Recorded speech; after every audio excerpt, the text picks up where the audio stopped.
then. I can't believe that shot. Well, yeah, it's a great shot. This is they don't come much tougher than this, blacks.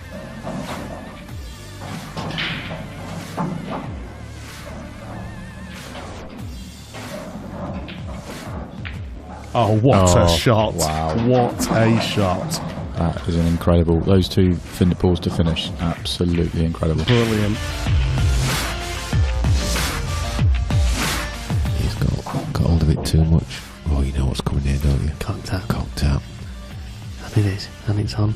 Don't be disappointed. Got to make a name for yourself, Hollywood. Always getting down the plate straight away. I don't like that. Oh, It's yeah, close. Oh, right. What a great shot!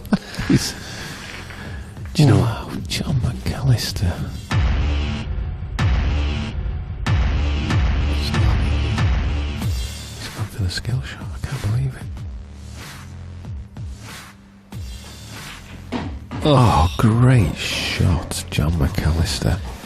Oh, actually tapping his, banging his cue on the floor in appreciation. Wow, what a shot that was.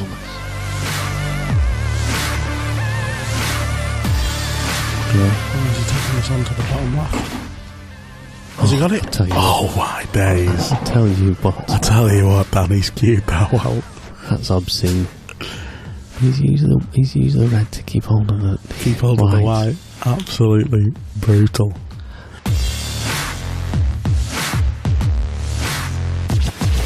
Clip that yellow thing. The jittery bee, that's a shot. And that'll be playing to the crowd as well, even though you want the treble. Here we go. This is a shot to stay in the match. It's close. Oh, what a shot, Mark Farnsworth. What a shot that was. Got the crowd up on their feet.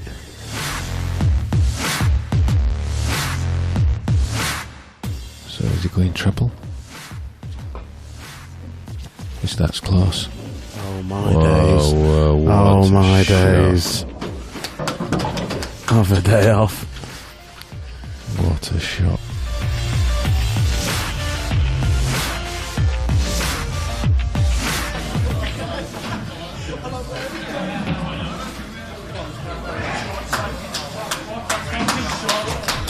Wow.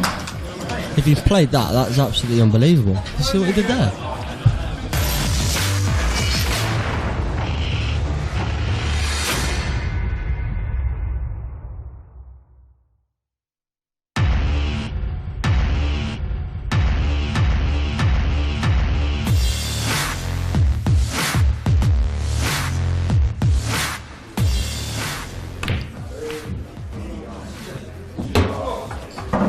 Now then, I can't believe that shot. Well, yeah, it's a great shot. This is they don't come much tougher than this, blacks.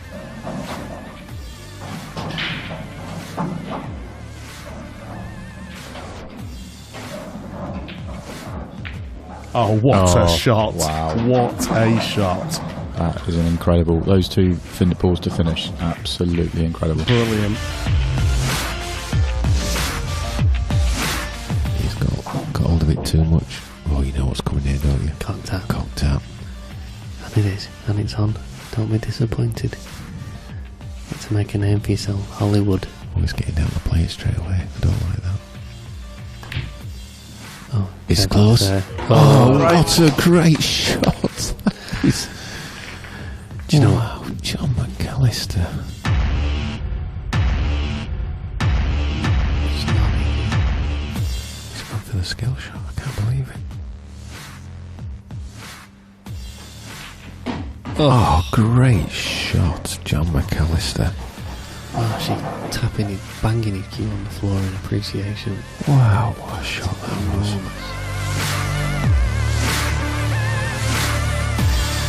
Yeah. Oh, is he taking this on to the bottom left? Has he got it? Tell you oh my days. I tell you what. I tell you what, Danny's cube, well. That's obscene. He's used the red to keep hold of it. Keep hold of the white. Absolutely brutal.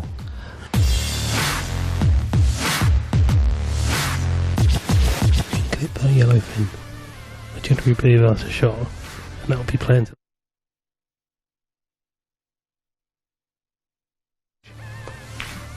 It's close. Oh, what a shot, Mark Farnsworth.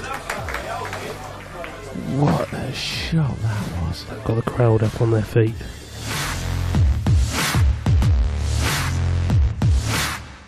So is he going triple? Yes, that's close. Oh my days. What Oh my a shot. days. Have a day off. What a shot.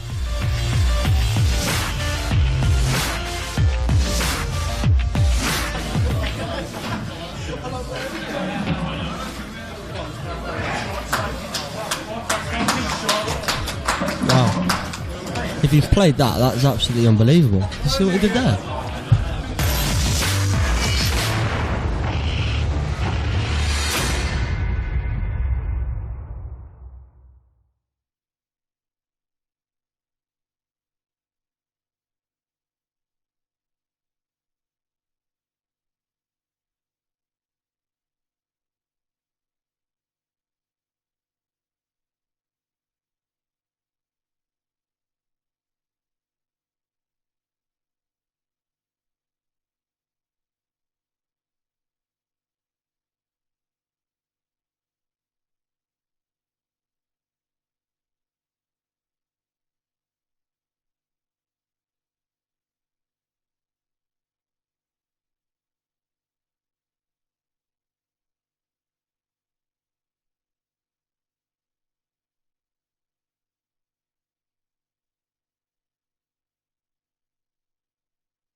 Simon.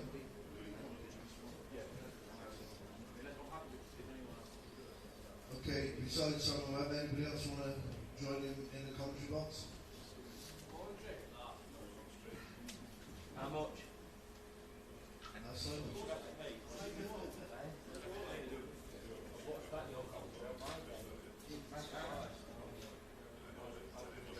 Okay, it's 10 o'clock. There we go. On table number 1, Mark Farnsworth, Toby Holt. Mark Farnsworth, Toby Holt, table number 1. Table number 2, Pierre Coles and Jack Whelan. Pierre Coles, Jack Whelan, table number 2. Table number 3, Matthew Smith, JJ4. Matthew Smith, JJ4, table 3.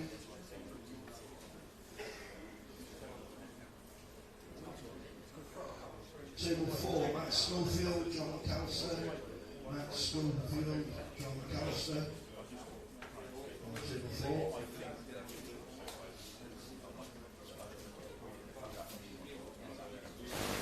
Table 5, Andy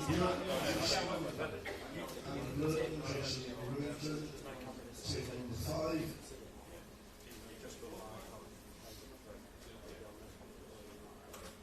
Table number 6, Nicky Griffiths, Andy Lucas. Nicky Griff and Andy Lucas. Table number 6. Table number 7, Gareth Hibbott, Darren McCarthy. Gareth Hibbott, Darren McCarthy. Table 7.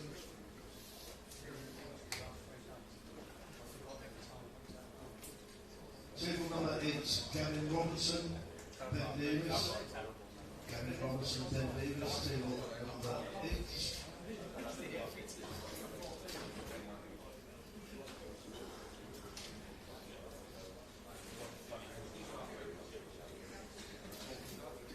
Table number 9, Liam Dunster and Mark Gowley. Liam Dunster, Mark Gowley, table 9.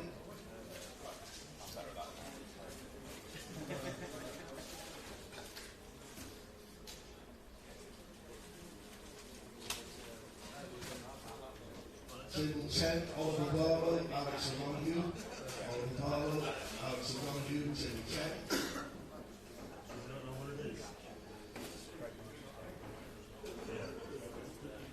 Table 11, Mark Pickworth, Gary Clark. Mark Pickworth, Gary Clark, table 11.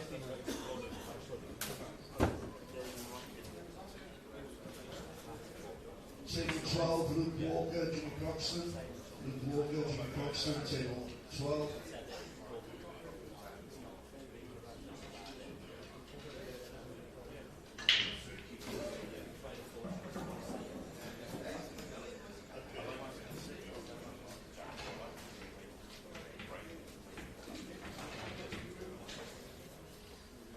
On table 13, Curtis Lee, Brian Halcrow. Curtis Lee, Brian Halcrow, table 13.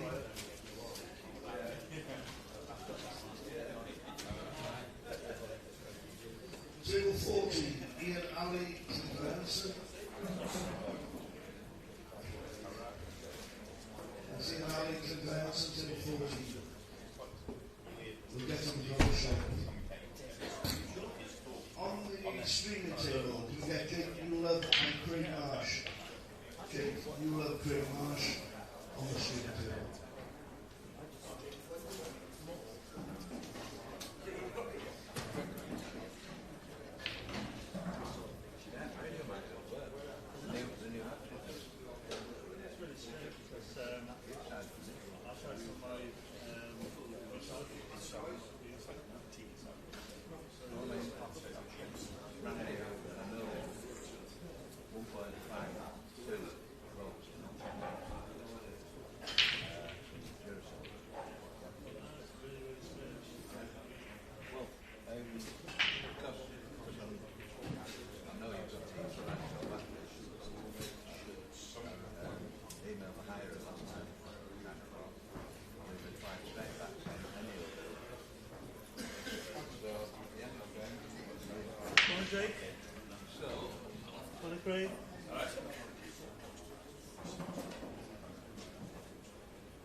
Shepherd and Allen, Cunningham and Heckhoff in the room.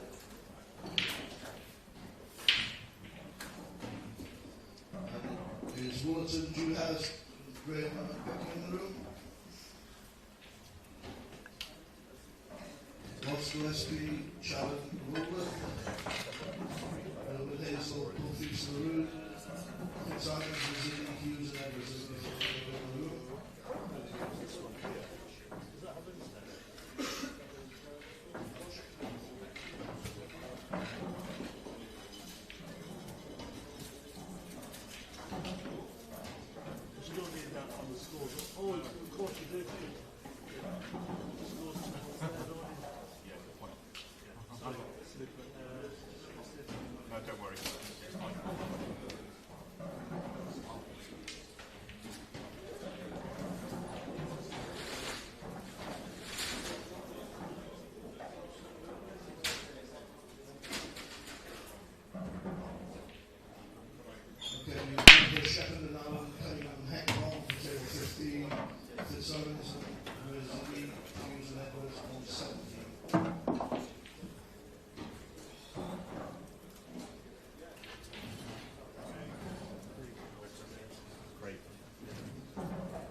Good morning, everybody. Welcome back. Mike? Hello.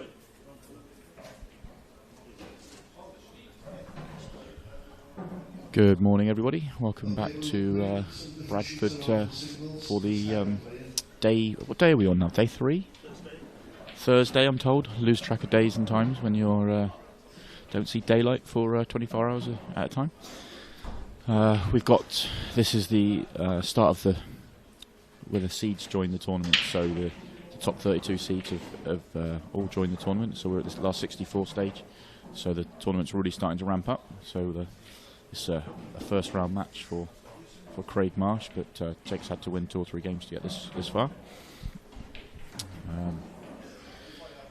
Not the greatest start for Craig, going straight in off with his first break, giving Jake a first opportunity in the match, but I think he'll be frustrated with that shot. Looks like he's finished awkward, but it's difficult to tell.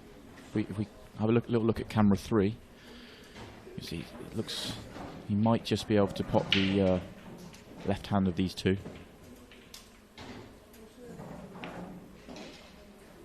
Yeah, he's played that really nicely. Back in perfect position now. So a couple of stumbling blocks. He's got the yellow on the right hand side. The red's covering that obvious pocket, but it probably does go to the bottom left, so he might be able to play on that now. And he can. So now everything's got a pocket, just probably needs to cue the one down the rail at some point. He could play for that as a double as well, but I expect he'll try and get on it for down the rail. See, he could play to move it. He could try and pop this one and get on the one to the bottom left straight away afterwards. And maybe probably a little bit thin for that now.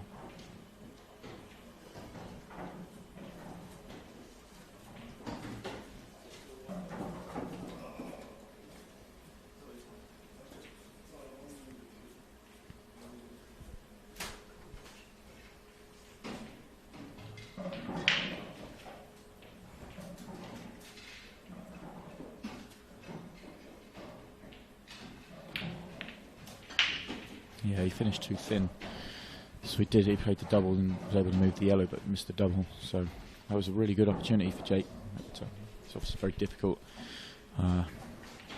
Early match nerves, and it just ran a fraction out of position. So not such a good chance for Craig. He's got sort of problems all around the table. And again, not really the shot he wanted. Looked a tricky shot. He tried to play the double, but he's missed it by a little bit on the wide side. So kind of developed one of the awkward balls for Jake, and It looks like he's left him probably a little bit thin on the one to the left middle. He might be going close to potting that black, so he needs to cue this one in instead.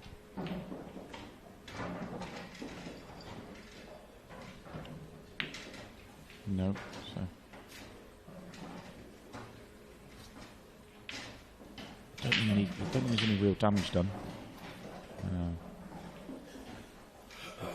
Looks like Craig might have to find a safety shot, and this red to the top left must go the way he's queuing up at it. So, and it does, so that a really good chance now. It's just the two reds to the bottom left probably need to.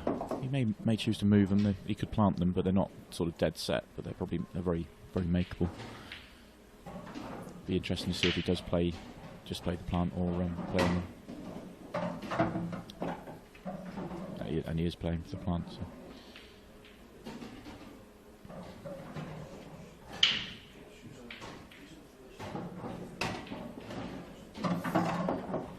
And now the table's wide open for him.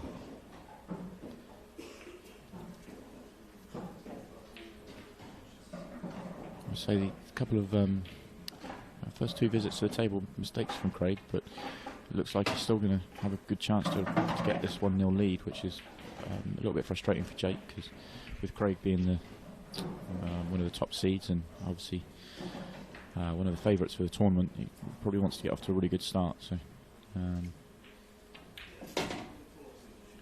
doesn't want to let those couple of mistakes affect him. Of course, very early days. For those of you that haven't been watching this week, we're in set play. Each set's a race to 4, and it's a best of 5 sets.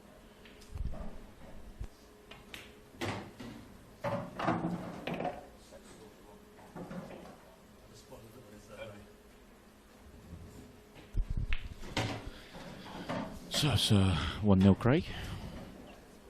After his first couple of mistakes, he's made quite light work of that.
Oh wow, massive break. Really crunched that break. It's not a great outcome from him. He's left himself an awkward first shot. But if he hits the break like that all the way through the match, he's going to give himself an awful lot of chances. Because that, yeah, fantastic. I don't know Jake particularly well. I've not spoken to him or played against him, but I know that I think he's from somewhere in the Hull area, somewhere like that, I think. And I think he had a good run in this tournament last year. Probably, I want to say quarterfinals, maybe last 16, but I think it was quarterfinals. And he's been playing. I know that he was in the England under-23 side last year, so he's obviously a very good player.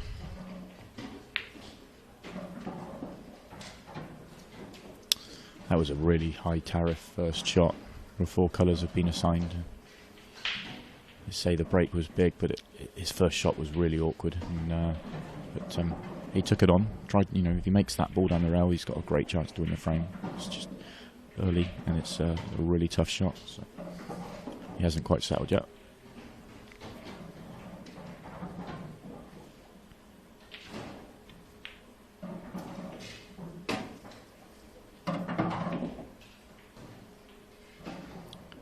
Not too much work for Craig here. He may just decide to move the red and yellow on the the right hand side, but probably not. I think the yellow goes anyway, so no need to move anything.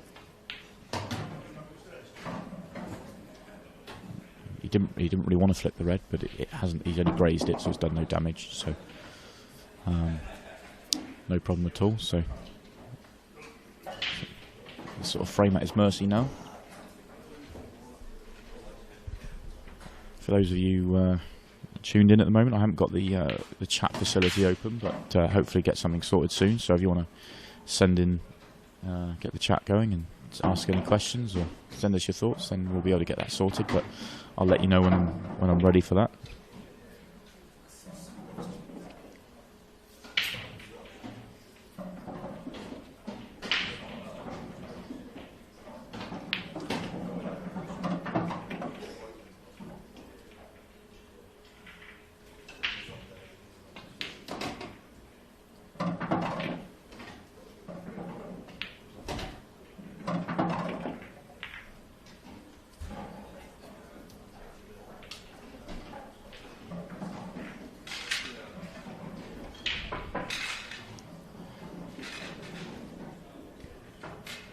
Part of the problem for Jake with that first opening shot was that he knew that if he missed it, he was all but certain to lose the frame. You know, you would have expected Craig to clear that up as soon as he missed. So it puts that extra bit of pressure on as well.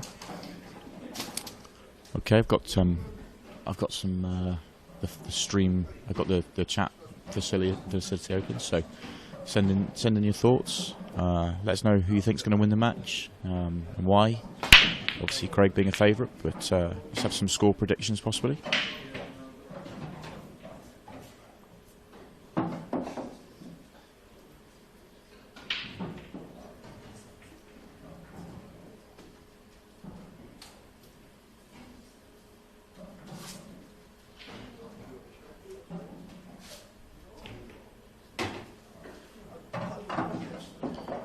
So Craig with a lovely break and another really good chance. Again, no need to nudge anything, no need to develop anything. Everything goes. So he just needs to work his route out. Probably needs to be a little bit careful with the yellow to the right hand side, just how he pots it and gets back out. That's probably his major stumbling block, but it's not too much of a problem for him.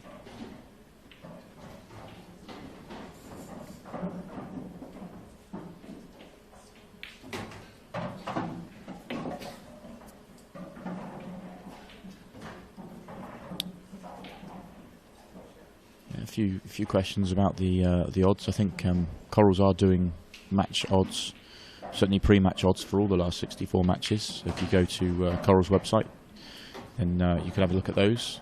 We haven't got in-play betting on the matches at the moment. That may be coming later in the week. We have to wait and see.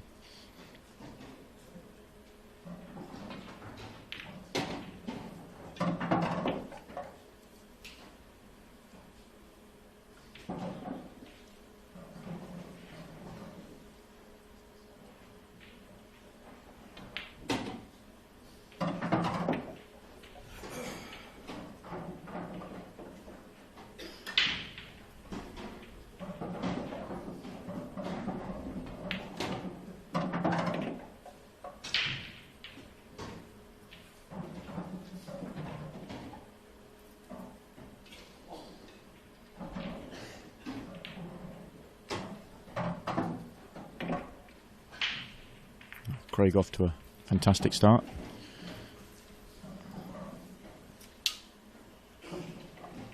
Yeah, David, I think I agree. I commentated on that Jordan Church Ian Alley match yesterday, and an absolute treat that was.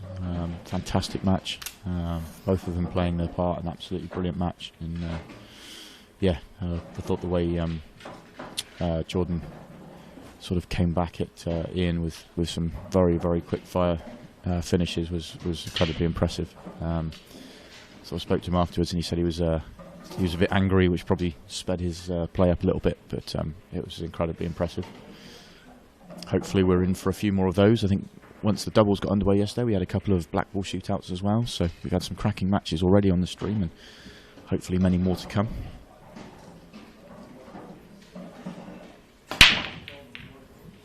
he really crunched that break. But unfortunately, last time he came awkward, and this time he's come dry. But he's hit both those breaks brilliantly.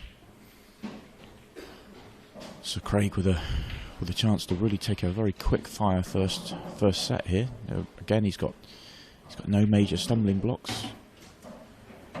Probably the top four are wide open. The two on the left hand side, if he gets good position on the sort of outer one, then he can get on the inner one and probably maybe his last two balls.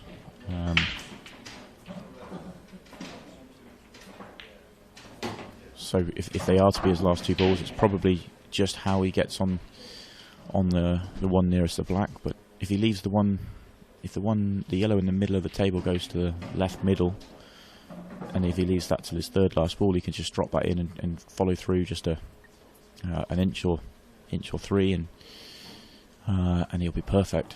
So if it does, I don't see him having any problems. If not, he just needs to play a really good positional shot to get on that.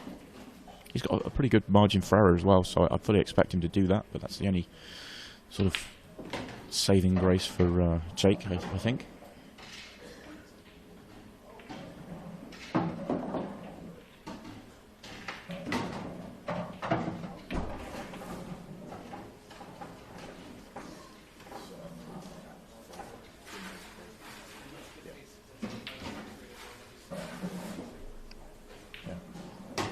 Yeah, it did go, so now he's absolutely perfect, and as I thought, he's taking these as his last two, as this one is just a simple drop in for black in the middle, and making the game look very, very simple.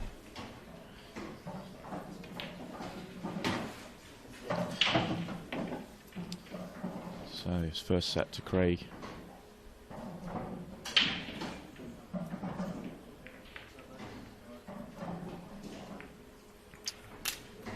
I think that shows how quickly a set can get away from you and how important every chance is. We're playing set form, so it's a race to 4 in each set and a best of 5 sets.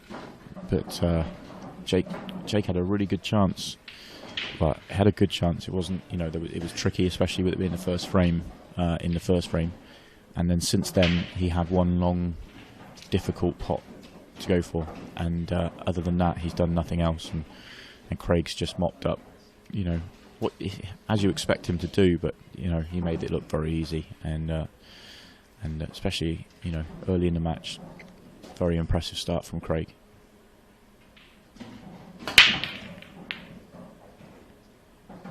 Okay, so as we start set 2, Jake's made a ball and has a good chance. This is important for the match, really. I know it's there's still potentially a long way to go, and it's still early, but Jake needs to get a frame on the board, and this is a very good chance.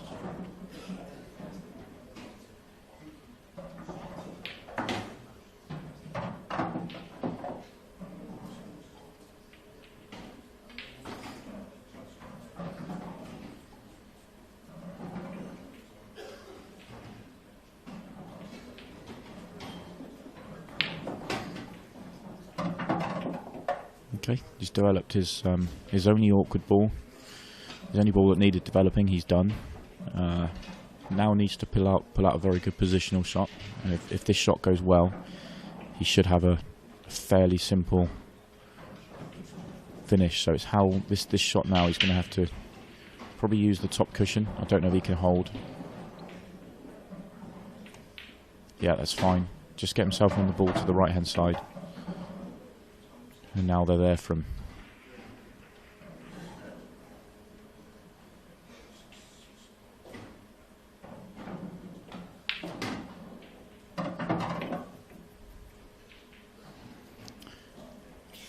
It looks a little awkward, but actually, it's actually probably very, very good. It looks like he wants to drift inside this yellow. I think unless it goes to the bottom left, the one he's nearest. If that goes to the bottom left, then he can probably play for it at the bottom left, but he may just decide to come inside it, nudge into the 2 reds. Oh, he's gone the other way, so it does go.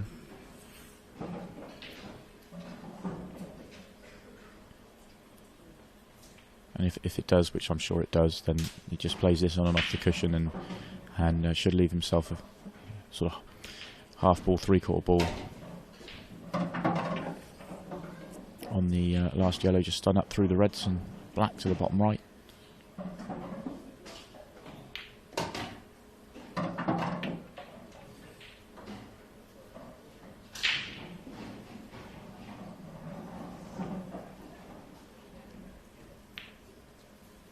Yeah, very impressive from Jake. The way that first set went, that was quite a bit of pressure on that to get going. Didn't really want to fall behind, and he knew that was a good chance straight after the break. So very, very impressive from Jake, and hopefully a bit of a settler for him.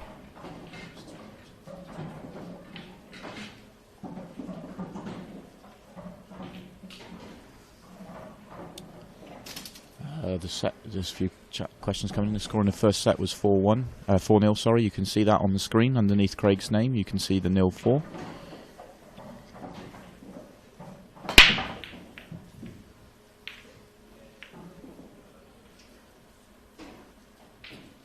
And just like that, Jake's got another great chance. So the splits have been very big in this this match so far. Good chances off every break, really. Unfortunately, Craig's come up dry, and Jake really doesn't have any issues on this table. It's a case of everything's got a pocket again, so just needs to work out his route. Well, we thought when he hit that, I think he thought he might have just rattled it, went off the wide jaw, but at a nice pocket pace, so fell in.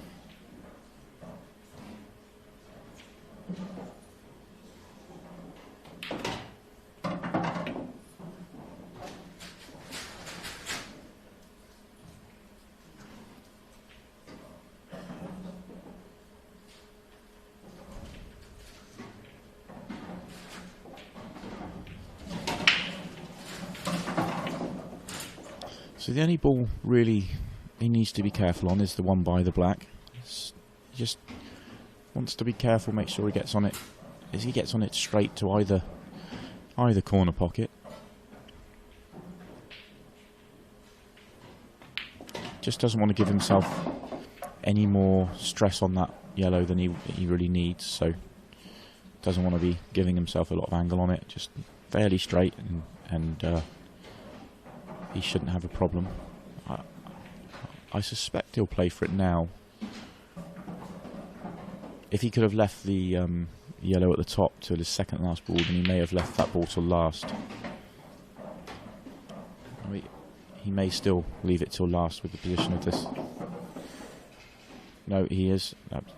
Just needs to screw back up the table. He's straight enough on this, that's no problem. Oh, he was much. I thought he was going towards the cushion. He's much straighter than I thought, so absolutely no problem at all. And again, really good.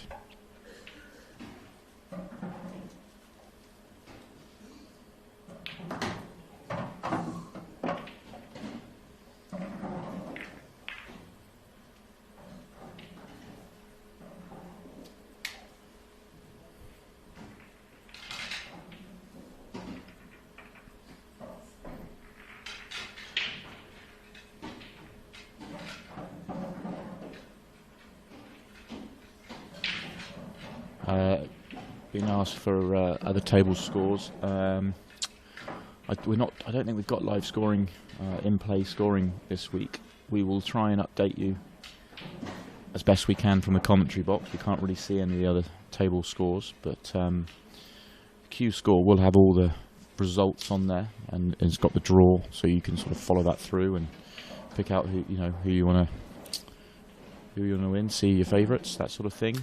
All the other draws, so the doubles and the seniors and ladies and everything else, they're on there as well. So I think the ladies gets underway later today. Doubles is in full progress, and seniors as well. So plenty to go and check out.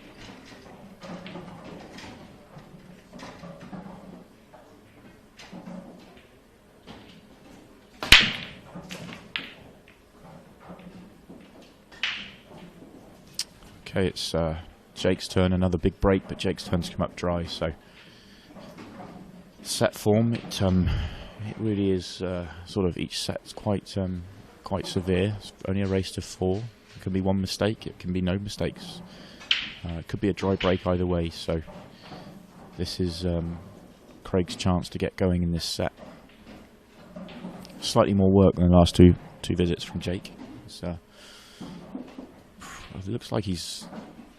I would have thought he was going to go yellows, but I think he might be eyeing up reds.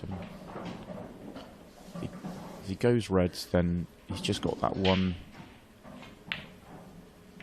Yeah, played that well. He's just got that one red and yellow by the sort of left-hand side of the table together. But because there's a red there, it's pretty simple to nudge into it.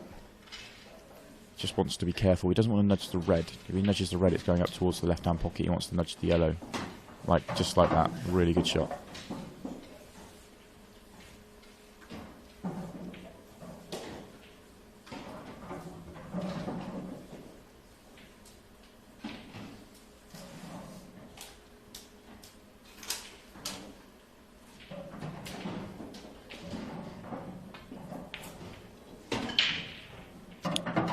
Yeah, Matthew Wiley. Yeah, I'm pretty sure Jake's certainly around the 23 mark. I think he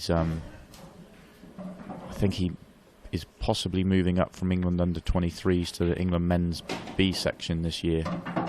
If that's the case, then he must be 23. So yeah, around that age anyway.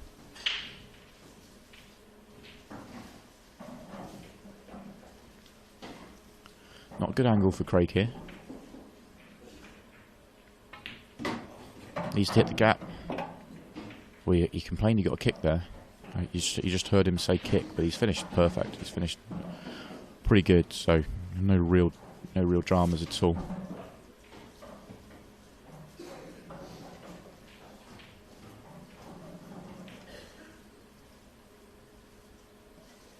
Oh wow. Oh wow. Just trying to hold it and hasn't reached the cushion, so not only a missed pot and a missed opportunity, but a foul as well. So gives Jake the opportunity just to develop probably the yellow on the left-hand side rail, just to nudge it off. Possibly he may choose to pot one of Craig's reds instead, or put one of the reds safe somehow. That's how he sees it. Looks like our Commander-in-Chief is joining us. Mr. Barton's just about to jump into the commentary box. So, any of you out there have got any questions? Let's get him under some pressure this morning. It's too early for questions. Morning, Kev. Morning. Morning. So this has been a fascinating match so far. Jake had a good chance to win frame one, but it was a tricky finish, but one he would expect to make, but if it wasn't the first frame he probably would make. And then Craig, just 4 visits to the table, won the first set. But Jake's responded with 2 dishes off the break in the second set and just missed. And Craig just missed a great opportunity to go 2-1. He didn't reach the pocket with the pot into the middle. So now Jake's got a chance for 3-0. So really big swing so far in this match already. Yeah, well, been hearing a lot of good things about Jake recently. He's quite successful. Yeah, he made a quarter-final last year here, didn't he? I think. Not sure, but he recently won. Did he win the under-23s? He was in the B section. I think he won the Nations Cup under-23s. I'm pretty certain because I'm in the England men's B. I'm aware that Jake's been offered a men's B place. So I think he's just making the jump up from under-23s to the men's section. So he's obviously a very, very good player. Certainly holding himself together well in the circumstances. The way he's played in this set is so impressive after the way the first set went. It's very, very impressed.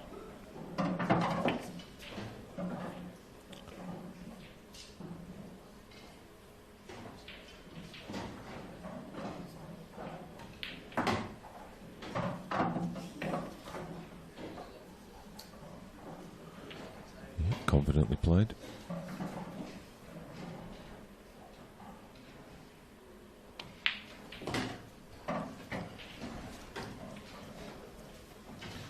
there we have it, 3-0, and that's the first one that will annoy Craig because that's the first time he had a shot in the frame, in the set, sorry.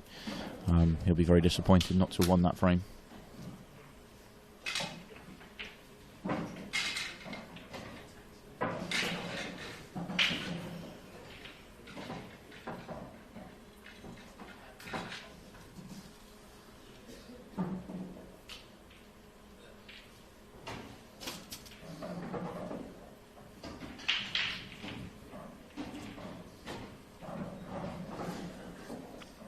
Someone's just messaged in to say Jake's from Hustlers at Hull. Yeah, I thought he was for a Hull boy. So. Usual Craig Marsh tap break. Yeah, the level of breaking in this match so far has been impressive. That every break's had this sort of split. It's just whether they've made a ball or been kicked in or not, off or not. So, pretty impressive start breaking wise.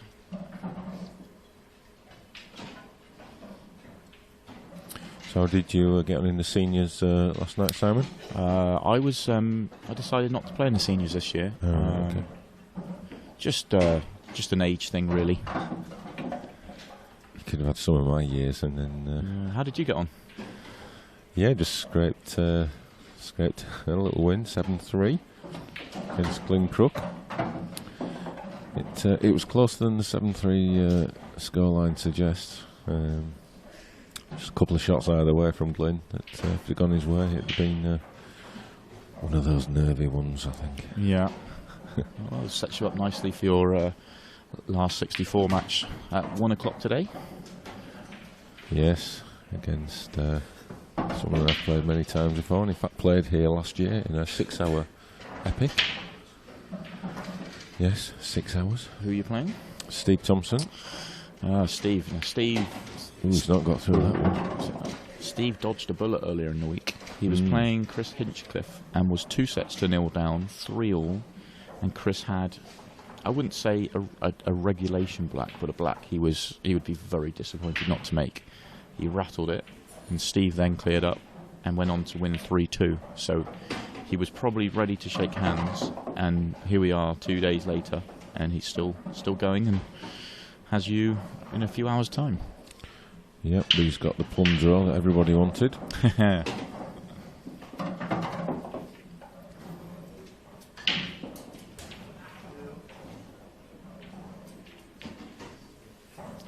It's a good finish from Craig, especially after what happened in the last frame. Yep, made short work of them. Certainly weren't gimmies. I think that frame at 3-0 down, you're kind of coasting a bit, free-rolling really, because you kind of almost... He's probably mentally prepared himself for set 3 already, really. But if a dry break here and all of a sudden the set's right back on.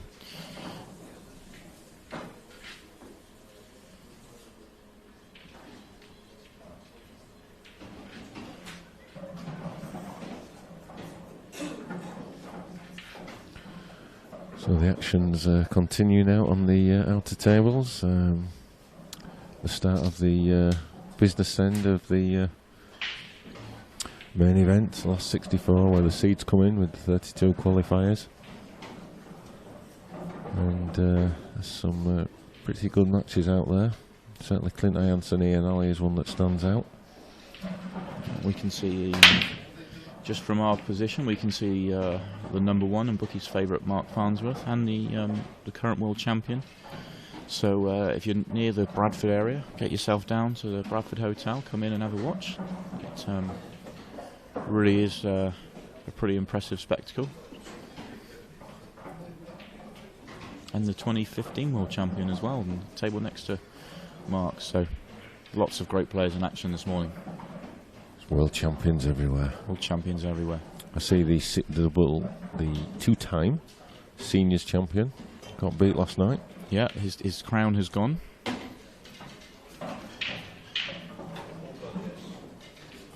Jason Twist, who was playing on the table at the side of me against Jason Remington, who I still refuse to believe he's old enough to play in the seniors. I'm sorry. I'm not having it. I'm just not having it.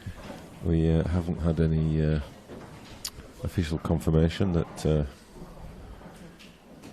He has reached the young age of 40 to qualify. But, how's this? How can Dan Davey not be old enough to play seniors and Jason Remington is? It doesn't make sense. No. Well, it's all to do with the paper round. Yeah.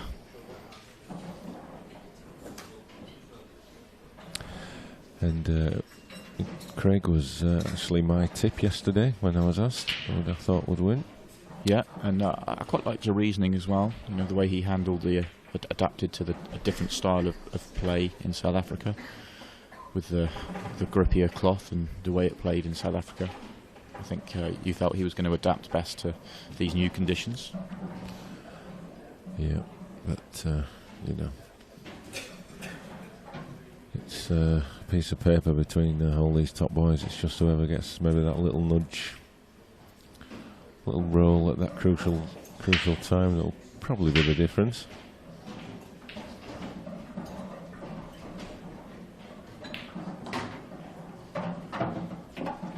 So having said that Craig was probably mentally preparing himself for set 3 at 3-0 down, he's managed to break clear, and now Jake's gone dry, and Craig has a very good chance to make it 3-2 with the break. So he could really ramp the pressure onto Jake here, and really big moments in the match, to be honest. He's just come a little bit too far there, though.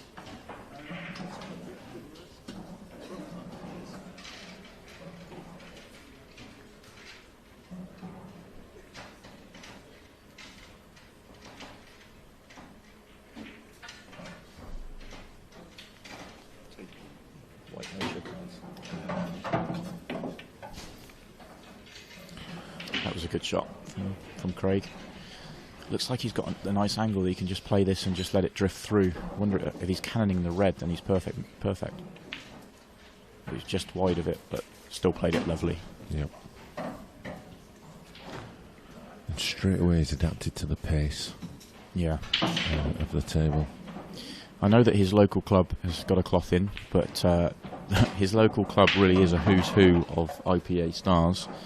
I've been down there a few times, and you're spoilt for choice for world-class opponents to practice with, and they've got one table at the moment with this cloth on, and they were sort of allocated 1 hour slots, so he's probably had an hour on this table.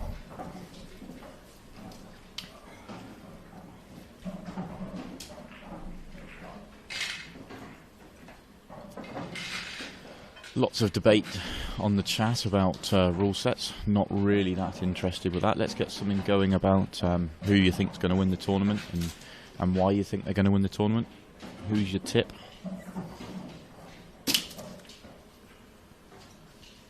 Yeah, why do people get so hung up about the rules? Just play pool, enjoy it. If people want to play world rules, play world rules.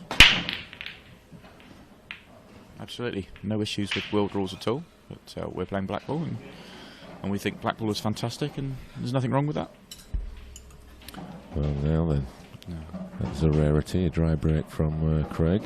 And if those two reds are a plant in the top right, then I think he's going to be... This is why I love set form, and I found this out myself. It's you're 3-0 up, and this could be his chance to win the set. And from 3-0, this could be his only chance to win the set as well. That's how severe the format can be at times, and especially with this high class of player on show. So he really needs to focus and make the most of this. Yes, someone is obviously still drunk from the night before, because they've just tipped me to win. You've got more chance than I have, Kev. That's for certain. Okay, for the seniors, am I going to do the double then? You're on for the double. I'm on for the double. Did you make it through in the doubles? No. Oh. Trebles off. No, I've changed Ian Alley for life. He'll never be the same again after his experience. But no, it was good. Enjoyed it. It was a good. It was like going back a few years. It was a tough old battle. It was just, the French guys are quite deliberate in how they play. So it was a good match. It was a good match. Enjoyed it. Didn't play great, but it was a good, tough old battle. Unfortunately, we just lost 7-5. We were 6-2 down, got it back to 6-5, and we worked hard to get back to 6-all, but unfortunately, just wasn't meant to be. Yeah, it's a shame for the crowd and everyone around that we didn't get to see you in a black ball shootout. Cool. I was dreading it. I think there was a couple of big crowds for a black ball shootout on the stream yesterday, both of them. But I think there may have been a slightly bigger one if word had got around that you were in a black ball shootout. Yeah, because everybody just wants to see the chairman suffer. Absolutely.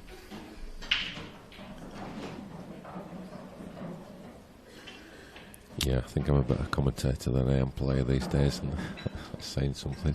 Yeah, I keep getting told the same thing, which is a worry. Yeah, someone's tipping John McAllister, Neil Rayborn. Oh, that is a great shot. That is a great fantastic shot. Oh, brilliant. That is, well, that's the best shot I've seen since I've sat down today. Yeah, that was a great shot. An absolutely perfect angle on this one into the middle. He's still going to have... I think what he'd like to do is if he can get directly behind the yellow that's near the middle bag on the left-hand side, after putting this one, he might be able to nudge it in off the red. Yeah, he may need to play that depending on the angle he's left. I think he needs a bit... He's probably got an angle where he doesn't need to do it. And if he can just spin that through with a little bit side, just to kiss into the red off the rail. Yeah, if he just drops this in and leaves the white on the rail, this makes the pot just that fraction harder. Oh, he didn't have... I had a completely different angle than I thought he had. I thought he was just going to rest it on the rail, but just needs to cue this one well. This is for the set. This shot now. This is not easy. Oh, fantastic! It's nailed it. Brilliant. Really confident player, Jake. Sorry.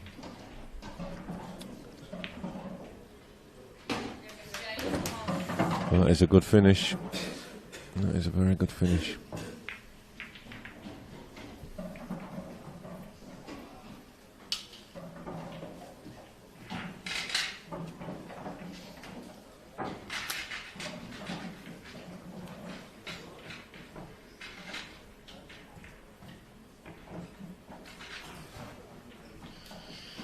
So after a 4-0 first set to Craig,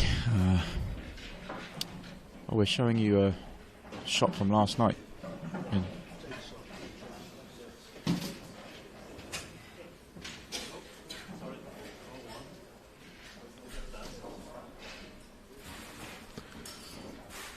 We'll come back to that. We'll come back to that. So after going 4-0 in the first set, Craig might have thought he might cruise through this match. He now knows that he's in for a battle. Jake showed a lot in that set. A lot of quality.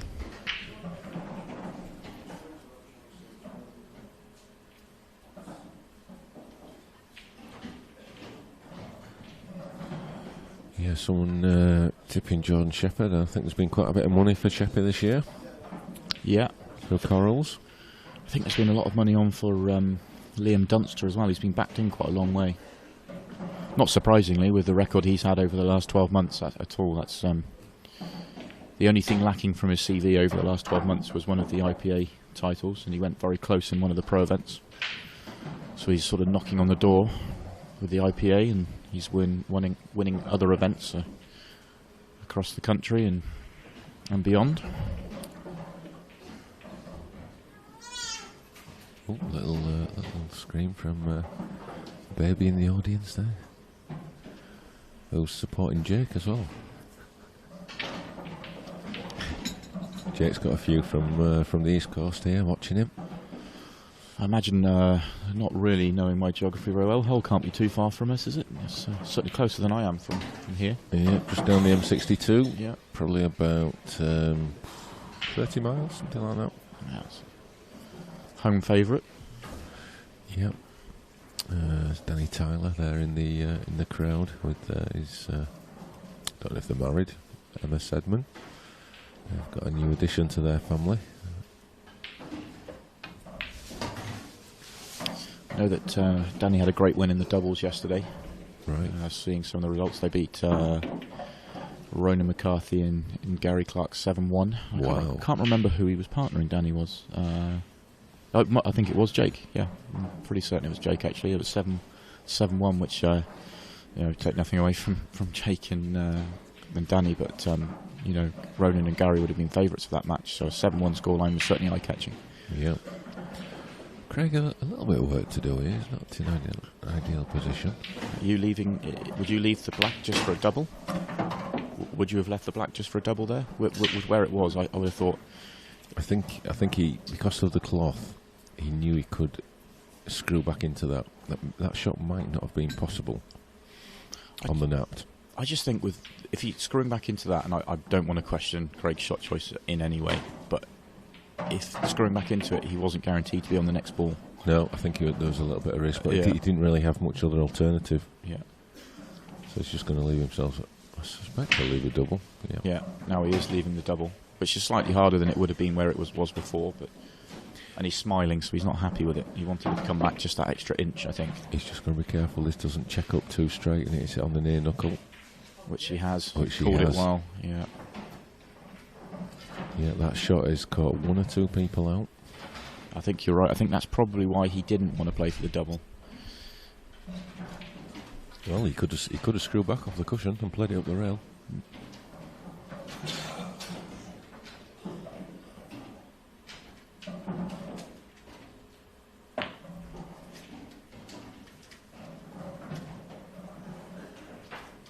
Slightly disappointing shot from Jake. He sort of got neither element of that shot correct. He was trying to open up the yellow and sort of hide the white from the black, but he sort of put the yellow onto the side rail and given Craig a full view of this black, which, while there's no immediate danger, Craig is going to try and find something flamboyant. It's going to be travelling. He does, and he's made it as well. Oh, wow. Wow. That is so unlucky. That is so unlucky. And that is why I mentioned that Jake didn't want to let him see a full ball of that black, because these players can find shots from somewhere. Obviously very unlucky he didn't get the white right, but yeah, it was a little taste of what Craig can do. He's unlucky there. So I think it's fair to say, and Craig will probably say it himself, his temperament from time to time can be in question, and it's under pressure now. Just some of the chat going on the tour and the costs and how much hotels are, etc. Just to confirm, the entry to the tour is $470, and the hotels, if you're sharing a twin, I think is $46 per person, not 60 to 70 that somebody was quoting. And the tour is oversubscribed and full for this year, so when we get to Cardiff we're going to have around 230 players, which is a record. So whatever you think, we must be doing something right.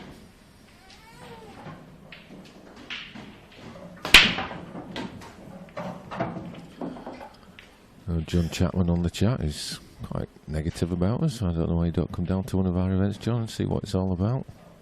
You never know, you might actually enjoy it. I've noticed John on the chat a lot over the last 2 days, so I mean, he's watching a lot, so I hope he's enjoying the stream.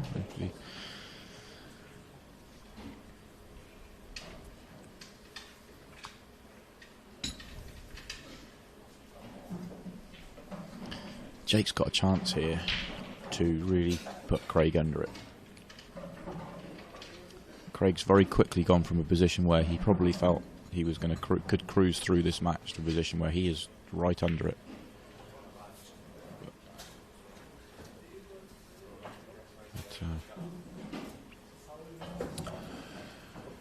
Because of the demand of the tour this year, it's unlikely that there will be many qualifiers or one-off entries at any of the tour events. There may be one at each. Obviously, we just have to look at that in the next week or so. Yeah, with it's only 3 weeks to the first tour. Yeah, I think there's a chance there may be one qualifying space available for the Welsh Open, which will, as soon as we have anything lined up for a qualifier, which can only be either next weekend or the weekend after, we will let you know, and the club that it's been held at will obviously advertise it as well, because it's going to be local for the Cardiff event. So yeah, watch this space and we'll let you all know. Hopefully give you all a little bit more notice for future events, but quite rightly our main focus so far has been on this World Championships. It takes a lot of planning, and Kev's spent a lot of time getting this organised, so we'll start to focus on the tour on Monday. Yeah, or tomorrow, as soon as I'm beating the singles. I need to must order the t-shirts tomorrow. Must order them tomorrow.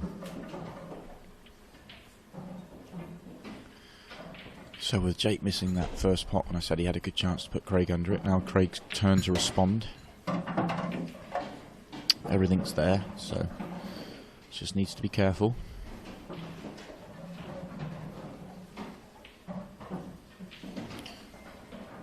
He's got to be careful with this shot because he could nudge the red up the rail, so make sure he plays on the one into the middle. And now he's travelling away from that red, so... Yeah, he called it there, Simon. Yeah, tricky.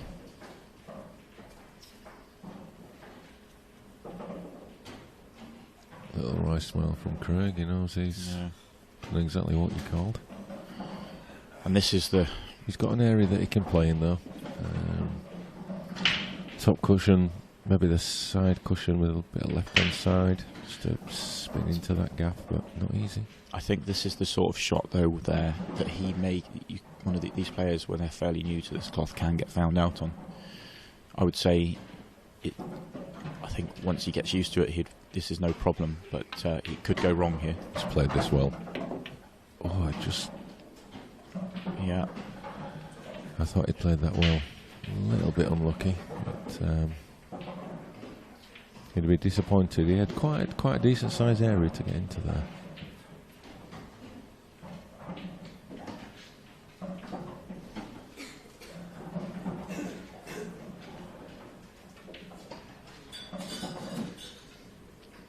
Not potted it, but he's hit it. But it's advantage, Jake. Yeah, it's almost as big a disaster as missing it altogether in terms of knocking it onto that rail. Not quite, but Jake could go game here with confidence that he's got the red safe, but his first pot would be difficult. Yeah, these two yellows in this bottom left, so I'll probably just glance off those, develop them, take the white to the top. Oh, he's not hit that very well at all. He's got away with that a little bit. That was an edgy one. Yeah.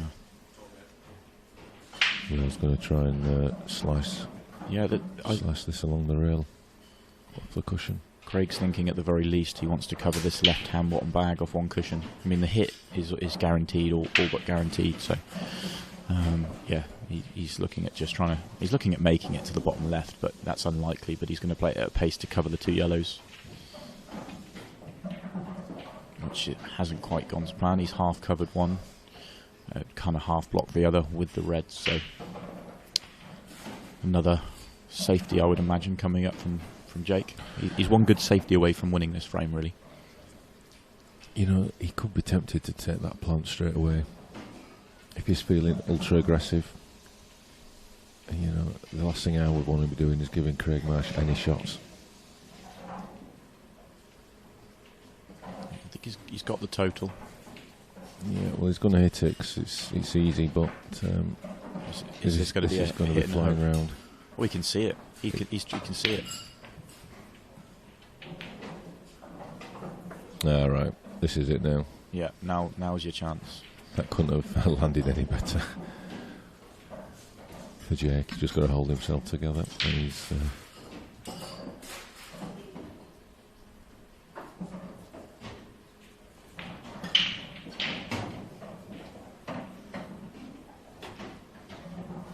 I think I'd probably be almost tempted to take this one at the bottom left next, but depends how he sees it. Yeah, I can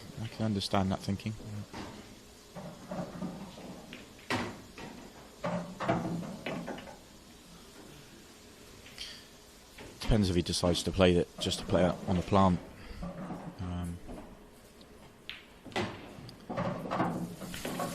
Danny Bailey, I've just seen your message. I'll speak to you later.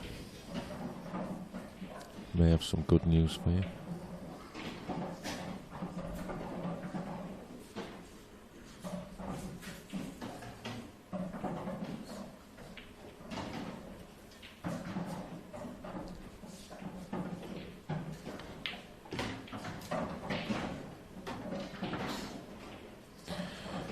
Yes, he's doing it now.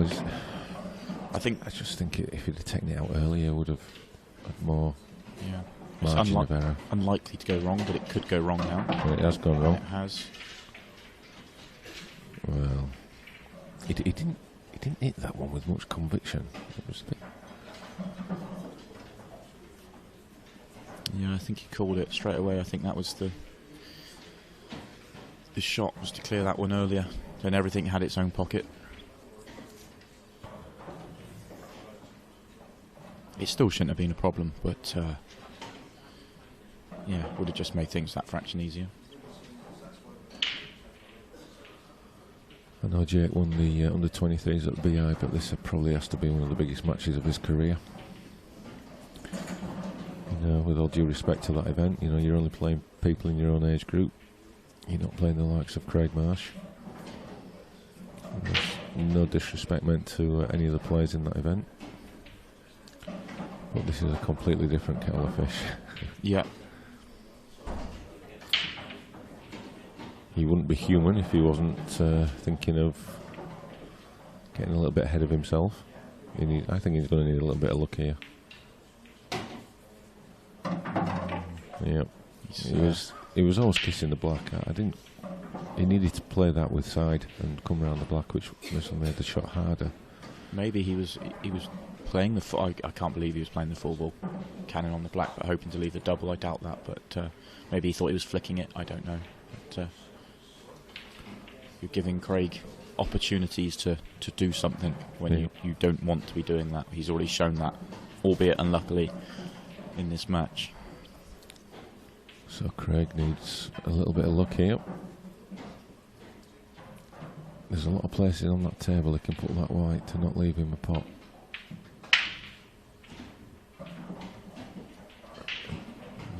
Well, there's pressure on this pot. Yeah, and he's going to play it in pocket weight. Yeah, he really does, because he doesn't want to play. The white can get away from him if it's one of those that he would really like to cue in a bit firmer, but probably has to. Or he's jacking up on it. He's trying to come back to the black into the middle. I thought he'd just drop this in. Oh, he played that great shot. That was harder than it looked. Yeah. And then goes the black. That's a good finish. It's getting tense out there now. Yeah. Craig's just going to leave the room to compose himself. It's he lost now 6 of the last 7 frames. I think he's lost something along those lines. Yeah, John Chapman, our friend on the chat, makes a good point about players being caught out by their responsiveness. Yeah, that's due to its grippy type nature, and yeah, it is going to take him a few tournaments to be fully confident with it. But it's not that big a difference. It's small things that can sort of be magnified a little bit. Yeah. Isn't it? But in fairness to Craig, he played the full World Series last year, so he's played on this cloth for 6 tournaments, and I think he'll be as used to it as anyone. So I don't think it's too much of an issue for Craig. And the next match on the stream will be a bit of a titanic one, probably one of the ties of the round. Yeah, I kind of when the draw came out, I felt sorry for it's Scott and Ross. Yeah, Ross Fernie and Scott Gillespie from Scotland. Just because they probably didn't want to draw each other. It was It's because Scott was the qualifier, and he probably looking at that draw, going, "I'll take 30 of the any of the 30, but Liam and Ross," and he gets Ross. So bit of a shame, but it's going to give us a mouth-watering match.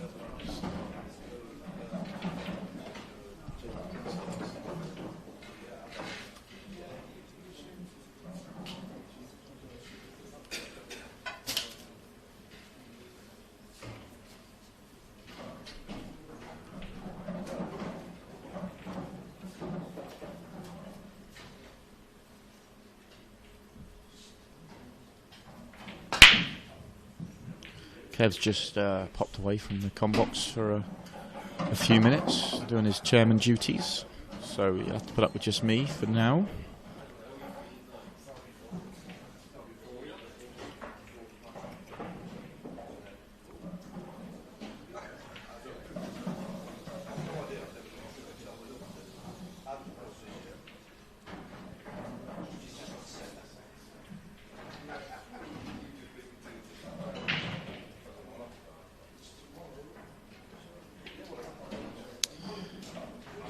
Tricky start to this visit for Craig.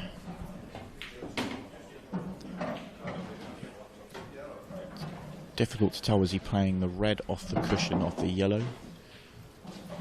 Couldn't do too much with the reds, and he didn't have a yellow on, so he's it's not the worst split, but he didn't really have much of an option.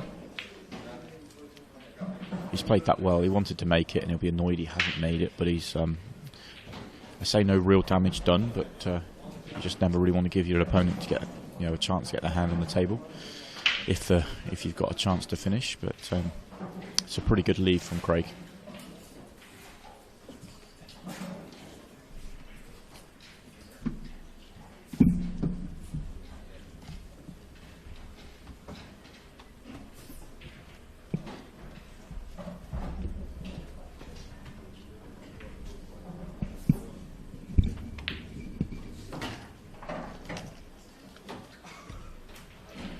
So we're just going to get the current matches updated with the set score. So Mel's going round now and updating Q score with the latest sets. So we'll bring you them in the next 5 minutes. See what. Excellent. There was a couple of people on chat asking for the live scores at the beginning of the match, so that's good. Yeah, we can't put frame scores on currently because Q score is not set up for that just yet. But yeah, we can certainly get the sets updated and see what the early exchanges are bringing.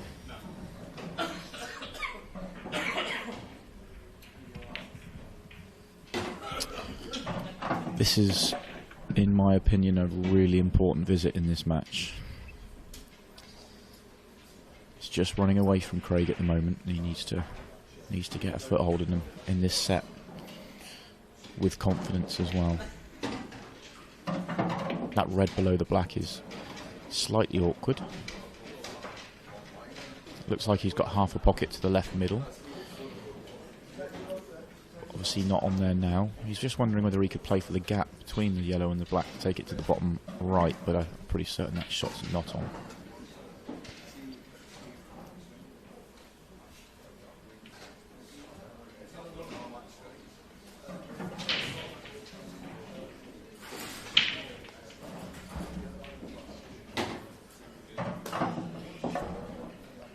Okay, he's playing red onto the red and screwing across. He would probably be quite happy if he makes the skill shot here. In fact, he's probably playing to make both. Yeah, I think he probably was, but no damage. Would have just made the end of this finish just that fraction easier.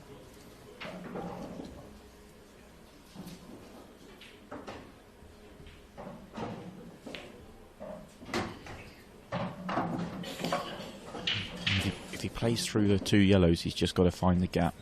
Doesn't want a bad cannon here. If he catches the one on the rail too thick, he can come up awkward on the black. Oh, played that lovely. That's a better shot than it looked.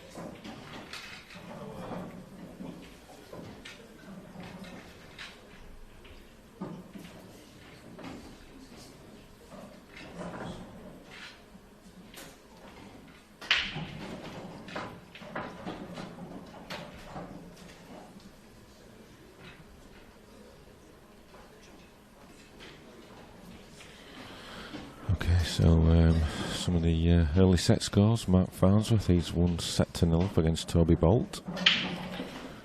Jack Whelan, he's 2-0 up against Pierre Damien Cos. So those two are heading for a blockbuster last 32 clash, aren't they? Yeah, absolutely. Matty Smith, 1-all with JJ Fall. Another hotly fancied tip for the title, John McAllister. He's 2-0 up even against Matt Schofield. Andy Blurton, he's taking the first set against Jason Rimington, as has Andy Lucas against Nicky Griffiths. I think both of those matches pretty even though it's qualifier versus seed. Andy Blurton's, I think he's very high up in the Open rankings, but he's turning pro this year. But because he's an amateur, he's not seeded. So he's probably seeded higher than Jason in the Open rankings. But so a really tough draw for Jason, or for both of them really. But current world champion Gareth Hibbott, he's 2-0 up against Darren McCarthy. Ben Davis, he's 2-0 up against Gavin Robinson. Liam Dunster, another highly fancied bet, he's taking the first set against Mark McGawley. The homeless Becks. Alex O'Donoghue, he's taking the first set against Oliver Barlow. Gary Clark, he's taking the first set against Mark Pickworth. Jimmy Croxton, he's in a hurry. He's won 3-0 against Luke Walker already. Did they turn up?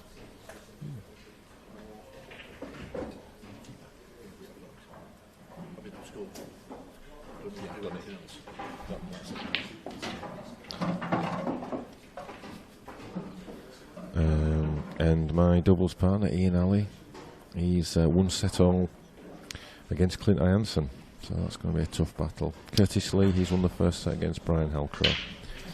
That Clint and Ian match must have been a pretty tough call to whether it was this match or that match on the stream. Yeah, it was only because Ian had been on the stream against Jordan Church that we didn't call that one. But we knew this would be a great match because we know Jake's quality player. So it was a win-win situation, I thought. Oh, there's so many great matches down that list. Certainly was one of the eye-catching ones when the draw came out, was Ian versus Clint.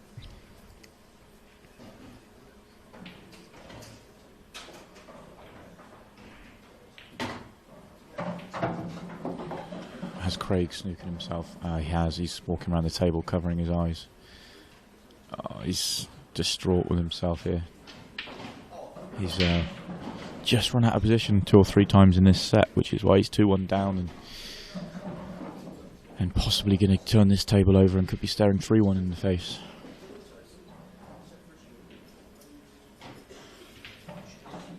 It must be tight because he's had a look at it a few times, so there's a little bend, but tough shot.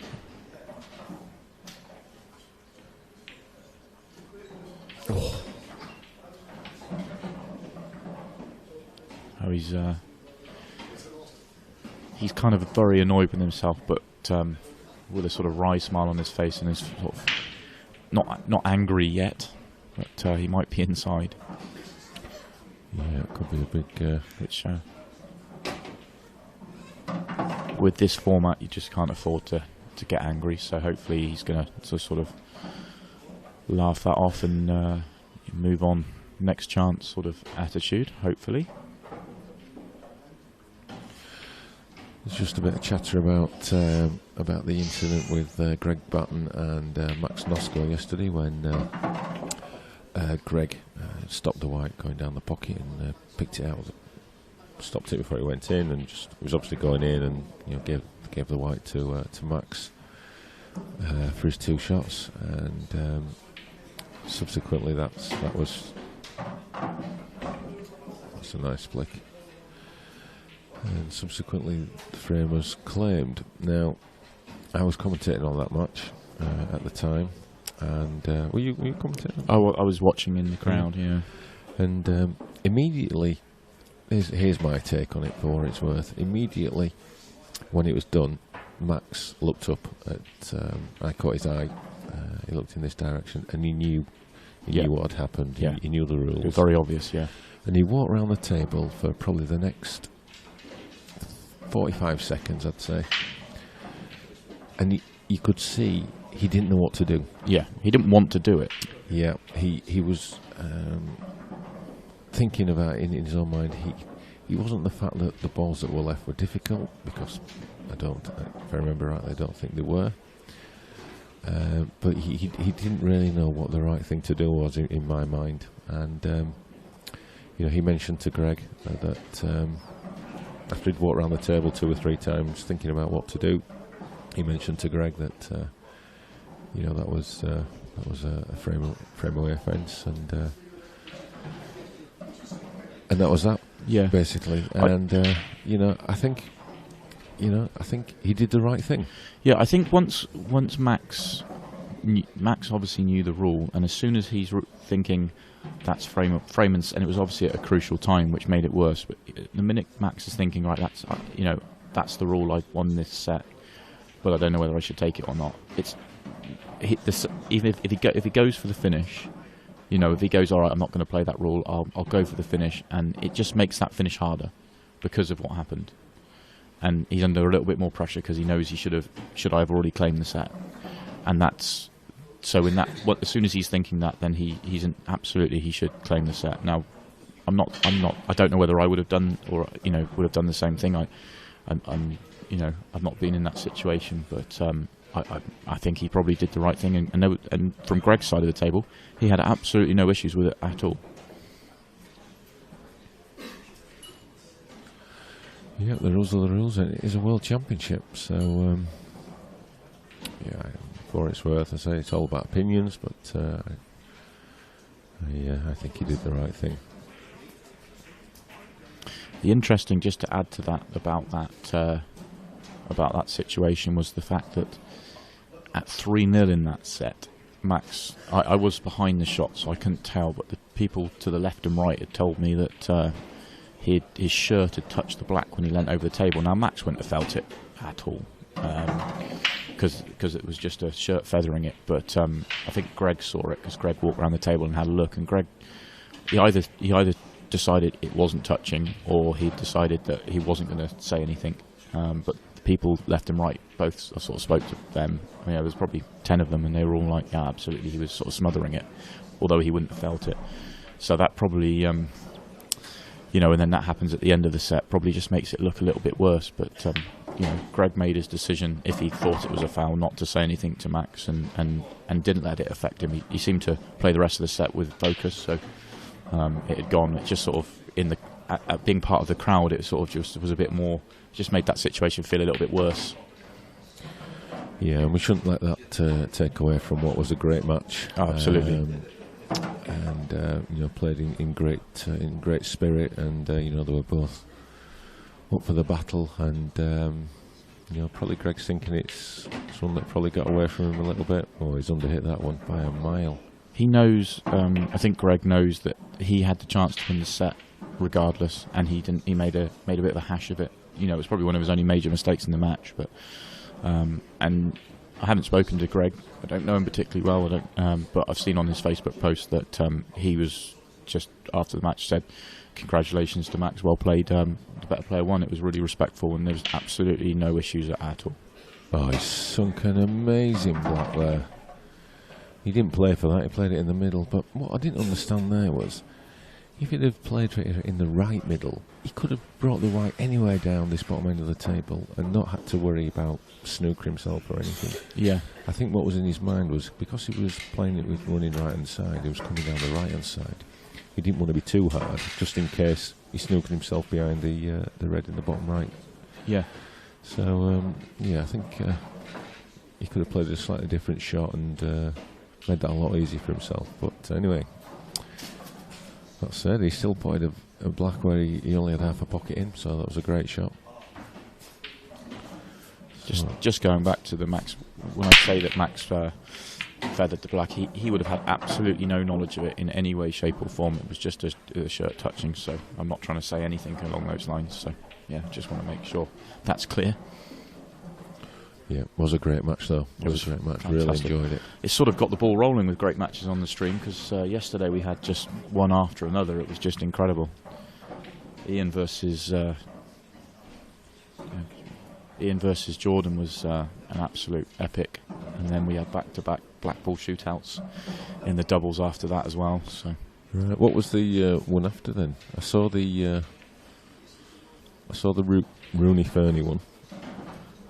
it was Jack Whelan and Rob Donkin versus Jason Twist and Arfan Dad, and it went 6-6. All right, who won that then? Jason and Arfan. Did they? They did, yeah. It was there was just the one miss in the black ball shootout.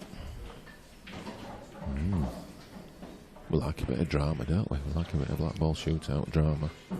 Yeah, there's you could feel the tension in the commentary box, and it's amazing how people flock to the arena when the black ball shootout is starting to brew. It's 5-5. All of a sudden, people start inching over. It's there was a nice crowd for both shootouts on the stream. Of course, we had a few more shootouts in the arena as well. Yeah, yeah. There must have been 100 people watching that Fernie one. Yeah, that was great.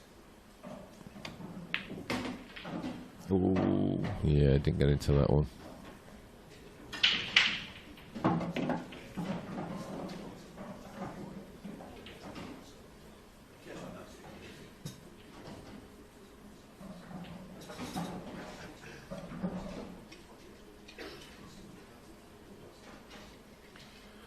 I mean, yesterday, and what day is it today? Thursday. Certainly Tuesday we saw a lot of sets where somebody was 3-0, 3-1 up, as we are here, and and lost. Well, I was just about to say that I was almost in the exact same situation that Jake's in now. I lost the first set without really doing much wrong. I kind of maybe made half a mistake, as Jake did. Won the second set with pretty much 4 visits to the table, and then third set I'm 3-1 up, playing lovely. Had a half chance, maybe probably better than a half chance, as Jake's just had. Didn't take it. My opponent made a lovely finish, and then the next 2 were off the break for him, and he won the set 4-3. And so instead of feeling good and looking to go 2-1 up, I'm 2-1 down, and all of a sudden all the pressure's on me, and a couple more mistakes in the last set, and that was me done. It can turn around very quickly in this format.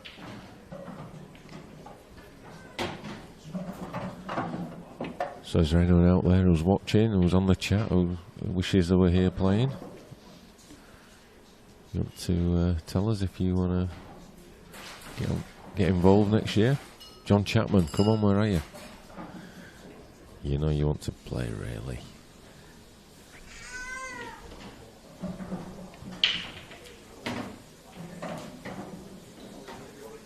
This is tricky for Craig.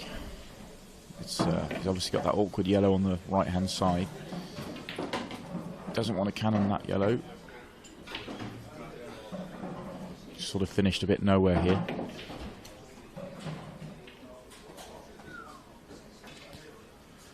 He's making it hard work for himself, as old Craigie boy. I'm not sure what his plan was, because he had this yellow tied up. Yeah. Next to the red, and he's not made any attempt. Well, I can't even work out what his plan is. Oh, that was incredibly aggressive shot choice, because he's tried to develop the red and yellow on the right hand side as well as making the cross double. Yeah. If he doesn't make the cross double, opening those 2 up would be a disaster. So that was a very aggressive shot choice. He's just going to look to glance the red here. He's hit the yellow, but missed the pot. Missed the pot. No. But covered the red. That's his only hope, really, is that Jake doesn't get good on the one. He's covered the red to the obvious middle bag with the yellow, so he needs to get onto it to one of the corners. Well, is he going to play the plant? I think he's got to that's do. a good call. Yeah, absolutely.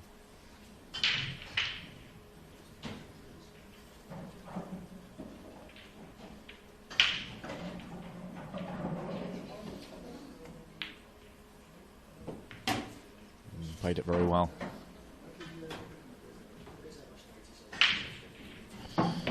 So looks like Jake's got a very clear-cut chance now to win the set.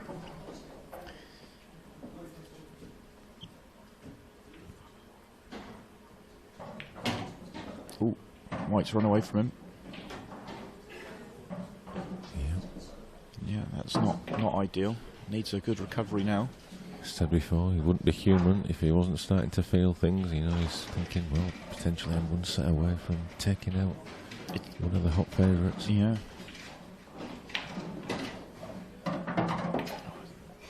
It's good recovery. Very good recovery. Just still needs to be careful with this White.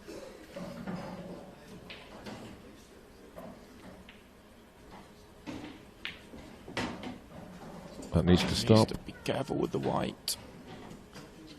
What's he done? We can't see. Does it go? If it goes in the right middle, he's a chance. But if it doesn't, he's not. He's looking at it. It may squeeze in. Well, if he can't, then he's got to take the White off the left-hand side cushion and try and pot it into that right middle. On the screen, it looks like he's no chance, but I think he could. I don't know if he can play this thin enough to get the black hitting the yellow. Maybe I don't know. It's very difficult to tell. That was one of those shots that if he'd have been in the club, he'd have probably just spun it round off 2 rails for the black into the left middle. But I think he just sort of got caught in between. But it was the shot. It was the shot 3 out that he just ran out of position, leaving himself longer for the next 2 than he should have been. Yep, let's go for the shot that I called. And not made it. So, huge lifeline for Craig Marsh. Wow. Huge lifeline.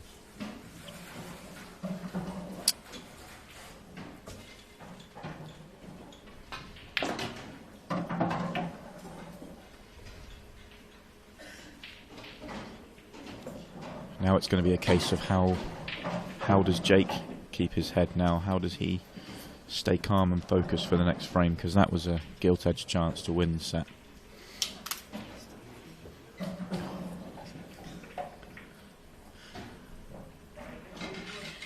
Someone asking, has Mikhail ever participated in an IPA event? Yes. Obviously pre the new regime, as it were. He was a regular on the IPA tour, multiple winner. And he played, when we formed the new committee, he played in that first year. In fact, he was even on the committee as a players rep. And but no, not since then. So that would have been 2012. I think he played. Yeah, certainly pre my time on the tour. Yeah, certainly not played in the Black Ball era. But I think he's doing his own thing in with China now, and Chinese 8 ball. So good luck to him in that. Oh, so he hit that break well, but it's come out a bit awkward. Problems in a couple of areas.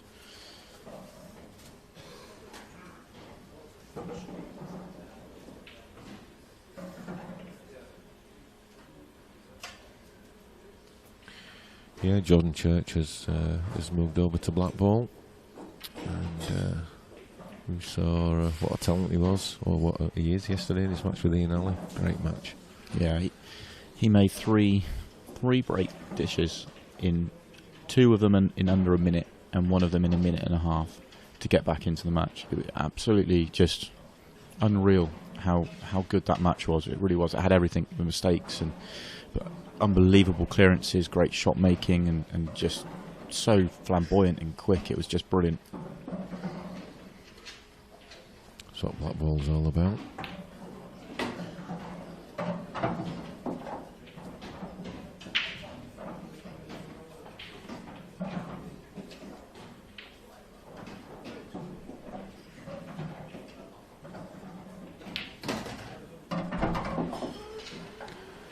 So he's going to be looking to play this one in the middle, glance up, and then plant those 2 reds, to put that yellow to open those reds up.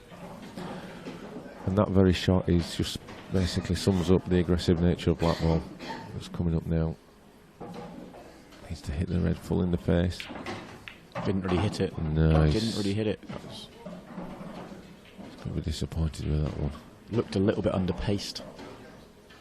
Didn't obviously get the contact he wanted either, but still. So.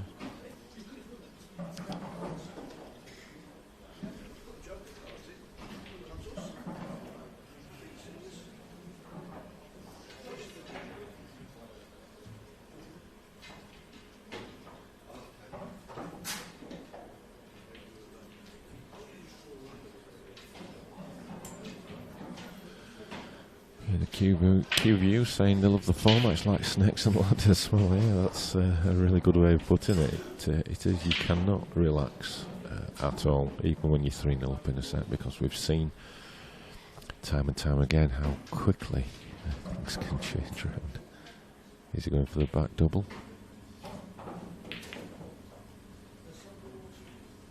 It was a great effort. He won't be too disappointed with that. Although, giving Craig a chance to get his hand on the table is always dangerous, and he does have a ball to be able to open that area up. So if he can pop this one in the middle of the table, he'll go straight after it.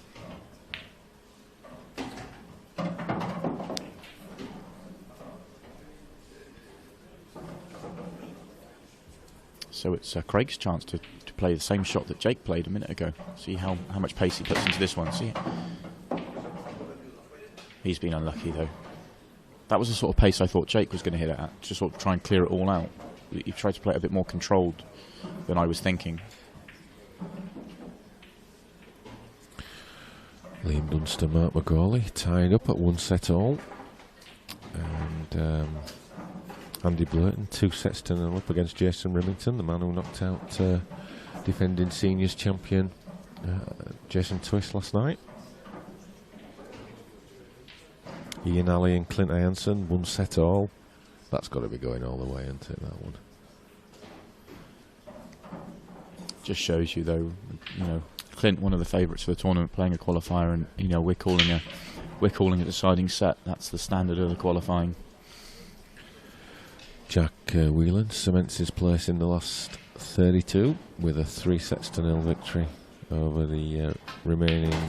No, not the remaining. No. Yannick Beaufils is still in. Over Pierre Coz. Huge shot coming up from Craig. He plays the skill shot incredibly well, but this is a very tough one. Reds to the side of the pocket. Oh, brilliant shot. Absolutely fantastic. I don't know what it is about these Welsh players, but they are all superb exponents of the skill shot. There are times when there's the skill shots, you know, the ball's right in the middle of the pocket and you're right behind it and you know the player's going to make it. In fact, you know, they're shocked if he's missed the one down the rail following it. After that shot, oh. But that skill shot from Craig was very tough and he made that look easy. Just missed the one down the rail. Oh, he'll be so frustrated.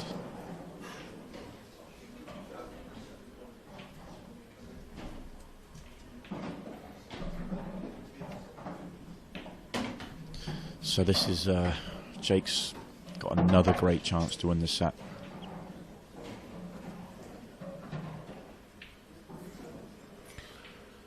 Yeah, we'll just talk about the cloth after this. Oh wow, that wiggled in.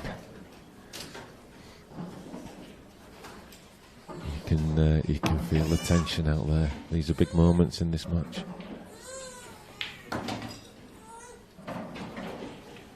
Even the baby in the audience, it's getting to the baby as well. So this is for 2-1 to Jake. Right in the middle of the pocket. Right in the middle. Well, we've got a match on now. Craig Marsh is going to have to win the last 2 sets if he wants to have a chance to go one step further than last year.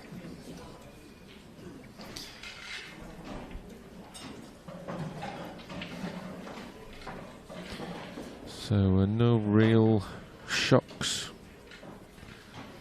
No, there are some seeds beating, some qualifiers beating seeds, but I wouldn't class those as shocks. They're just close matches, closely matched matches. Yep. Mark Farnsworth still 1-0 up against Toby Bolt. So the second set must be a tight affair. can just see over that Mark's at the table. But, of course, we would call, if Jake wins this match, we would call that a shock. You know, Craig is one of the big heavy favourites to win this tournament. Not taking anything away from Jake, who's a fantastic player. So this could be the shock of the round, if we can call it that. It's the first time I've really looked at the draw in any detail, and so let's just look a little bit further ahead. I'm sure there's going to be lots of swings and roundabouts, but the next round we could see Mark Farnsworth against Jack Whelan, the winner to play John McAllister, and the winner of that could play Craig Marsh or Jake Newlove, who could then play Gareth Hibbott. Yeah. I think there's a fair chance that Mark, if he does come through his match, obviously he's winning at the moment, versus Jack, would be a heavy favourite for a stream game. Well, you never know. You know, I mean, they're okay. They've certainly got potential, them two, if they apply themselves.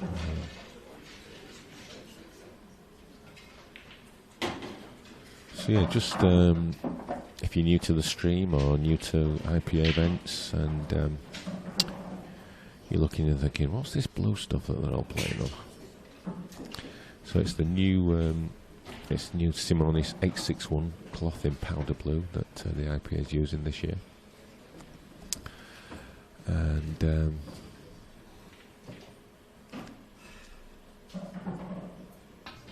it's obviously a massive change away from the green. I was waiting for that sneeze for ages. That's a nice shot from Craig. So yeah, it's a new cloth we're using, and there's lots of reasons for that. And one is about giving blackball its own identity and moving away from it being viewed as small snooker. And so there's the image and the visual side of things. As a player, it's more grippy, so you can play more shots on it. And I know that if you've been watching on the stream, you can see some of the. It's more reactive. And if you're a club owner, it's long lasting. It's covered in spill guard. It's low maintenance. You know, there's no brushing and ironing needed. It's just pad it down. And overall, just a great cloth and beautiful to play on.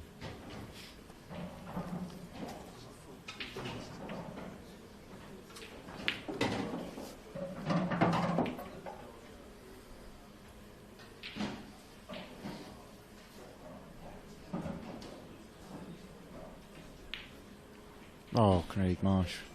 Oh, I did not see that coming. What's happened there? He's just missed a black that he would never, he wouldn't dream of missing. That's, oh, that. I was just thinking to myself how composed I felt he was staying, because I know he can get angry with himself. He was kind of, you know, showing a few signs of sort of, you know, wry smiles and stuff, but he looked fairly positive for every time he came to the table. But this will be a real test for him now. That was a surprise.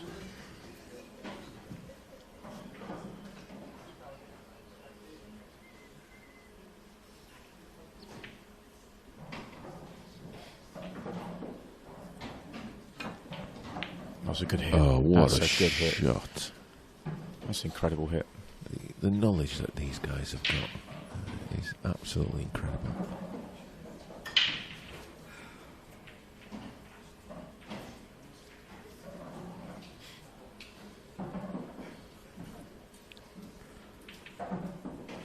See, when people start getting out of snookers like that, sometimes it can make you go for that shot that you don't really want to go for.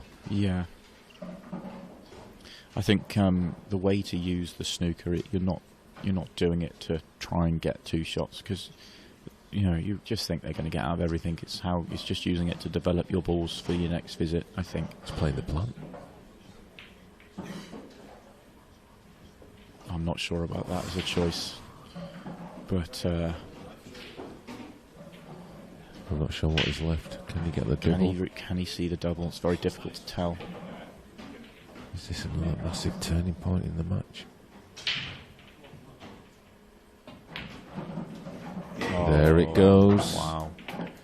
That Craig's making light of it, but that could be a huge, huge moment in the match. If Jake had found a way to win that frame, that I know we're early in the set, but that could have been the match.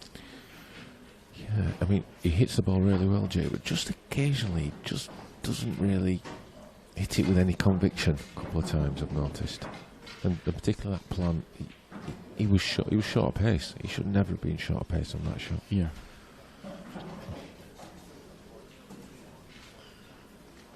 Now Jake's left the room just to compose himself, and Craig will be mighty relieved.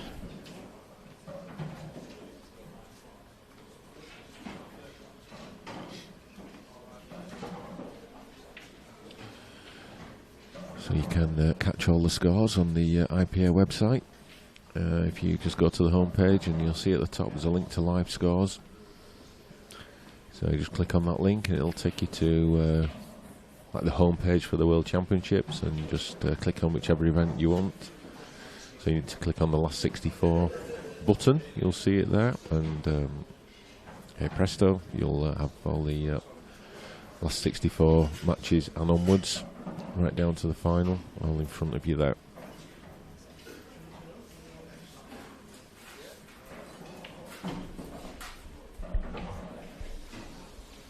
Few questions coming in about the cloth, Kev. Is it openly available? Where can people get hold of the cloth? And what's the difference between this cloth and a speed cloth?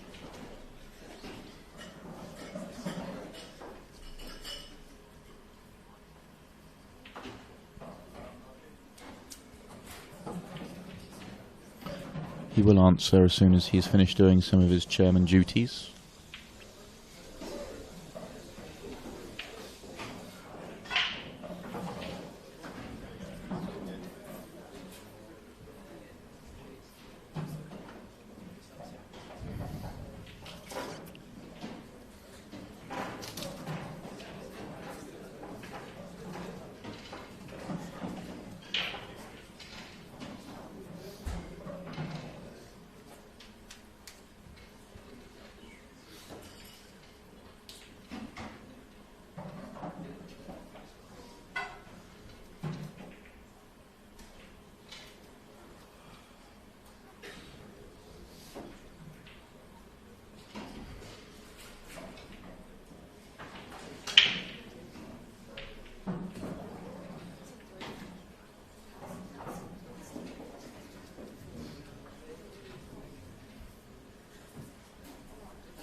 Jake's back, so we're off.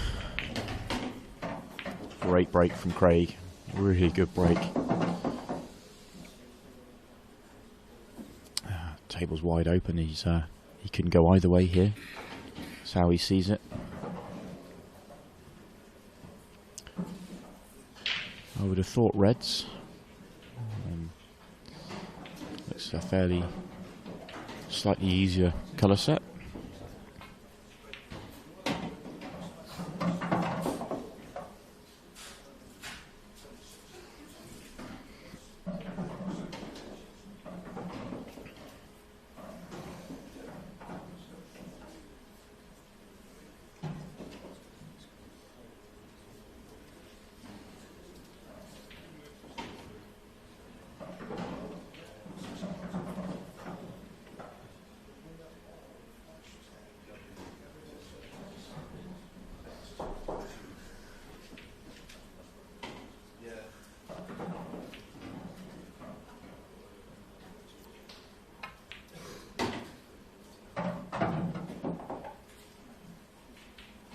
Oh, he controlled that shot lovely. Really delicate little screw shot. That quite a thin cut. Played it really nicely.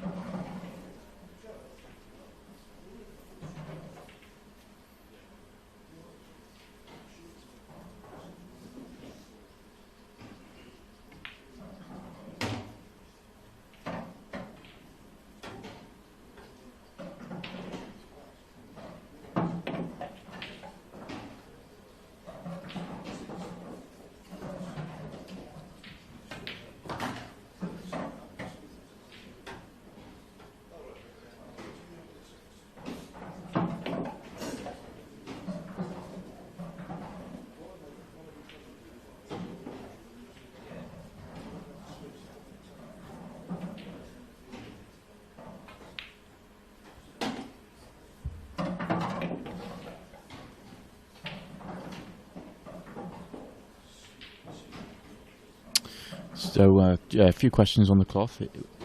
Where is it available? And is it, what's the difference between this and a speed cloth? Well, the difference between this and a speed cloth is a sort of technical question. It's all to do with compression within the cloth, or something like that. I don't really fully understand it.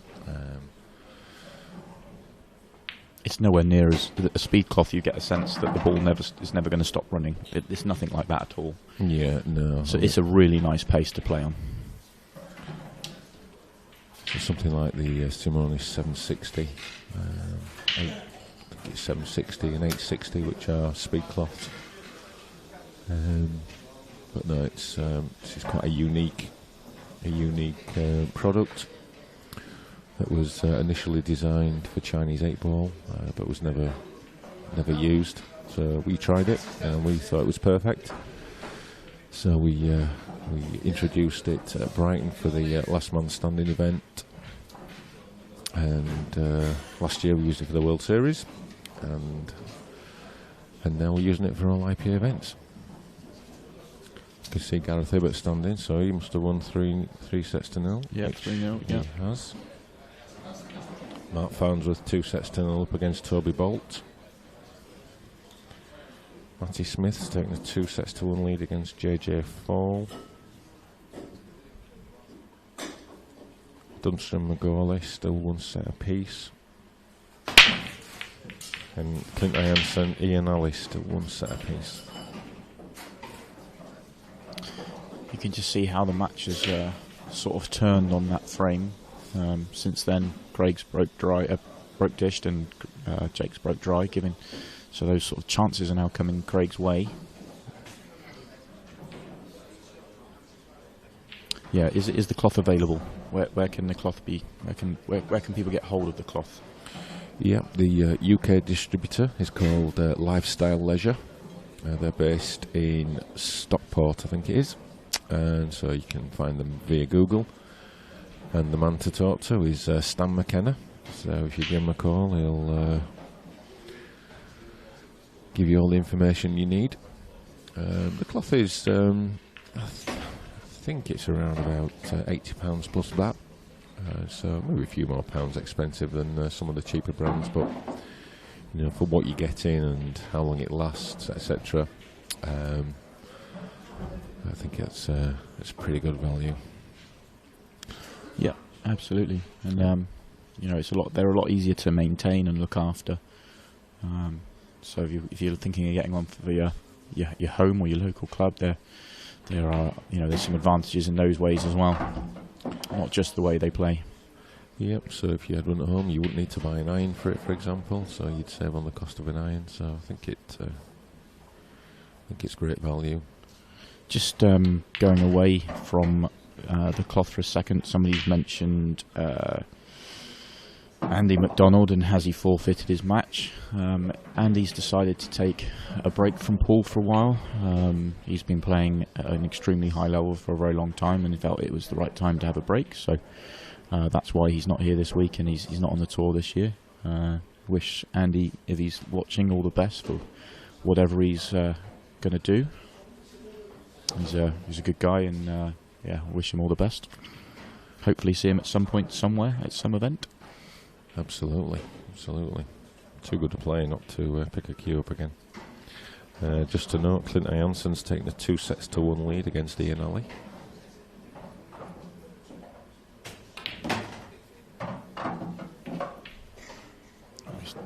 Just come up short there. He was looking to, I think, looking to get on the bottom one, but it's actually not too bad. He just needs to take the one to the left middle and screw back a fraction. Tricky shot, but he still has a shot. That's the important thing. He wanted to play the bottom rail first, but he's had to reroute. He cued that one nicely. So still a delicate shot left.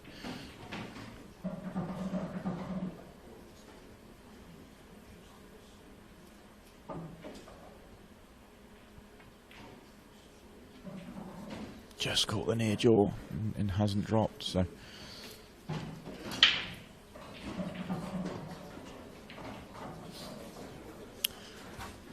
Jake needs, it's Jake's turn to respond, really. He's 2-0 down in this set, and it's a mistake from Craig he made a mistake in the first frame of the set, and Jake didn't take advantage, and he kind of really needs to now, otherwise the set can get away from him.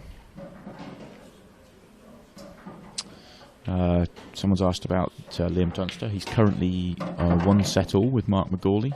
I can just see him at the table in the arena now. So I don't know what the score in the current set is, but 1 set all at the moment.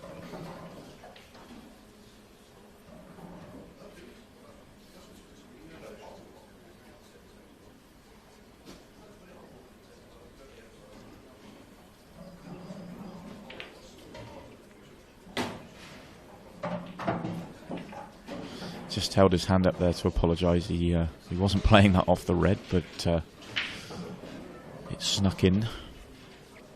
A wry smile from Craig as well, but it's part and parcel of the game. I think that little cannon's come out lovely as well. It's just nudged all of these open. I think you can see the one to the right, top right pocket. So one good positional shot off this ball, and should give him a good chance, which he's got. So just needs to bear in mind that the black doesn't go to the bottom right pocket, so make sure he leaves a good angle on his last ball. Have a clear idea of which pocket he wants to play for the black in.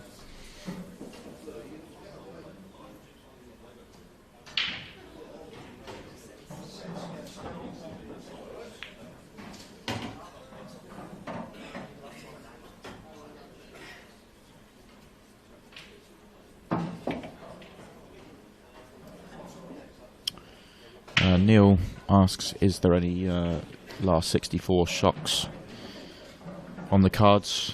I think there's quite a few qualifiers that are winning, but I wouldn't really call them shocks. Maybe they're slight second favourites going into the match, but there were some pretty even matchups in the draw. I would say this would probably be the biggest shock of the round so far. But Jake's a fantastic player, so you know, he would, you know, it would be a shock, but not a huge one.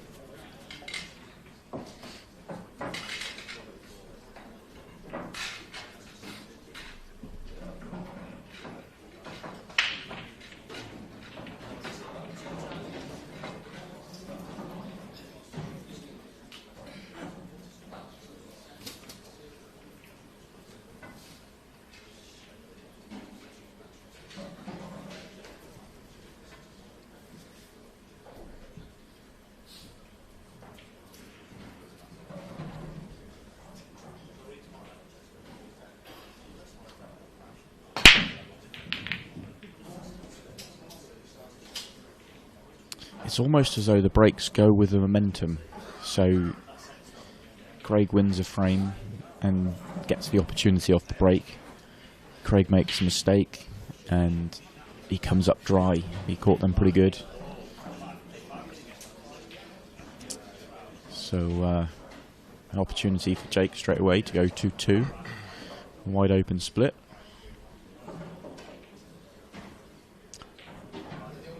possibly looking at reds, probably, but there's a little bit of a problem at the top end of the table. There's a yellow sort of blocking the top right hand pocket. They all three at the top go to the top left, but it just, you know, needs tidy cue ball control. So he is going to go yellows. And the reason I didn't think he'd go yellows was because of this yellow on the right hand side, but he's gone straight after it. So if he rolls this in, then yellows were definitely the choice, the right choice.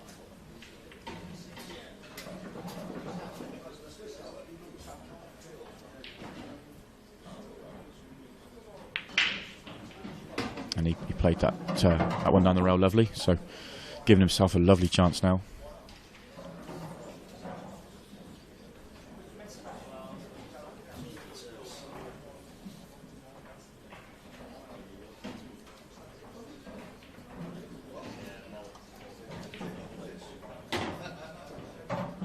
He's just under hit that. I think he's okay because I can see Craig's right behind this shot, and I think Craig sort of thinks he's on it. So yeah, or maybe not. Then if he's playing a little swerve, yeah, played that lovely. Well played. It's still not ideal. It's still slightly tricky. It's not a great route left. It's hard to play this one down the rail, which is his only option, and get good position on the next ball. Yeah, he's got to screw back up to the top left-hand corner of the table.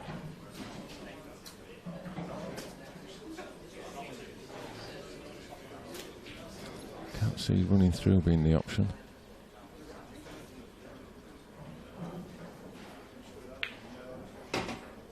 Yeah, as I thought he would do. Absolutely, just as you called. Yep. But this isn't the easiest. He wanted actually to be quite a bit straighter on this, because he's going to play for the yellow into the right middle, I believe. He's got quite a bit more angle, so he's probably going to be bumping up into the... it's a tricky angle, because he probably would have wanted just a fraction more or a little bit less.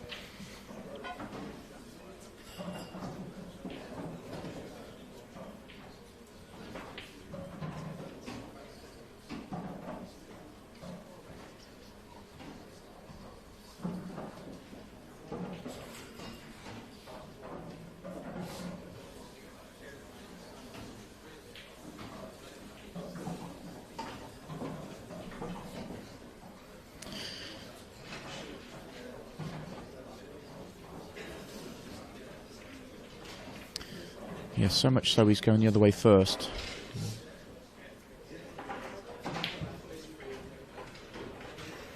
Not to be.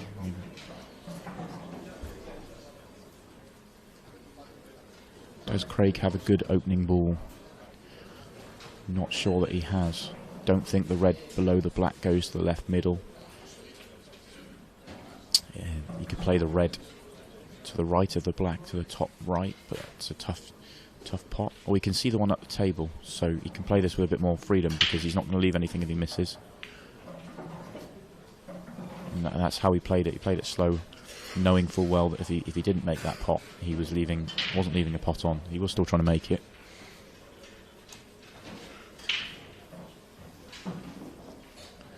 Talking about shocks and are there any brewing, there is a qualifier that's 2-0 up on the seed. That's Gary Clark is 2-0 up on Mark Pickworth, who, in my opinion, is probably the most underrated player on the tour, because Mark's a fantastic player. But so's Gary, so I don't really want to call that a shock, but obviously it's a qualifier 2-0 up on the seed. Toby Bolt's just pulled a set back against Mark Farnsworth. It's 2-1. We saw Toby on the stream yesterday or the day before, lost track of days, but very good player.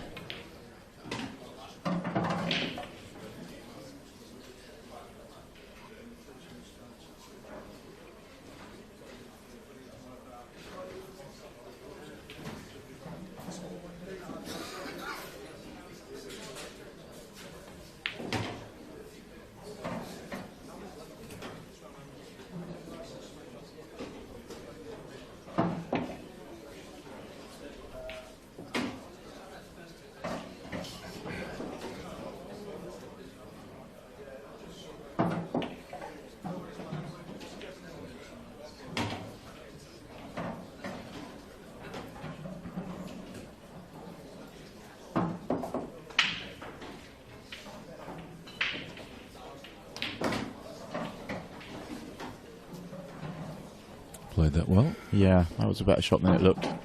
Could have gone wrong that to get a bad angle on this last ball, or this penultimate ball.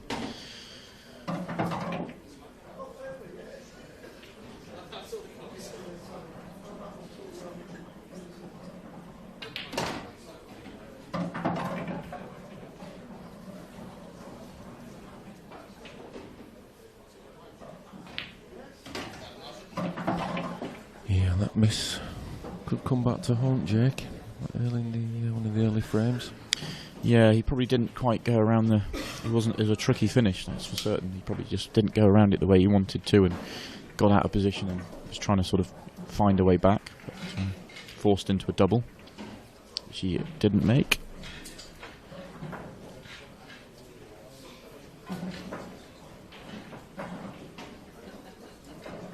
So we could be heading for a exciting fifth set decider. 3-1 to Craig. He could still lose this set, but we're heading that way. There's something about this stream table this week, Kev. It's a magnet. Yeah.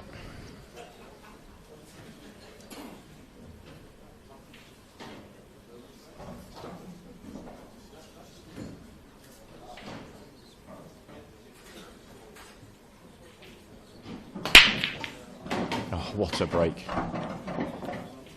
It's a tremendous break, is that? So he probably deserved a slightly better split, but they're still fairly good. He probably wants reds. Has he got an opening red? I don't think he has. I don't think he can see the one over the bottom left. So, which is why he probably deserved better than he's got here.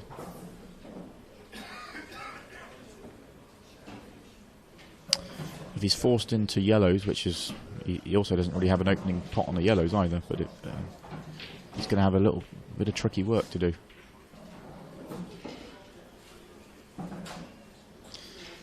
The only open yellow he can pot is the one to the bottom right.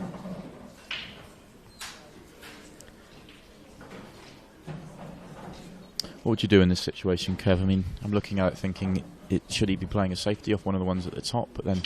Are you giving Craig a chance to go game on yellows? And do you want to take that risk? No, I think you don't want to give your opponent any sign of weakness. So you're looking for an attacking option from here, which probably means yellows.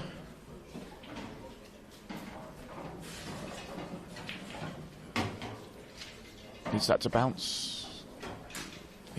That's okay. Could play containing safety here. Yeah. Develop his yellow and leave Craig behind the yellow.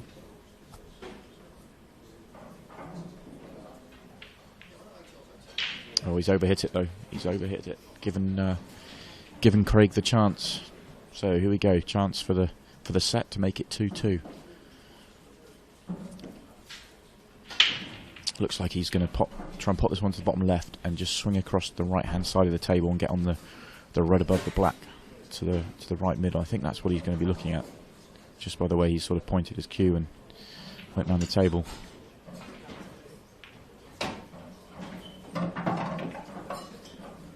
I think he may not have played on that. Of course, he may decide that's the right ball for his last ball. If it goes to the bottom right, then it gives he can just drop it through for the black into the bottom left. But black also goes into the right middle, so there's no real problems here. Everything goes everywhere.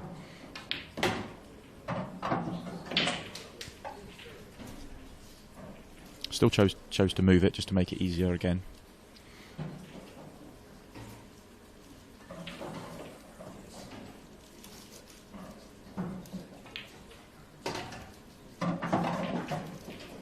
I think that's perfect as well. You can just take this one to the left middle and just come back almost to where he is now, and it would be absolutely perfect.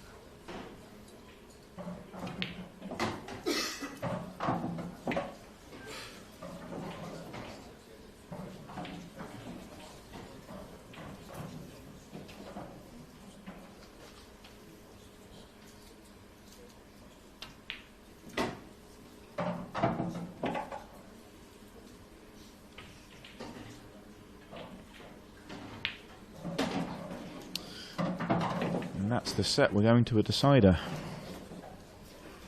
do like a decider, Kev. Yep. And we like him even more at 3-all. Yep. I think it's fair to say that that wasn't the best set from Jake. He probably could have done a bit more at the beginning, first frame, and had a couple of chances that he didn't make the most of where he was in the previous 2 sets. So maybe he was thinking about the fact that he was 2-1 up on Craig Marsh, one of the tournament favourites. Maybe not, but probably wasn't quite didn't look as confident in that set as previous sets.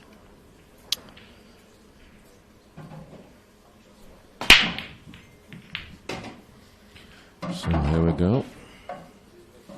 Another good break. Wow, Now look at those reds. Wide open split. Has the momentum of this match changed at the beginning of that last set when Jake missed that pretty routine finish? Is it going to come back to haunt him?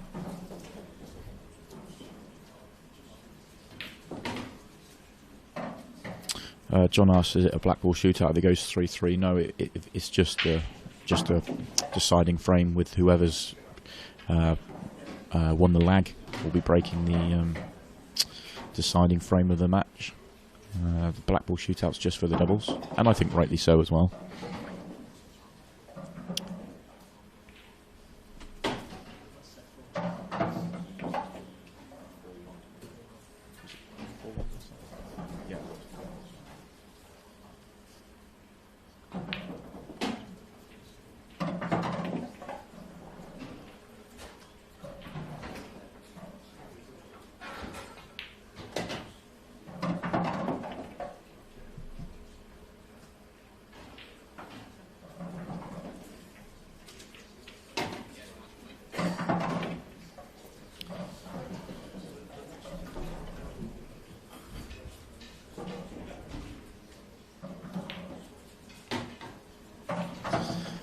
So 1-0 to Craig, and a lovely break and finish. Made light work of that after a very, very good break. Just want to give a shout out to David Hine, one of the voices you will have heard the whole of last season. He's just sent me a photo of himself watching the stream. Got it on the big screen. He's coming up Saturday, so looking forward to seeing you, David, and maybe sneak you on the commentary for a set or two. I think the viewers enjoyed your thoughts last year. Mr. Stato. Yeah.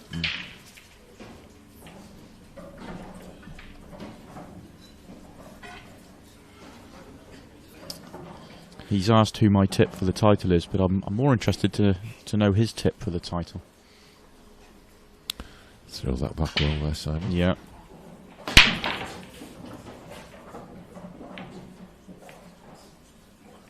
He hit that break really well, but unfortunately he's come up dry, so it's sort of another opportunity for Craig. So the set sort of chances are his way early in this set.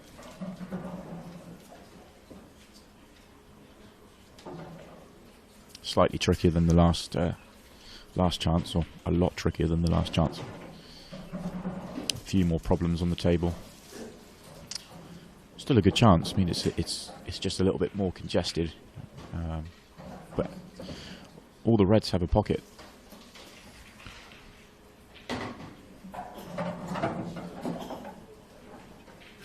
Could this be where the experience of Marsh just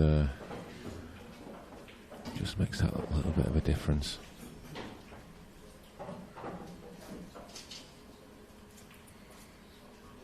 Jordan Graham's asked what the next match on the stream is. We've got a all-Scottish battle next. Scott Gillespie versus Ross Fernie. Should be an absolute cracker, that one. Unfortunate for them both to draw each other in this last 64 stage. I think there was two Scottish seeds, and Scott Gillespie probably would have taken any of the other 30 and wouldn't have wanted to play a Scot. But unfortunately, that's the way it's panned out. So it's given us an exciting game to watch anyway.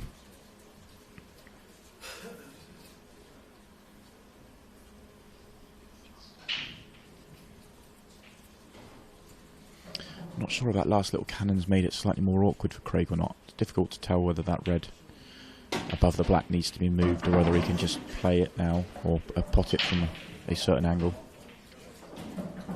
I'm sure it goes to the right middle. Probably won't want to play it from here because he'll be knocking the black, which in turn will go into the yellow and the red. So I think if he finishes slightly low on it, it'll be fine. Again, that definitely has made things more awkward. So this is tricky.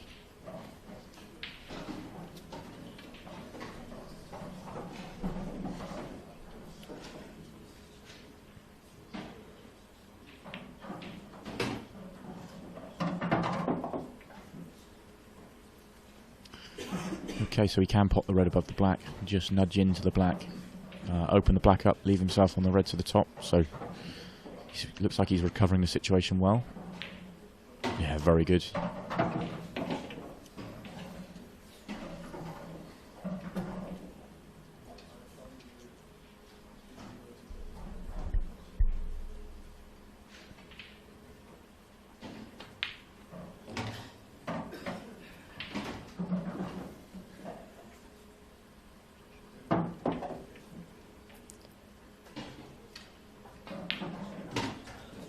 Really well done. That was much better than the first finish. Much harder, much trickier. He had to get a really good pinpoint position all the way through that. So very good.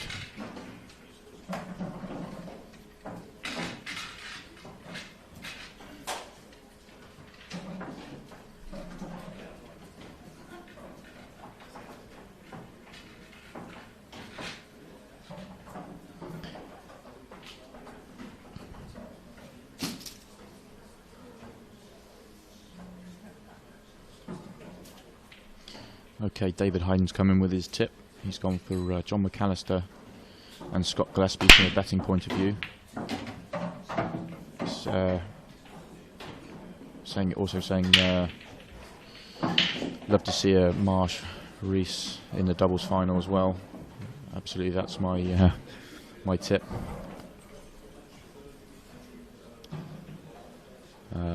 Yeah, I've been really impressed with Jake as well. Really good to see. I think I agree with you. I think Scott Gillespie, from a betting point of view, I think Scott Gillespie's a fantastic player. One of the qualifiers that you really would have picked out that could go deep in this tournament. Obviously, with his made the final of the Scottish Open and was very impressive in doing so.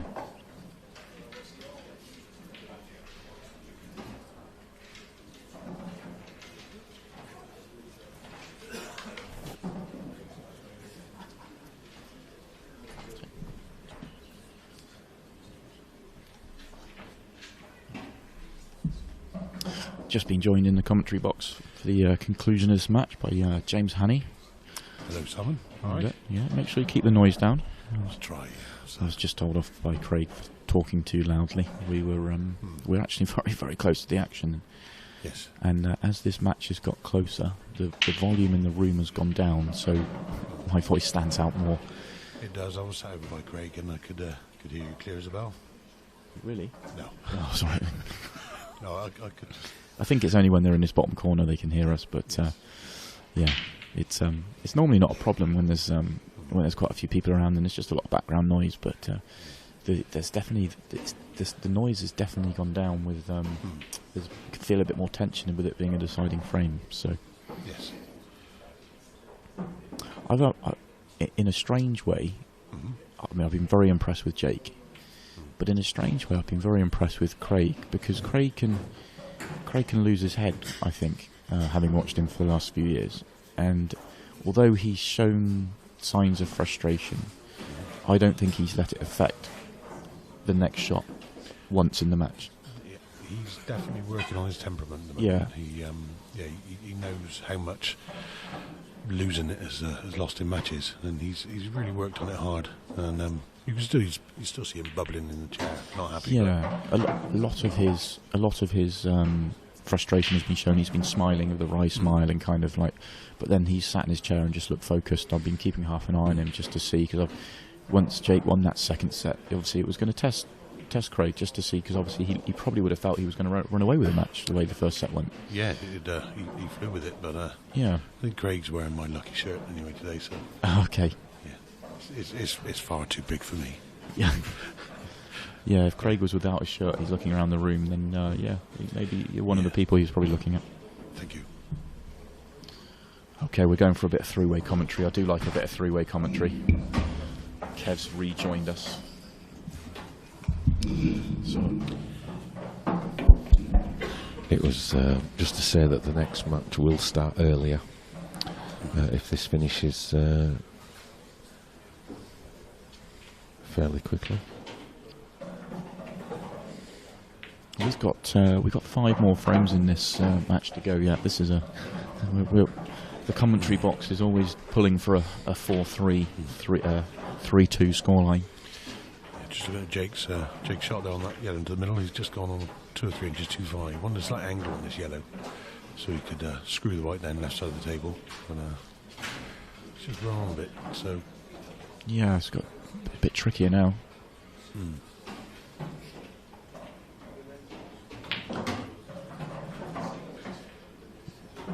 He's got a it's not touch now. I don't think that's ideal though. If the black had gone a fraction further, possibly, but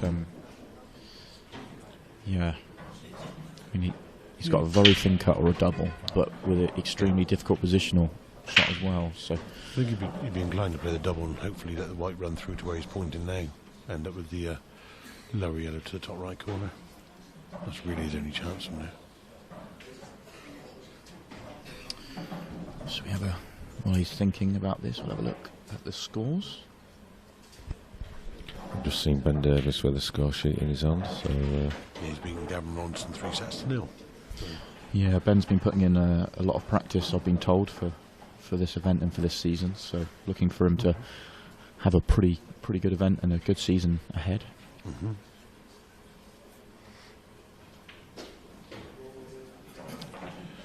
Right.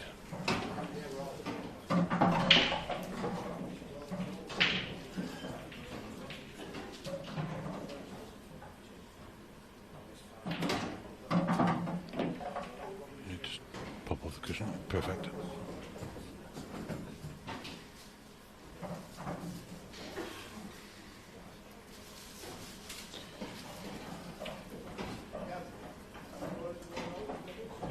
So barring any glaring errors from Craig here, should be quite easily into a 3-0 lead in this deciding set.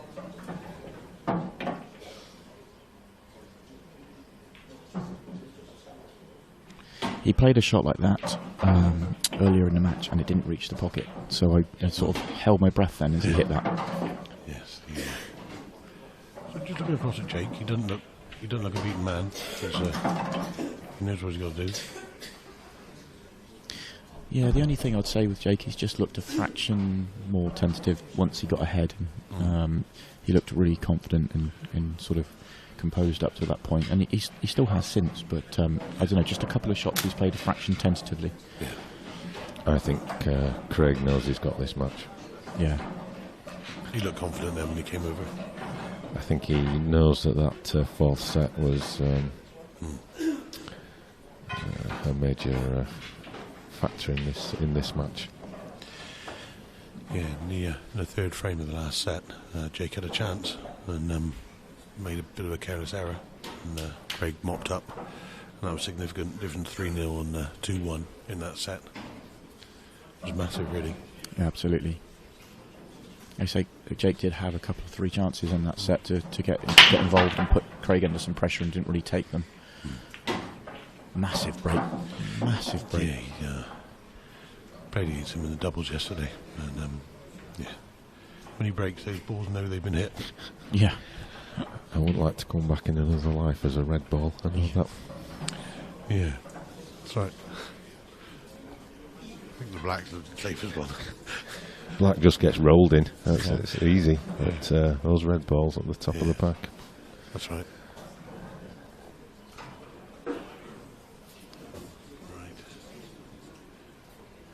One good yellow, and he could open the frame up here. Well played. Oh, yeah, he's okay. He's okay. Fraction more angle on this than he probably wanted, but he's okay. Still not easy. Bridging, digging down. Well plays. Oh, yes. Queued up perfectly. Yeah. Oh, Jake's quite a rarity, isn't he, Kevin? Because I don't know many good players from Yorkshire. Do you know any? Not that I know of. All right. No. Shame he's from Humberside. He wore an East Yorkshire top yesterday. I don't know what the difference is, to be honest. Is Humberside a county, or is it East Yorkshire? It is when they're not doing well, but when they're doing well, they're Yorkshire, aren't they? Is that right?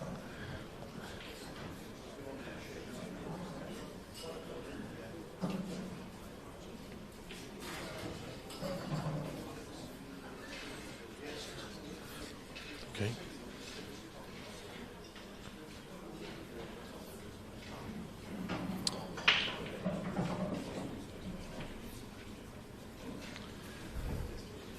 Just trying to work out the easiest way to go around about this.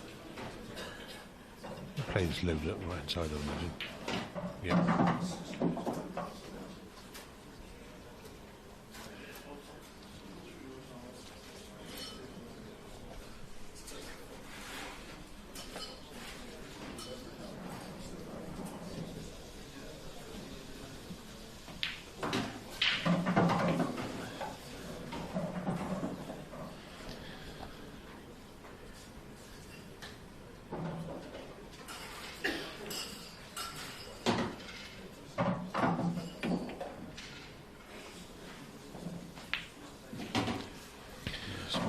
Well, he was asked a question. Yeah. And he certainly came up with the answer there, so that's a great reply from Jake. That was a lovely finish as well. The first couple of balls in that were very confidently struck and gave himself a lovely chance and rolled them in. Very, very good. Very impressive. I think, the first couple of shots settled in line nicely. Yeah. Sharp exhale of breath as he came over to mark up the scores. Yeah, with this format, you know, he was 3-0. He didn't get a chance in that frame. It's now his break 3-1. If he comes up dry, he knows he may not get another shot till 3-3. So he knows this is a big shot. Yeah, I mean, I kind of feel Craig's got the bit in his teeth now. If he pots off this break, he should finish. He's hit them well. Made a ball. Black's tied up. Black's Well, tricky. it's doubleable, but it's... That's right. He's looking at reds already, and he's just... Yeah, there's nothing about yellows that's appealing, is there? No. He developed the black off the first red. Play the red down towards the bottom right, into it, flick it out, and away you go. Do those two reds need to be developed on the middle of the table? I think the top one goes bottom right. You'd think there'd be an angle for one of them. Maybe not, though. The Looking at bottom the one goes to the middle, so... yeah. Absolutely, as you called. Trying to develop the black. John McAllister must be through. He's finished, relaxed. Yes. If anything, he's made the black slightly trickier. But unfortunate for him.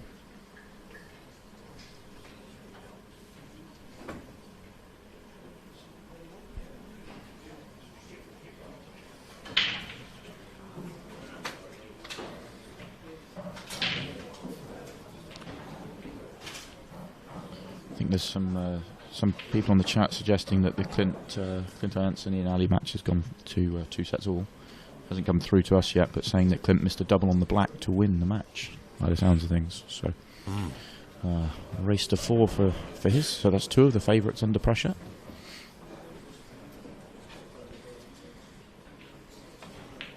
And he's Gonna gone get after the the black black out. again. Oh, what a shot. What a Great great mark. shot. No, the top one.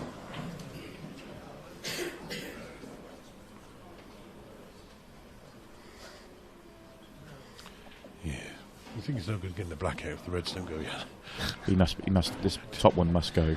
He wouldn't have played it. Well, he might have played it, but the odds on him being on a ball afterwards, or an easier ball, so this must go.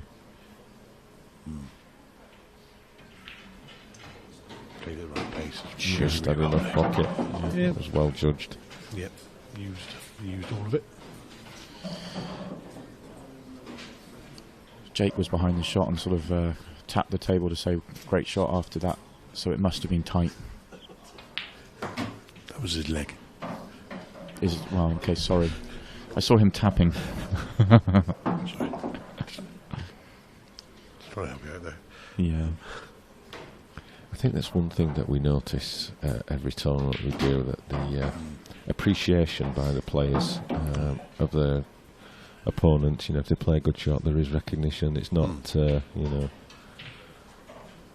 there's no animosity or anything like that. It's he's made that off the thin pocket, which has just let the white run away. He's Yeah, still it's absolutely fine, but He just played the white between the yellow and well, between the middle and the yellow up round bulk. I think he might. He can screw this. Yeah, he can screw this I without think he'll hitting the just side screw cushion. him, On these cloth now, you can grip these like mad. Okay. Lovely shot. So, just say hello to Ryan Watts down in Southampton. Ace cuts, decent barber. Don't look at my hair to judge that though. Well played, Craig Marsh. Oh, is that well it? played. Yeah, that was for it. Well done, Craig. Well played. Yep. So, responded really well then. Craig Marsh on to the next round. Wearing my shirt. Yep. Another great match. Are you in for a cut of the prize money then, James? All right, we're just going to interview Simon. Do you want to interview? Because I'm not dressed in front of the camera. Not really. No, not really. No. You do. You know you do. So Simon is just going to interview Craig, ask him about the match. So just bear with us.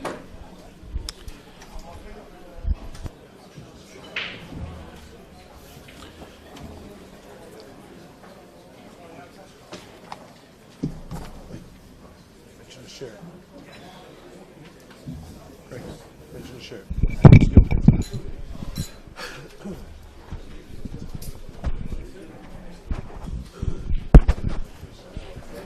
Are we on? Are we on? Yeah. Craig, how do you think that went? It was a tough first game, that.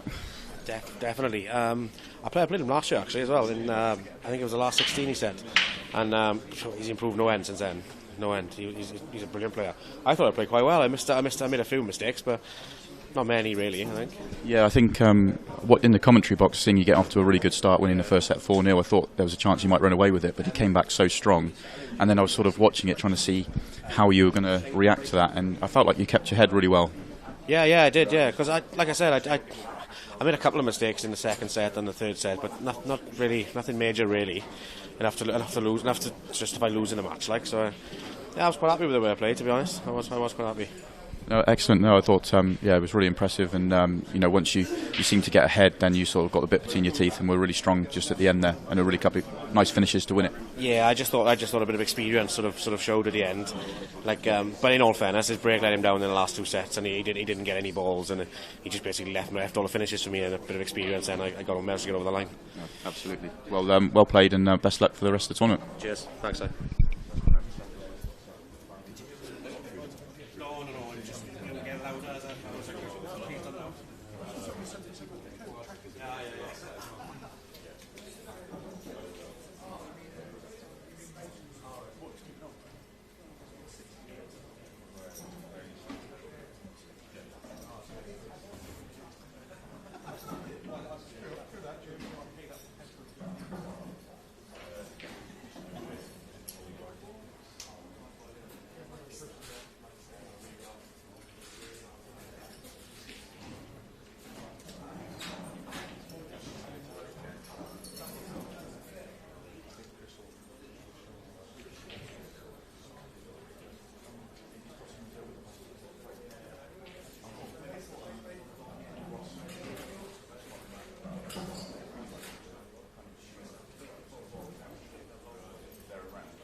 And you have the technology.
Also, yeah, the volume will be on here, won't it?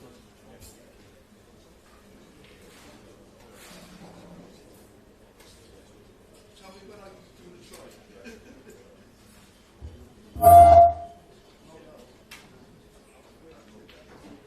I know. 1, 2, 1, 2. 1, 2. You go. 1, 2, that's fine.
The 1 o'clock matches in the Open. On table 1, Simon Ward, Yannick Beaufils. Simon Ward, Yannick Beaufils, table 1.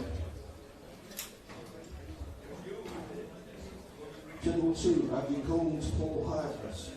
Andy Coles, Paul Harkness, table 2.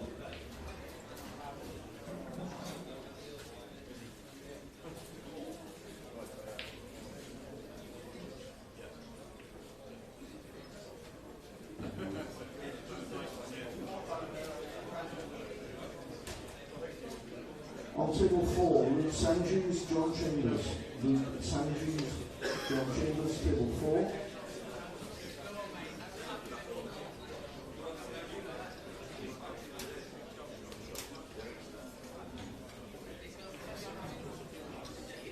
Table 7, Mark White, Jimmy Carney. Mark White, Jimmy Carney, table 7.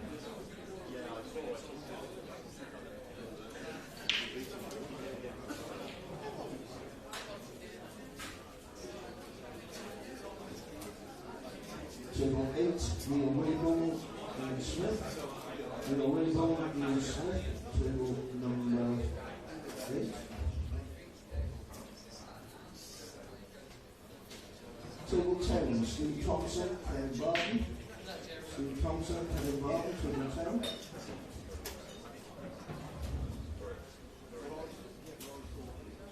Table 12, Jason Twist, Liam Waterworth. Jason Twist, Liam Waterworth, table 12.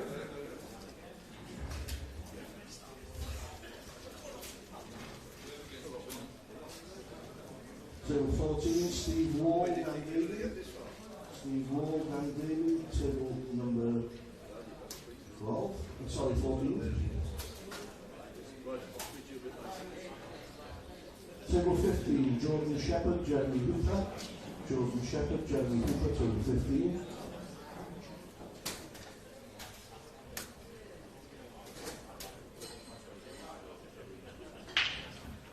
Table 16, Jess Graham, Mark Chung. Jess Graham, Mark Chung, table 16.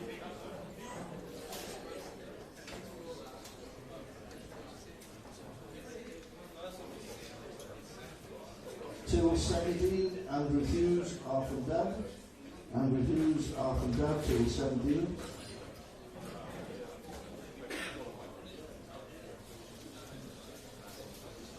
Table 19, Jamie Simmons and Harry Irwin. Jamie Simmons, Harry Irwin, table 19.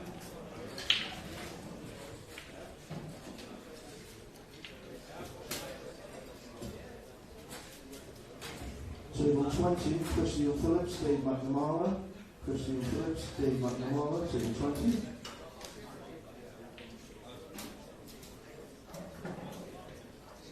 Table 5, Simon Fitzsimons and Josh Durant. Simon Fitzsimons, Josh Durant, table 5. Table number 3, Josh Dewhouse, Roland McCarthy. Josh Dewhouse, Roland McCarthy, table number 3.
On table 13 in doubles, pick Ianson and Church, Yates and Cook.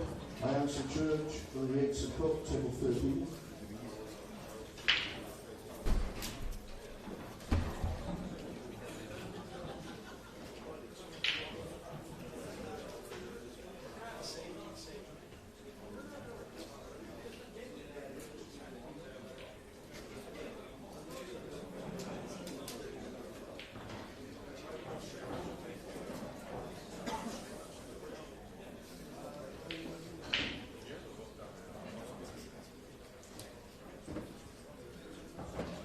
The match on the screen, please. Can we get Ross Furley, Scott Gillespie? Ross Furley, Scott Gillespie on the screen table.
It's David Rooney and Scott Ross in the commentary booth for this match.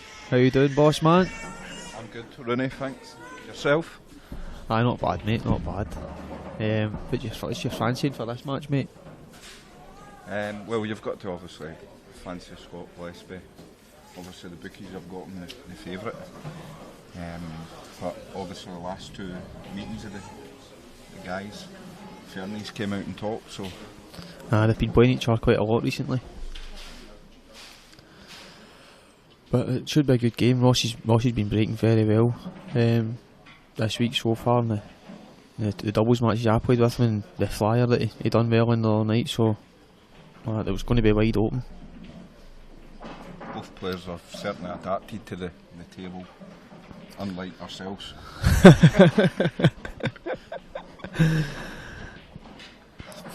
It just shows you how the break is so big, but isn't it? Yes. You've got a pretty good break yourself, boss man. Yeah, for the opponent.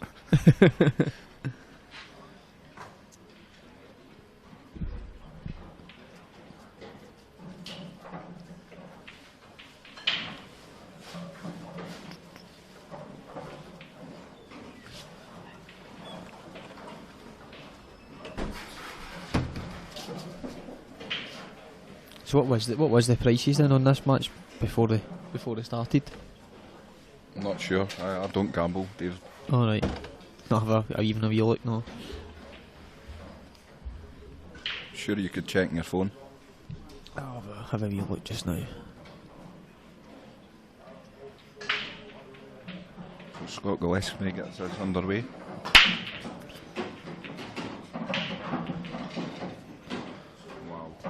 Wow, what a break! That's a good way to start the match, isn't it? With a nice wee clearance here. I think it's going to be reds, boss man. Definitely reds for me.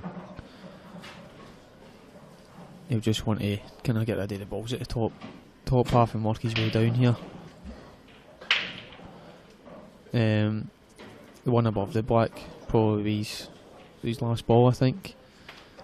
When he starts clearing the bottom three. We've also got the big bag in the middle for that as well. Yep. You can see with the other view that we've got on camera 3.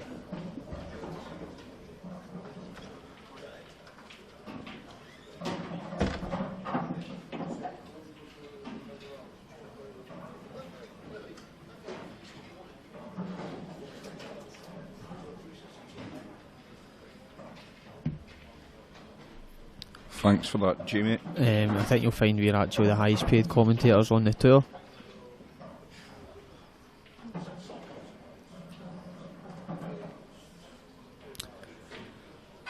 I found yesterday as well that the stream table breaks better. I found it was breaking better than the other tables. Seems a bit faster, more reactive. So I think this is going to be. It's not going to be slow anyway. This match, it will be over pretty quick, regardless of who wins. Both players don't like the safety battles, or they want to they want to try and get into a rhythm.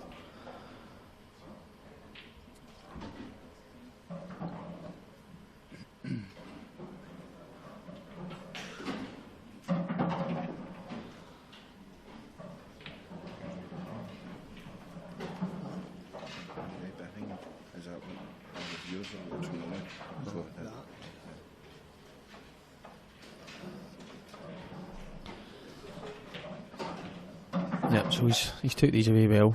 He's landed on every ball where he wanted to go, and it was the most obvious route. So this easy finish here for 1-0 to the Goobs.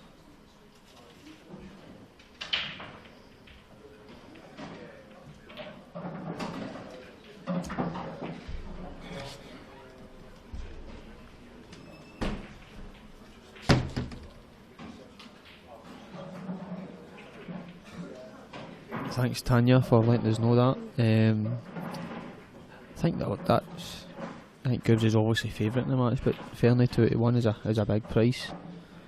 The Dunster game, I think it was 1 each in sets and 3 each in the third set, but we don't know what happened in that set. It's kind of at the other end of the hall. We can try and find that out. Yeah, we'll try and get some results for you as well.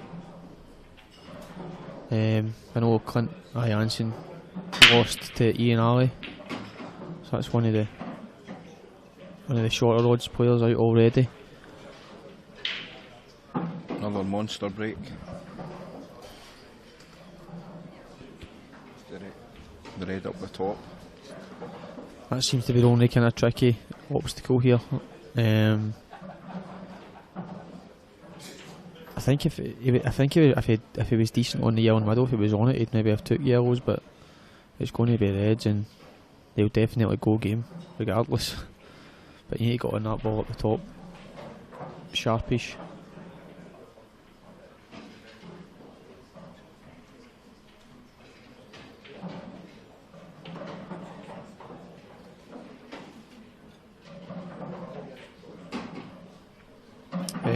We don't know any of the live scoring on the Farnsworth game. We actually don't. There's not been any updates. We can try and get a hold of somebody for the top table to kind of keep us updated as well as we can. There was a couple of nice matches going on there. Simon Ward and Yannick Wolfies, that's pretty close to, so we can try and keep updated on that. So fairness, I like to take up for the kind of awkward ball as soon as possible. It's hard to see how good he is on it, but I think he's just going to be making sure they pot here, and he should land on a red into the corner or come down for the middle when he kicks a yellow.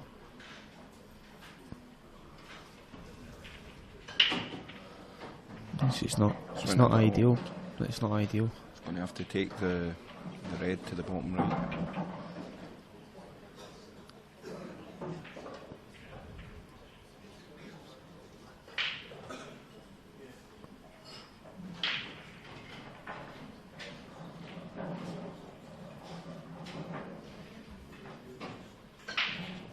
Farnsworth plays Jack Whelan tonight. That's an interesting tie as well. That could be on the stream. We'll try and keep update. We'll try and get updated on the next match on the stream and what the stream matches will be. You can see Ross here. Is he going to try and could even screw into the red, Scott? That's a great shot.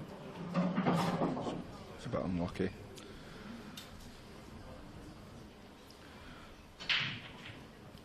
Sat nav on the white here.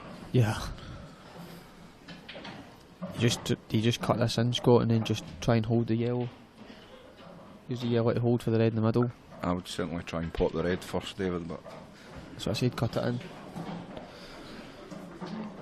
It's a bit good.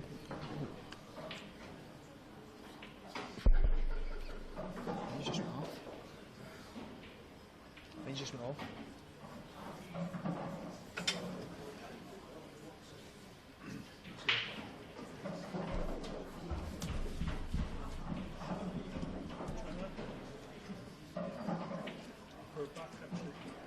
Oh, how do you... Oh, right.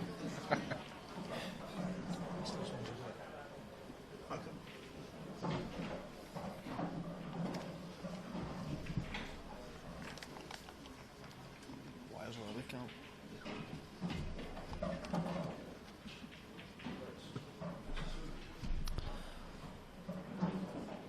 Seem to have lost David there for a bit. A bit of technical issue there, Scott.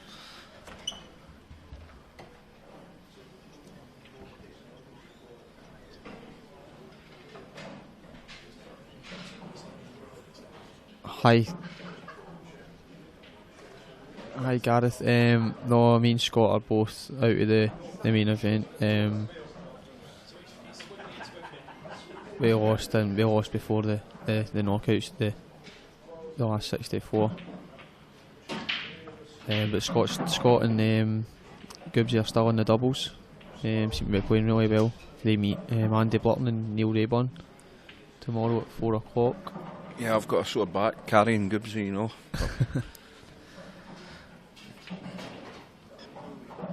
Makes a change.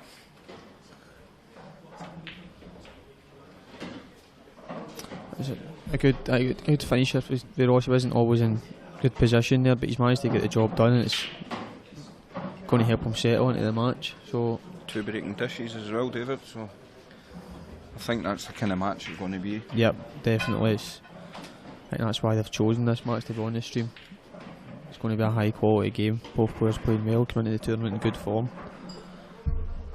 Even Gibbs was saying himself that he's started practicing again and stuff, and he didn't really practice before tournaments, so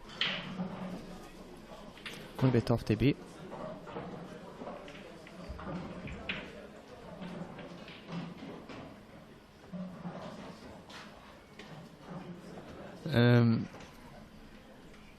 Charles, I don't know what's in the pipeline next for Mark.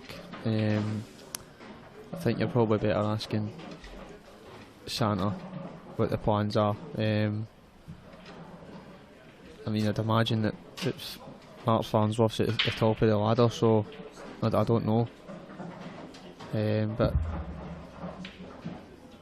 it's a big game. But Mark's proven that he's unbelievable at these long races for money. He's been beating top quality players. Ben Davies, Marshy, Clint, Craig Waddingham. It's a tough school, but it'd be a great game to watch if Mark Boyle did play Mark Farnsworth. Hi Robert, yeah, remember Jersey days.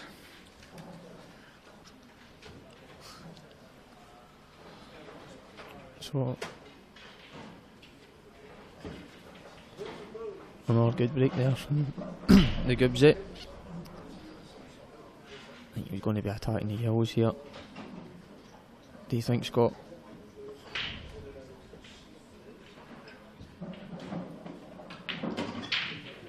Oh. I think he's alright. At the yellow into the corner. I don't think you see him in the middle, I'm not sure. The camera angle, but he's just going to be leaving the bottom two here last. The way he's going to map it out here. But I think if that yellow goes in the corner, he's been a wee bit fortunate. I don't know, that's not where he played the white.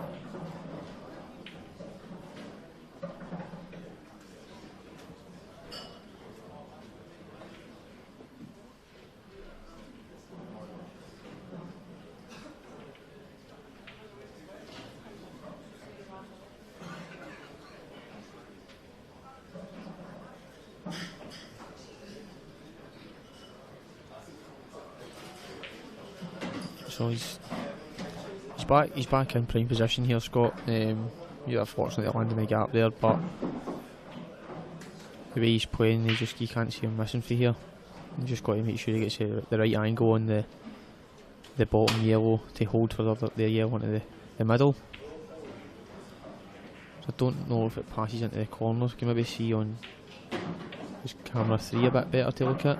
It's still a bit tight. So yeah, he's going to have to play for it in the middle, I think, for his last ball. Yeah, it certainly drops into the middle, David. Thanks, Scott. You're the one without the contacts. Table number 6, McAllister Batten, Warrington, Lakin. McAllister Batten, Warrington and Lakin, table 6.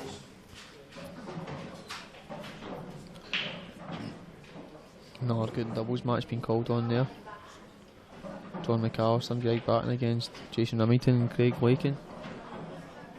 Remington and Lakin were unbelievable last night. This 6 out of their 7 frames.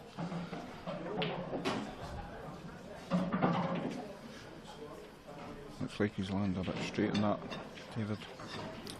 He might have to actually play for the yellow in the corner.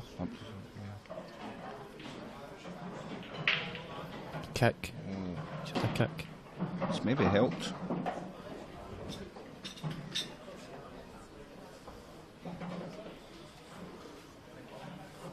I don't know if he can see enough. Can he pot it in the middle, can he? Yeah. So it's just a wee positional shot you've got to play. I think he's going to just make sure he leaves himself a shot at the black. That's all you need to do. Guys at a standard, they don't have to get prime position.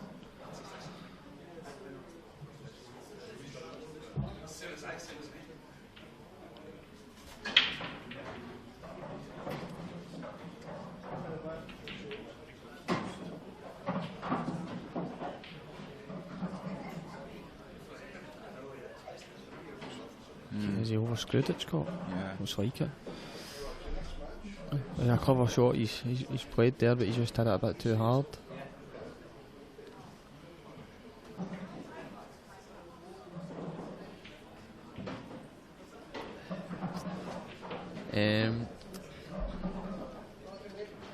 Bob, I don't know what the cloth was when it used to be in queue here. I wasn't playing at the time. I don't think so though. It reacts a bit like a 9-ball cloth in a way. The white seems to grip a lot better. But it takes a bit getting used to, but I think it is the way forward. You see, you don't have to iron the table. It's just a quick brush. The way the cloth is. So you think he's just going to play the Filipino here, Scott? Try and just put it black in the corner. Yeah.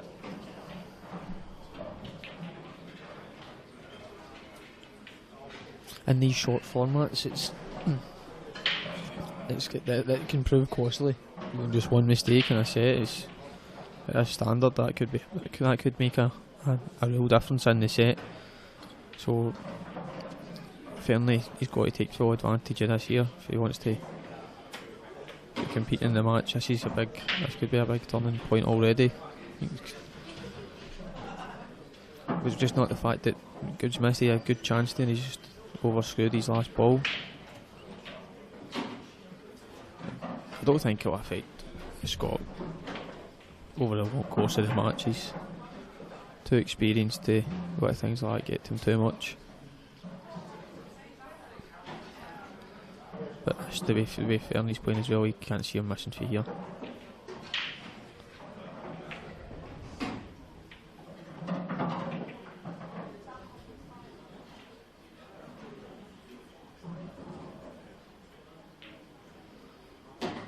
So 3 roll-ins and it'll be 2-1.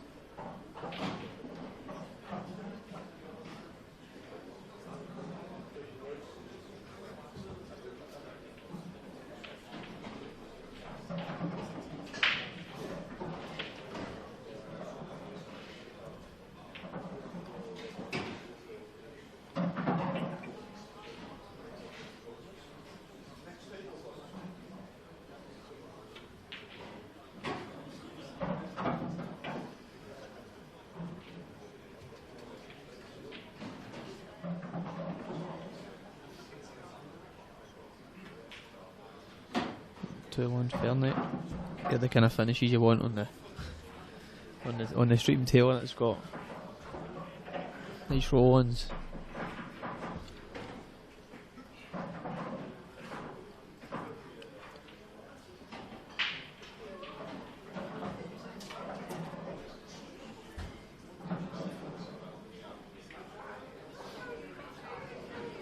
So, Fairnight breaking, his break's been unbelievable this week. Let's see if it continues here.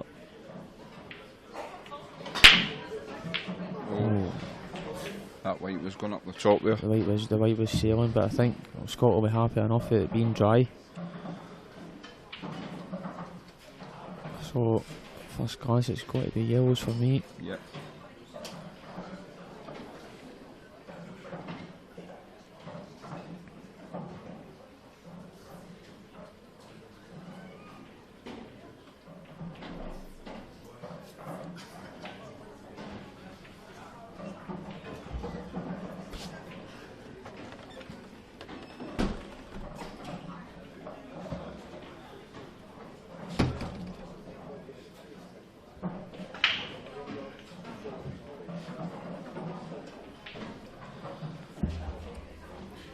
Yeah, asking if Fairnight's good value at 3-1. I mean, I think Scott's definitely fit to win the match, and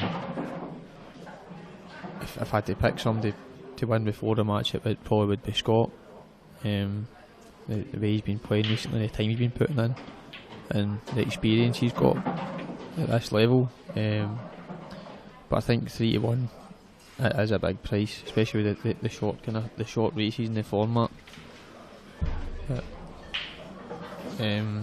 me personally, I've not bet anything on the match.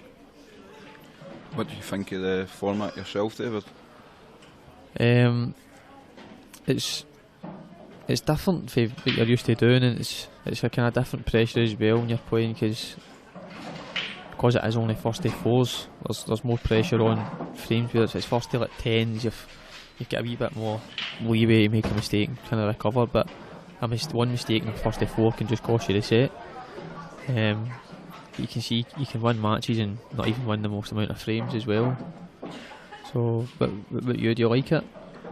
Well, obviously it's the first time I've played it, so yeah, as you said, you can have a bad set, you know, you're not out of the match, but certainly when you get 3-0 sets, doesn't help.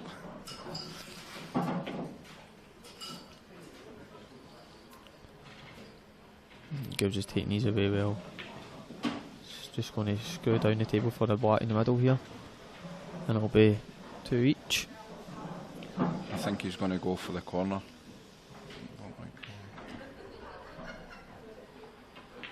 He's going corner, fair enough. That's maybe why you're out, David. I'd just like to try and make it as easy as possible, mate.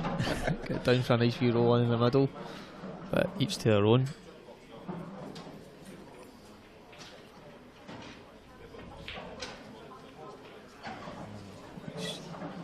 Not expecting that. No, I wasn't expecting that myself.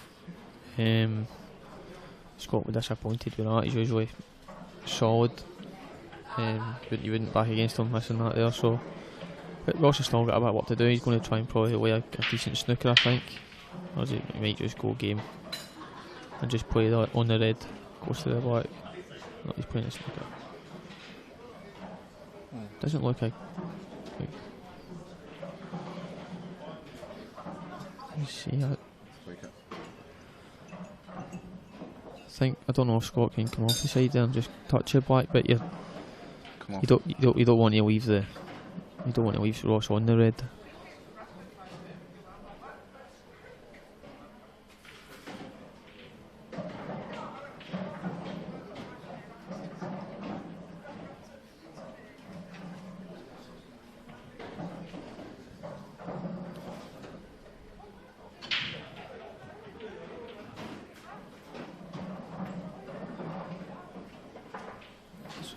Put it along the corner. I think Ross will be going game here. Just good chance to go 3-1.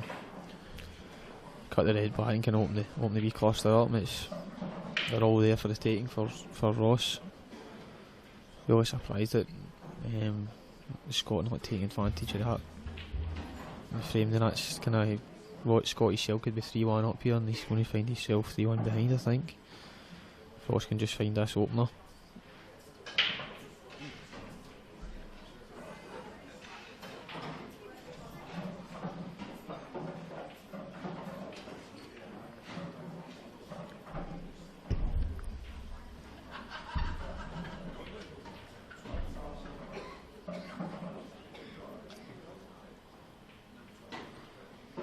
Time a wee bit more here than what he usually does. Ross, he knows it's a big important frame here, and I know he loves to just be aggressive. He doesn't like playing snookers. We spoke about it when we played doubles, that it seems to slow him down and it puts negative thoughts into his head, so he would rather just go game, take the chance of kicking balls out and stuff, and it seems to work for him. So I'll be surprised if he doesn't go game here, from what he said to me yesterday.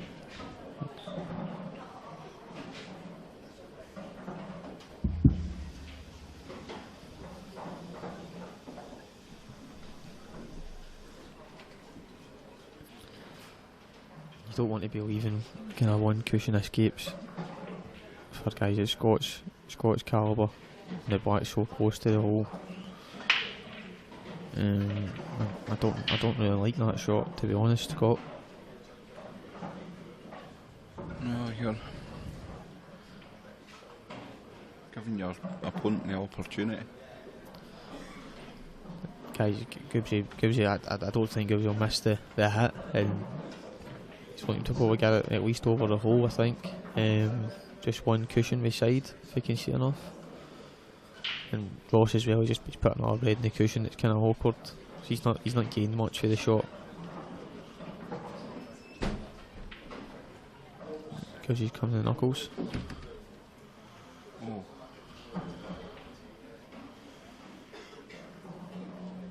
It's not landed good for Scott there. The black's kind of tied up now, so it takes a bit of pressure off of Ross, and he's going to be looking to get some distance here between the black and the cue ball.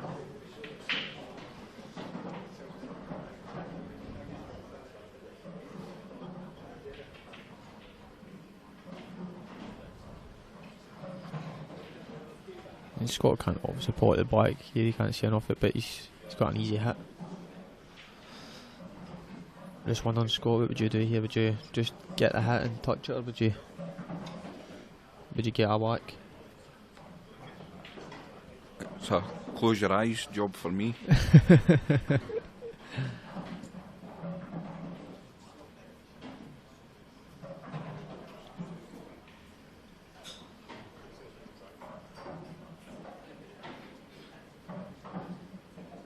Yeah, you don't want to really be leaving the black tied up. Ross gets another easy safety, but he's just looking to see the best chance he can go. Short chance now for Ross. He'll definitely be attacking here.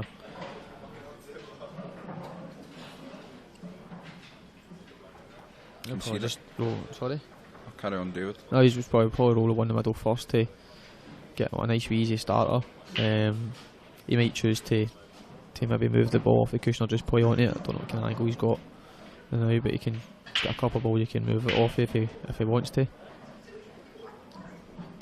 I think Ross is playing with a lot of confidence just now, so I can see him just playing that down the cush himself, to be honest. Would you just wave down the cush as well? Yeah. Yeah.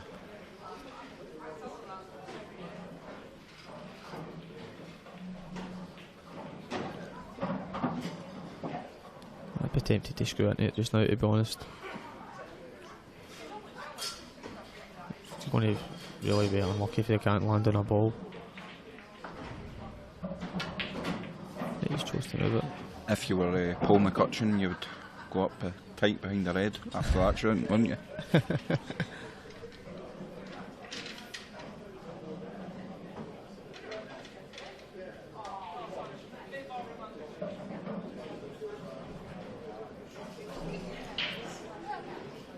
he's played the shot really well there, and it looks like a relatively easy finish here for Ross to get a 3-1 lead. I think putting the cannon there was the right shot. He couldn't really fail to land on a ball after it, and it makes you finish a lot easier. Well, looks like Liam Dunster's through. Yep, Liam Dunster's through to the next round. We can try and see if he can maybe join 3-1. us here, give us a wee interview. Ask me to join in the commentary. Did he get in? We're getting joined by Liam Dunster as well, so viewers are going to go down now.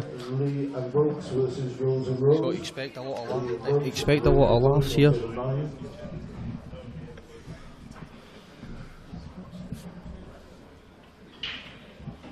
Oh, that looked like a kick there. Oh wow.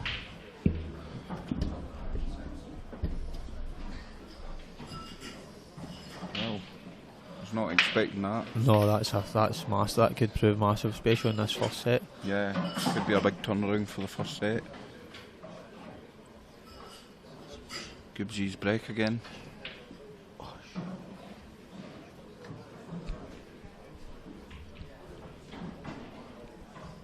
So we're joined now with Liam the Dunster. That's me. How you doing, mate? Not bad. So how did your match go there? It was a good match to start with. I won the first set. It turned a bit scrappy for there. He won the second set. There was a decider in the third set, 4-3 myself. And then it was a 4-1 victory for myself in the last set, David. That's good. Obviously, that's your first match because you were seeded in the tournament, so it's good that you've a nice wee match to get through. And who do you get next? I think I've got Alex O'Donoghue. Alex O'Donoghue. It's not the worst draws. There's worse draws out there, but it's still a tough opponent. But you can see that there must be a lot of backing on Coral. For you, seeing the odds are getting slashed near enough every day. Down at 9s now, I think. 91 now. Have you had a bet yourself? No. No. So how do you like the cloth? Not a big fan at all. Nope. Definitely not. That's not good for all the Coral backers. Yeah. Asking for a refund. Doesn't mean I'm not playing well. It's just I'm not a big fan. I think people will be on the cash out just now. So when you try the tap break on this cloth, Dunster, does it work? Tap break? What's that?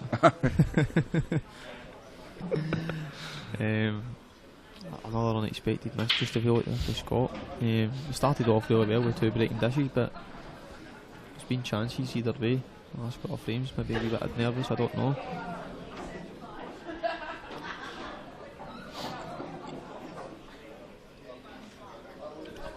So I think Ross is still on table, so Ross will be looking to off to an easy start of the red. I don't know if it goes in off the other red and the yellow in the middle. What would you do here, Liam? You're the man of the pool. We've seen now your European attention is Ross yellows, is it? I think it's still open. I'm not sure. I think it's yellows. Yeah, I think he has yellows. Well, if he's going for the pot here, he needs to get it.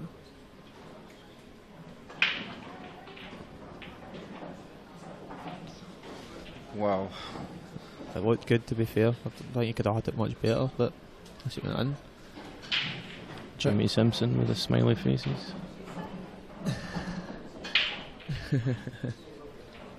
So if anybody's got any questions they'd like to ask our special guest here in the booth, Liam Dunster, you can fire away on the live chat.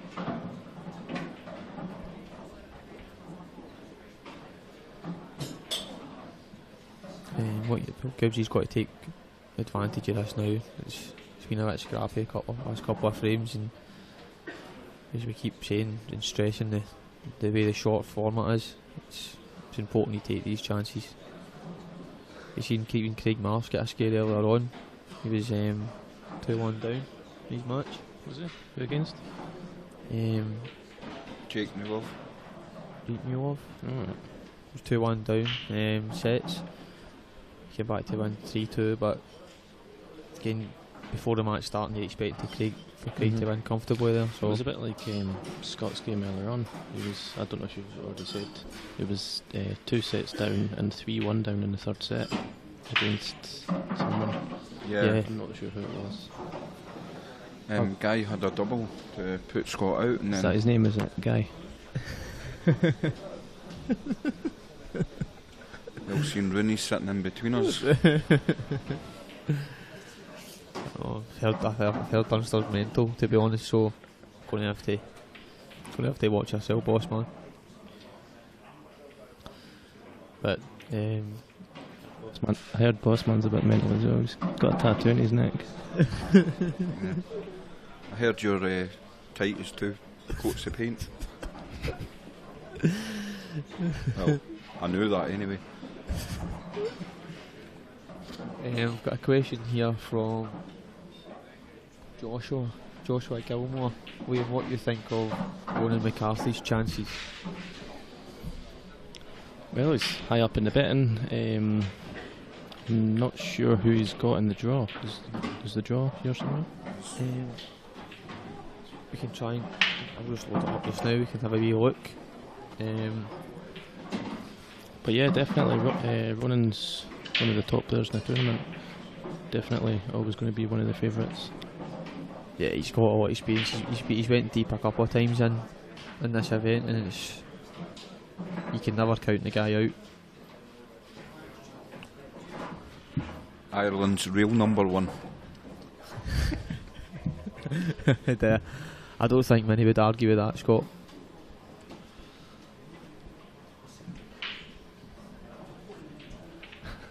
Who's your least favourite Scotsman in the competition? Who is this directed at? Myself? Yeah, questions out to you. How do you know? Well, I asked if they want to ask any questions. Least favourite as in what way? As in least likely to win the tournament, or least like? Least person. Person that I least like. Yeah, that's a bit vague, that question.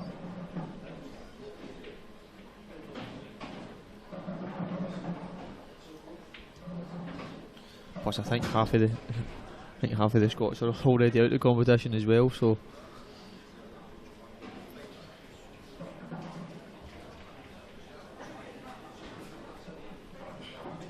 George Tini. Is that what it says, or is that? They're asking about what was the race and the amount of money he played Ronan for.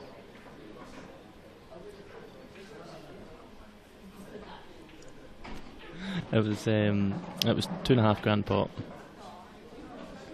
It was advertised as 10k, but I'm not entirely sure why. But yeah, £2.5 grand pot. And what was the result? It was. It was a decider anyway. I think I won 25-24 or 21-20. One of them. Yeah, it was 21-20 actually. So we've got the draw up here on screen. Just having a quick look. So Alex.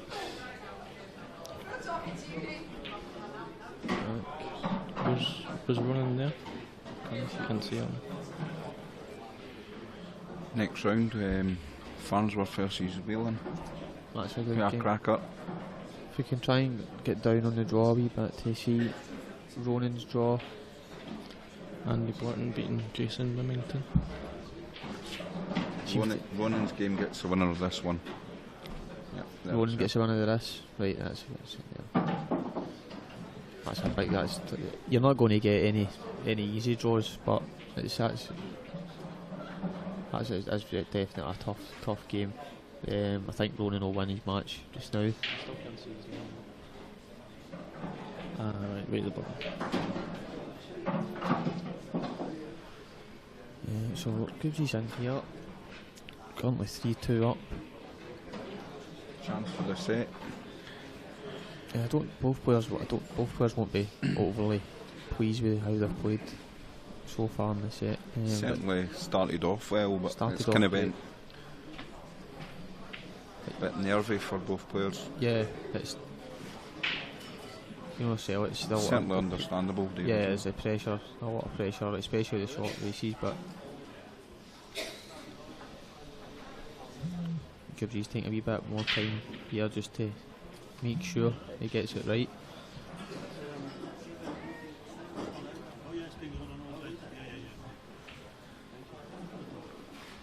Just like to give a little shout out to Mark Hendry, aka Marshy.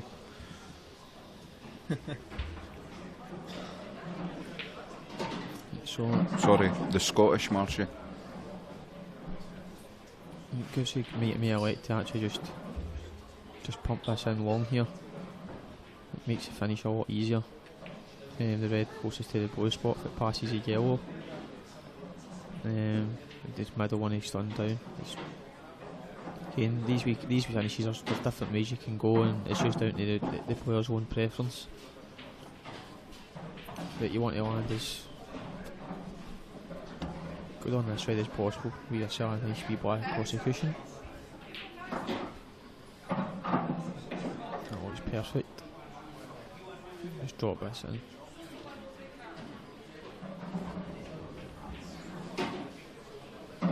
So, a black for the first set.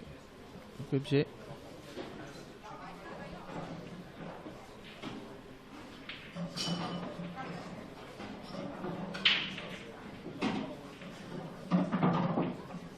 Who's the better O'Donoghue, Carroll or Alex? Well, me personally, I've not seen enough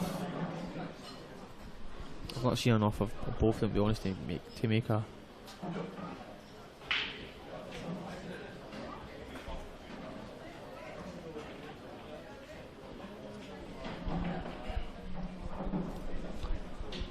So 1-0 Gibbs. I mean, I'm not on the Coral in play bet now, but I'd imagine if he started 1-3, it's going to be well odds on now. But they say it can all change with a short format.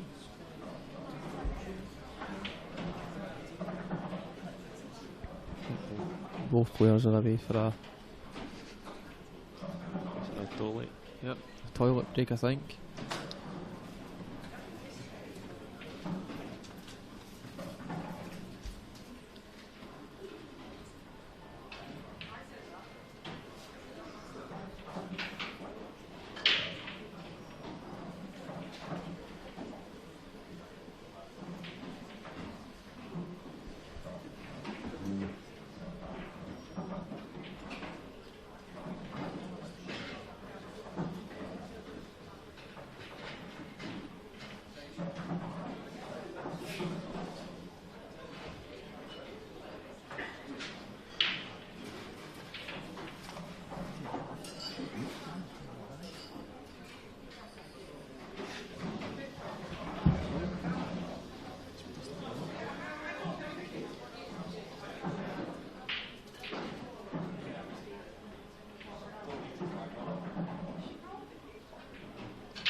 But do you know whose break it is, Scott, to start this set off?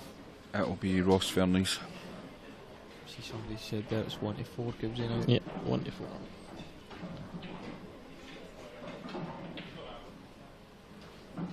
Do you prefer using the decimal places when you look at the betting? Yep.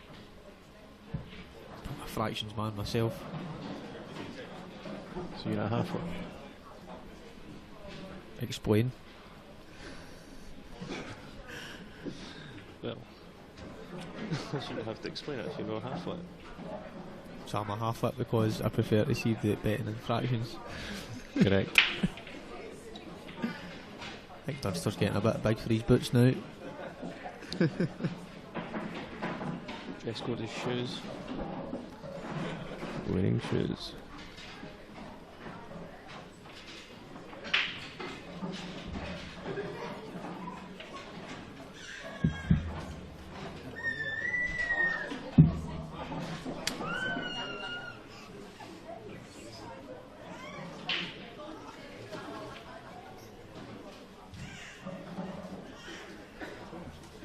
So start the second set.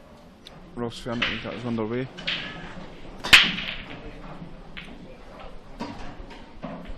Another monster break there.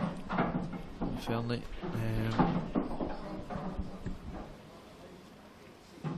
First glance, Scott. He's going to be looking to. Can't see him. He's not on a red. Is he on a red? Take the red in the middle. No. Because the shot he's playing just now. No. That's a good shot. Good shot.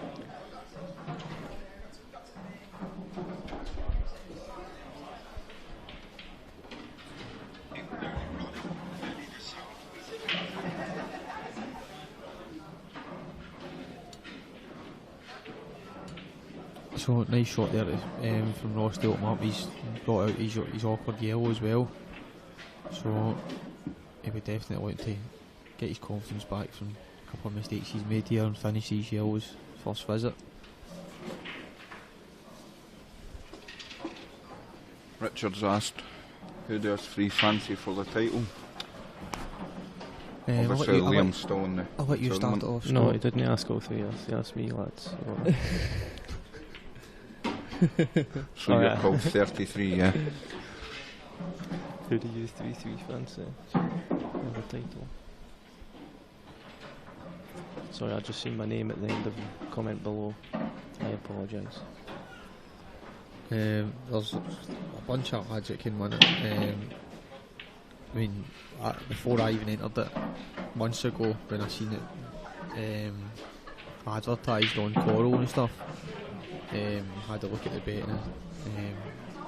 I bet, I hate to admit it, but I bet Dunster on it at 20. Managed to get 25 to 1 just because I thought it was a massive price for somebody that's just won so much. What was that on today? This tournament you're talking about? But I bet it was ages ago because the price was just unbelievable for how much he won. But I mean, the bookies are right. I think having Farnsworth as favourite, he seems to be favourite in all the tournaments. He's number one in the rankings and numerous IPA titles now. So, but I mean, Gibbs is he loves it. He seems really confident and eager to do as well as he can as well. There's so many players. But you, boss man, who's your pick? I'm going to go for Jordan Shepherd to win the title this year. I think he's got a good draw. He's playing well. That's a fair shout. Don't think anybody can disagree with you and say that he's not got a great chance. Dunster, yourself. Obviously you're still in it, but Farnsworth your pick. Got to be. See, the odds for this game now is 1-3 in fraction form for Gillespie.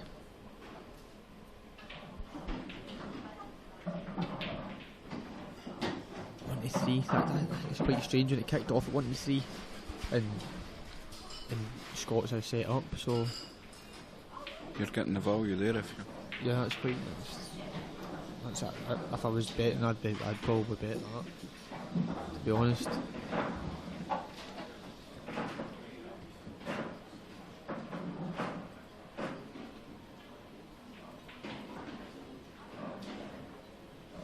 So Ronan is 1-0 down to Josh Raz.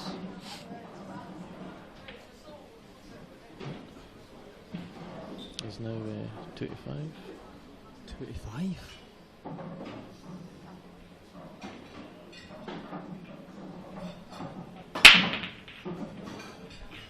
35 is for somebody that's won a set up and was heavy favourite before the match is It's a decent price. Absolute monster break there from Scott Gillespie again. According to Dunster, it's 2 to 5. That's 1.4, so that'll be 2 to 5.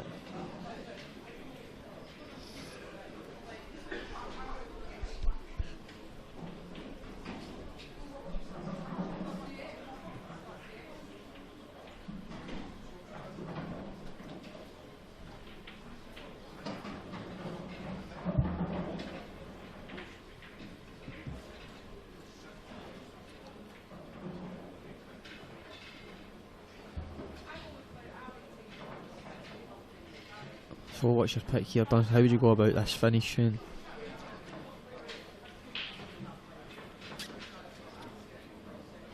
Just the yellow next to the black one in the middle. I don't actually know if the black goes in. Yeah, it looks as if it's pretty close. But he's got balls that he can develop in it, or I don't know if it goes in the corner. Disturbing it just now. Yeah.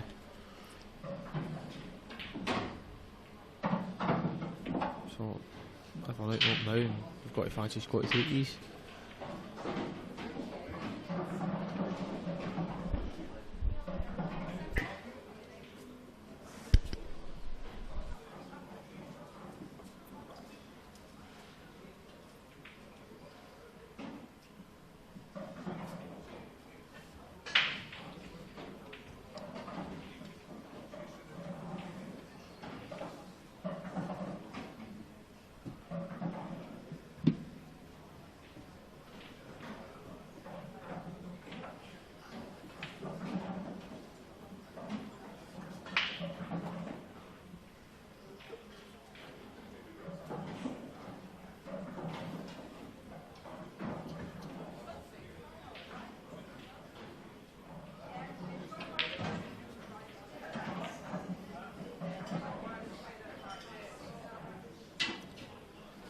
There, Scott made a mistake there.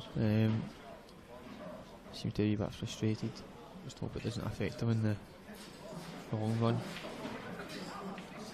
You see Ross is starting to get like a spin in his tape again, so they're wanting to capitalise as well as he can here. Start putting the pressure on Scott and set up.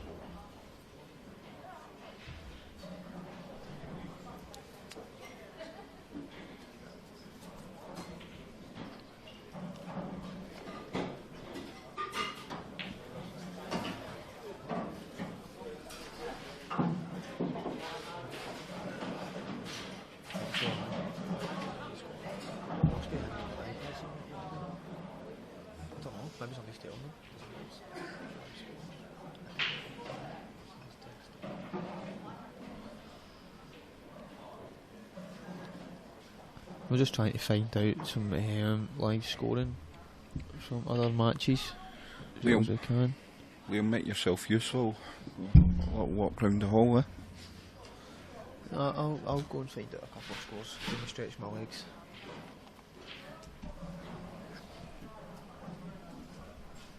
I think you've just knocked the cable out for us.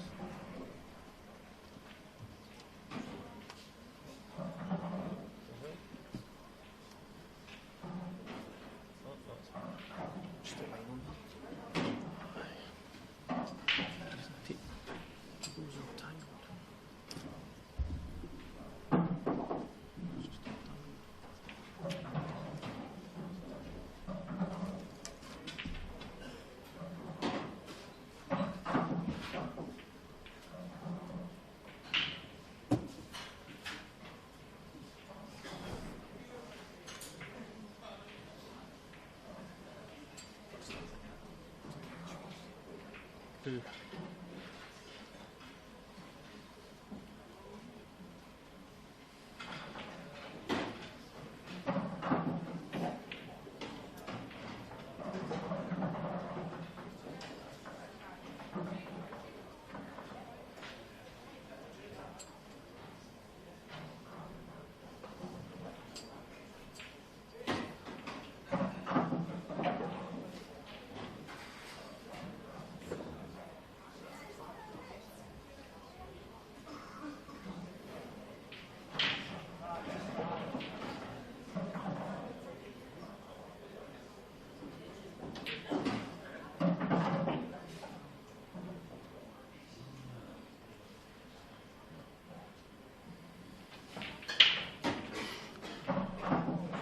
2-0 Ross in this set. Liam.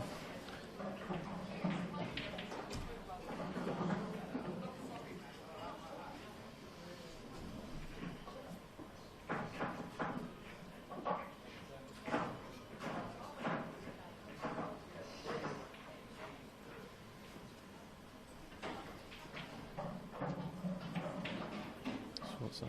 4-9. I think it's 4-9 now for Gillespie.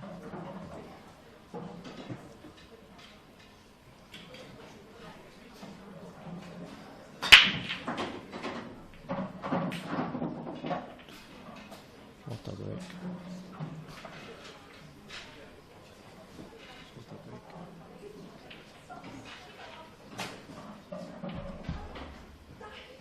Yeah, both players have got really good breaks.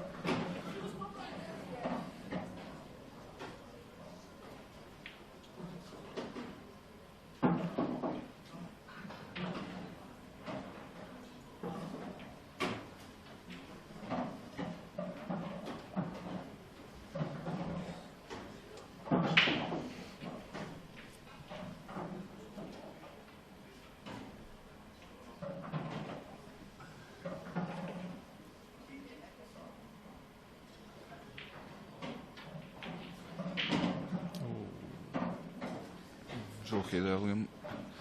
Looked like that was going to keep rolling for a bit. I want to. If you not have played the one at the far right next, and then the one in the left middle. I don't know if that's the way he intended.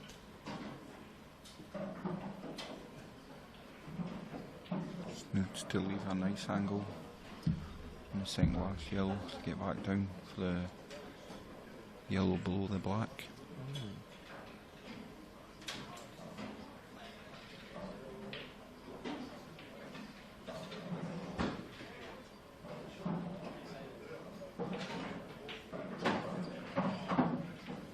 Do you try and screw into the red, or? I can't see what angle he's got on. Is he just off straight?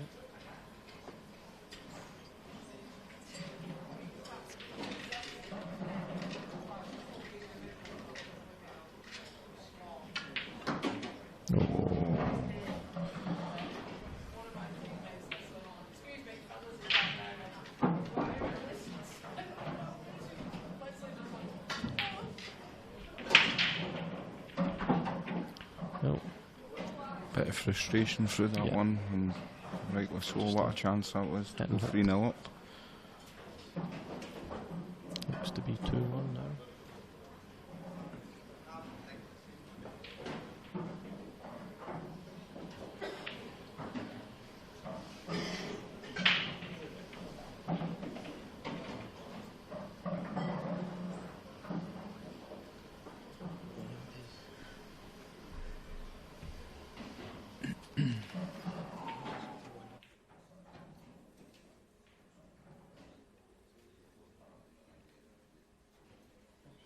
According to my source, David Rooney, Ronan is 1 set down and also 1-0 down in the second set, and is struggling.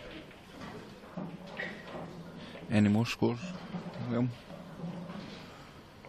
No, that's all my source gave me. It's obviously all David could remember there. Yeah. Walking out the hall, one score. Yeah, we can only count up to 1, so... Yeah, seems that way.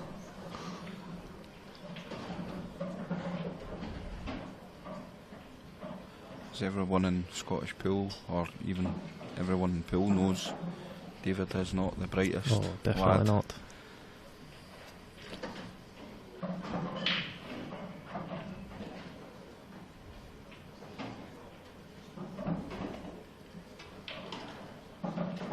Four to 11 for Gillespie now.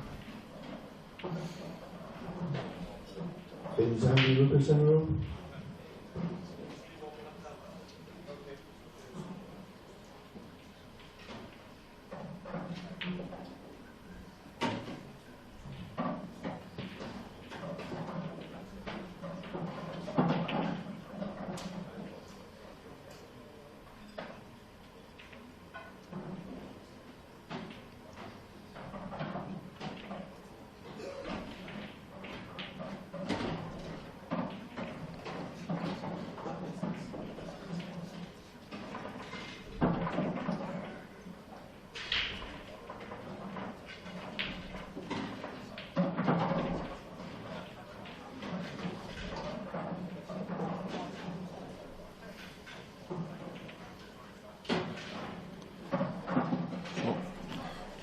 2-1 Fernie in this set.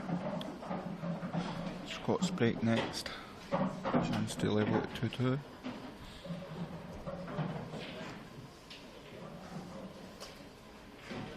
I think David's got lost coming back to tell us the scores.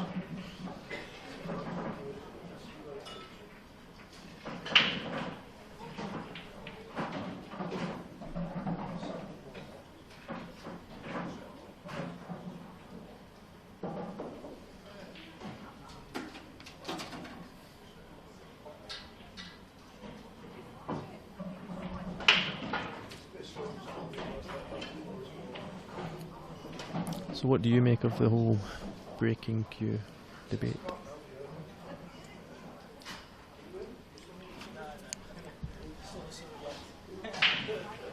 Well, obviously I personally just break with my own cue. Reason for that is I can certainly get more control of the white. Obviously each to their own, you know. But certainly the way my break's been going lately, it wouldn't matter what kind of cue I used. But obviously that can change. The next match on table 13. As you obviously, you know, Liam, it's a big part of the game, the break nowadays.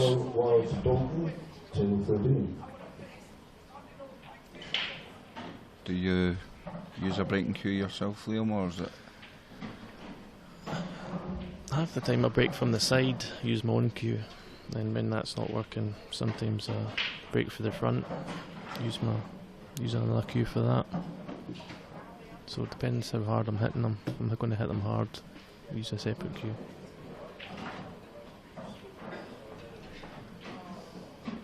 Just a little mention to Mark McGregor. We all know Hibs won the Scottish Cup. Every day I get that from him.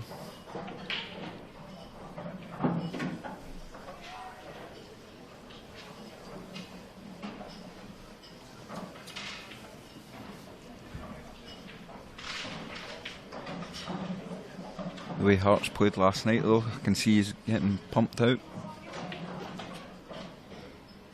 Gillespie back down to 1-3.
Richard, I think the reason Boyle's not here is work commitments.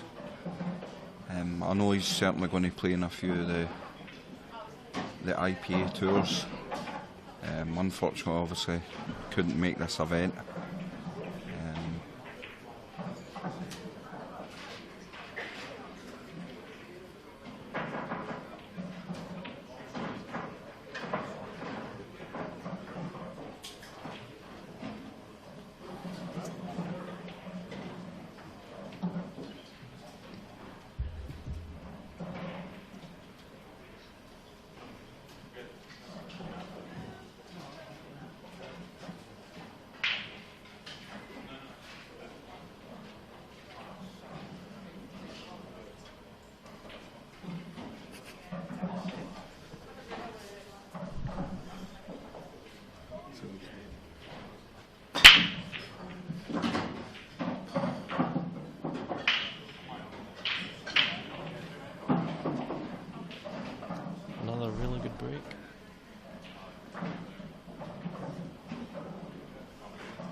Would you just roll this in the middle, boss man?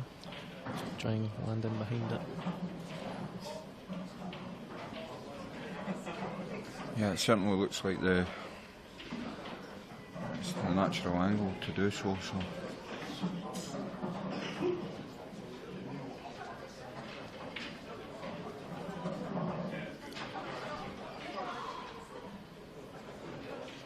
little bit of pressure on this now. Where we are in this set after I'm being 2-0 up.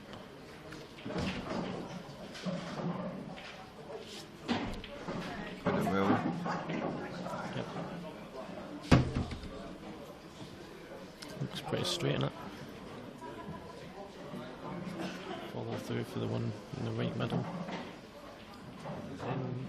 Then the left middle.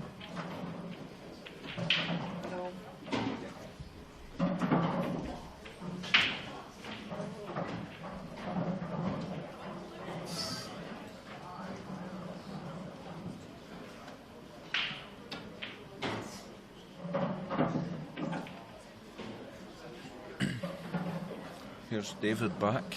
Any more updates, David? Or have you just been walking about in a daze?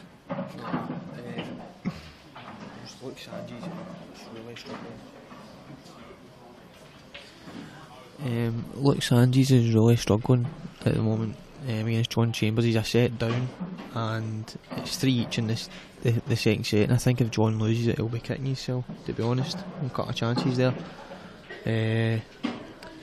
Yannick and Simon are still in the first set. Do we have a score, David? Or it's 3-all. No. We have Ronan is 1 down and 1 each in the second set. That's about it. Thanks for your update, David.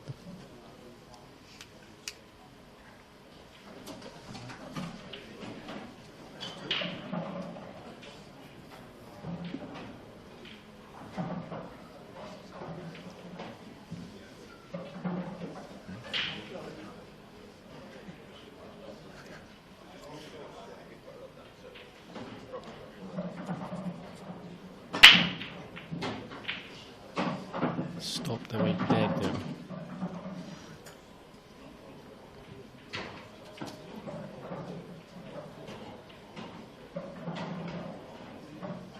Got a shot up to the red, up to the top left. If he has, it's.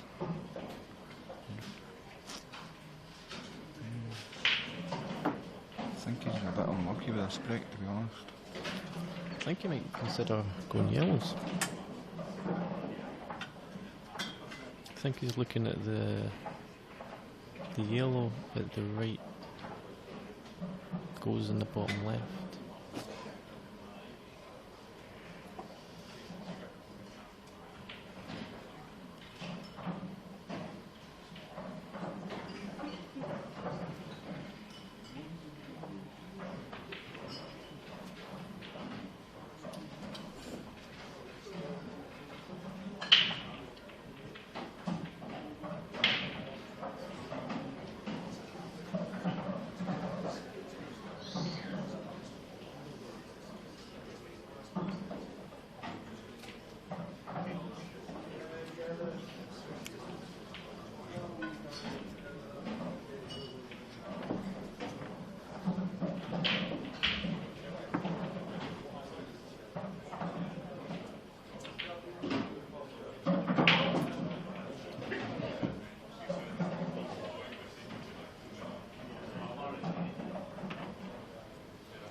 bit of work to do now.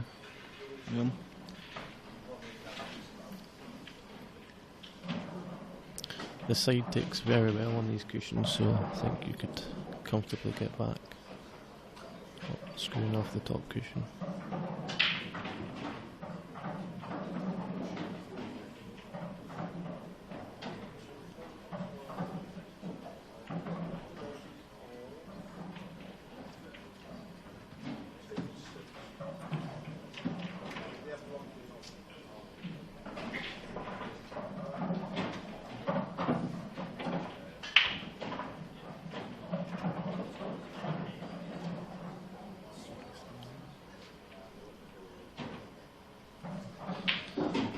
Gillespie now 2 to 5.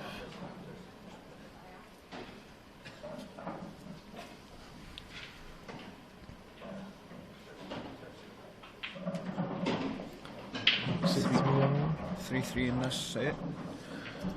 Ross to break.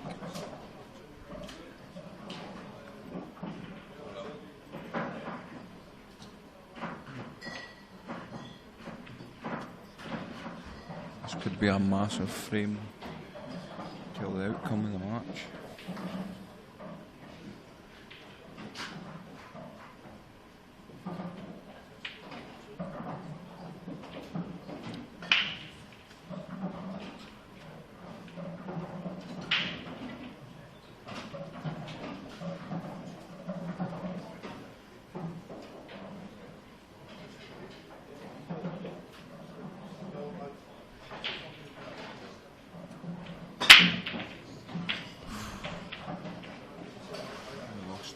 But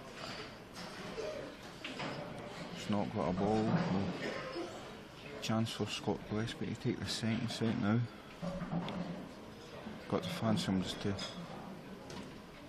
take the yellow up the rail. Top right. Boom. That Yep. way you do First yourself, shot. yeah? Yep, first shot.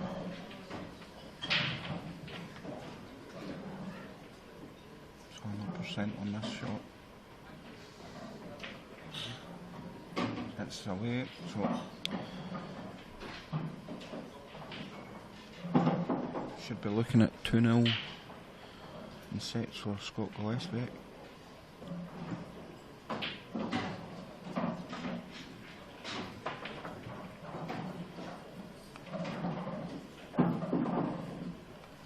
Gillespie now 1 to 3. Hasn't changed much.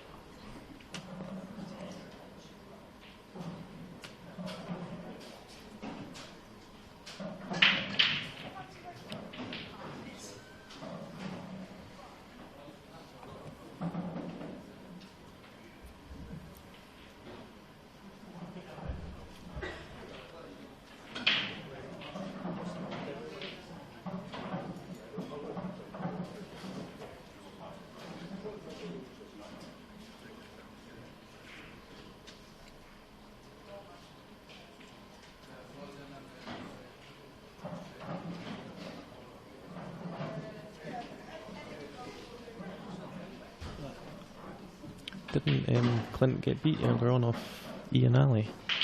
Yeah, Clint Jansen got beat 3-1. I don't know what the score was.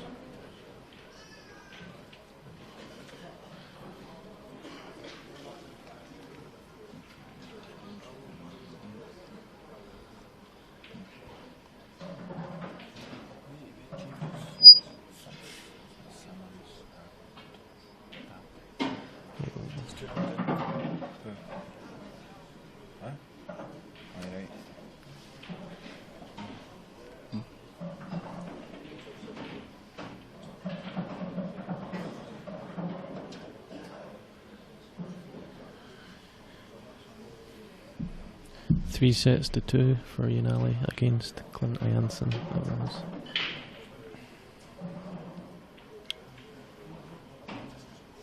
What would you play here, Liam? Would you? Yeah. I think you just clip the yellow in, come And back hold out. the red. I wouldn't have played it with side anyway. Maybe the opposite side to make it push out. I was disappointed in that. That was a great chance to go 2-0.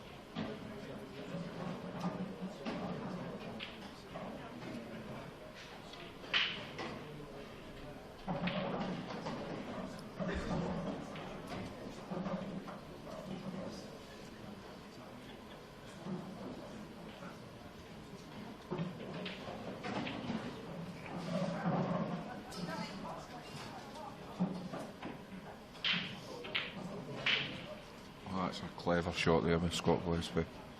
I didn't see that. What was it done? I'll be able to see a replay on it. Yes. I'm guessing he just half ball, like screwed it. Yeah, that's exactly what he done with him. Put it really well.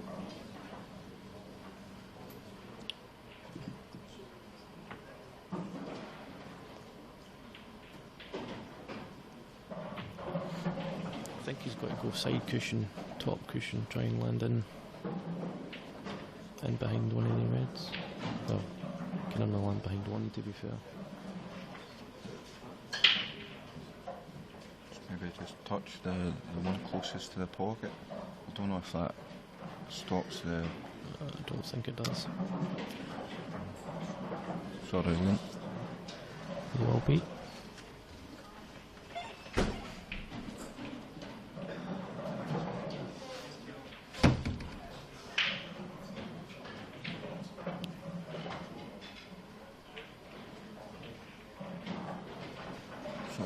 Scott Gillespie with a chance. It's not an easy one. Certainly not. What do you do here, Liam? Do you? I think because the cushions take so much side, I think you could probably just play off the top cushion, top left. Swing it round the two cushions. Just leave yourself any kind of shot on the yellow in the middle.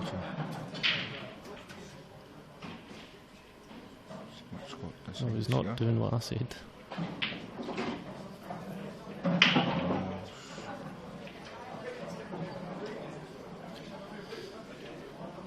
Well, it does pass the red, but can he play it in a certain way? Position is very difficult. Might be going for a shot of the season, stunning off the knuckle. What do you think? Stunning off the knuckle, back down for the black.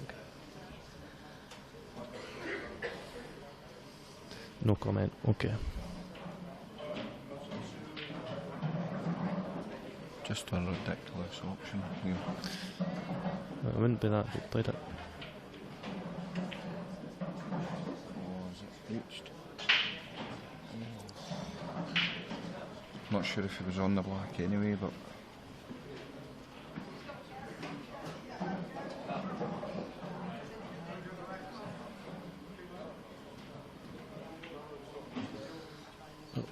He's not normally the one to play snookers, but I think he's kind of forced to here. as long as he doesn't leave the one cushion escape.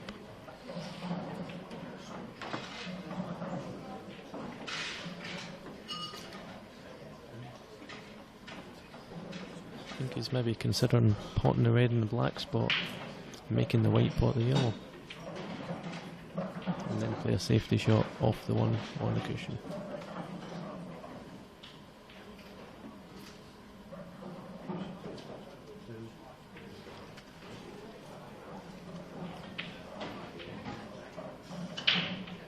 He has to block the one cushion on the left. Is he going for it? No, he's left himself the angle on the pot in the middle, but surely he's not going for that.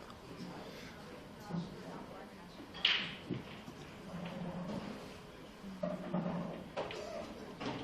think he was trying to hang that.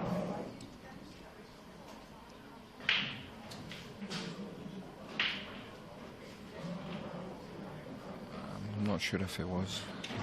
I'll use that easy one. It's not really easy.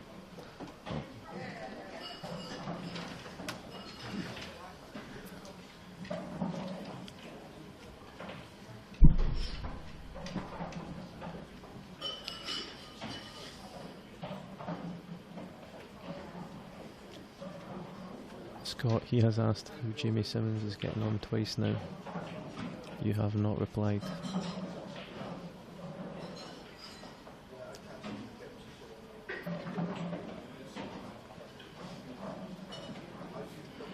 Can certainly send David for an update.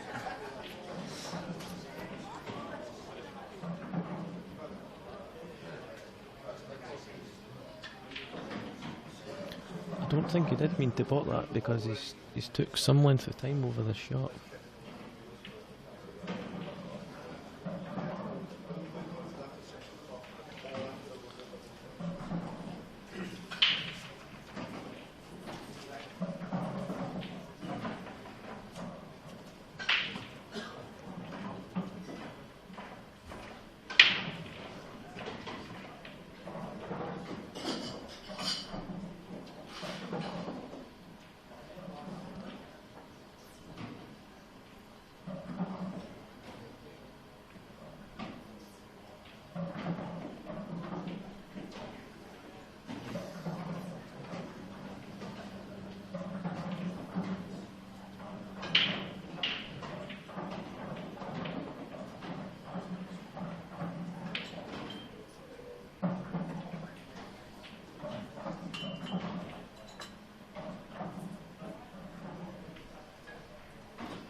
Is he going for the straight combination shot, or is he going to pot the red in the left and make the white pot the yellow? I think with the yellow as far as that in the pocket. Say that again.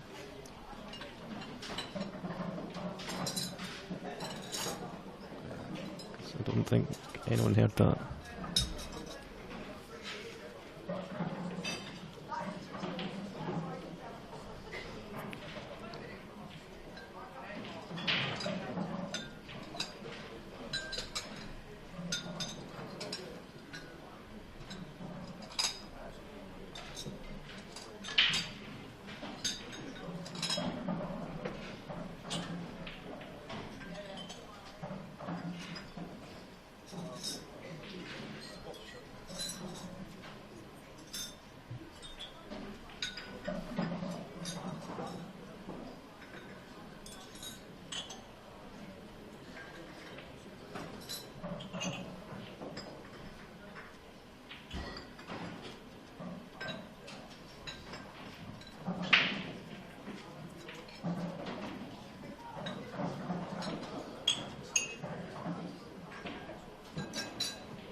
I think he's getting a white cleaned or getting a ball cleaned, maybe? Yeah.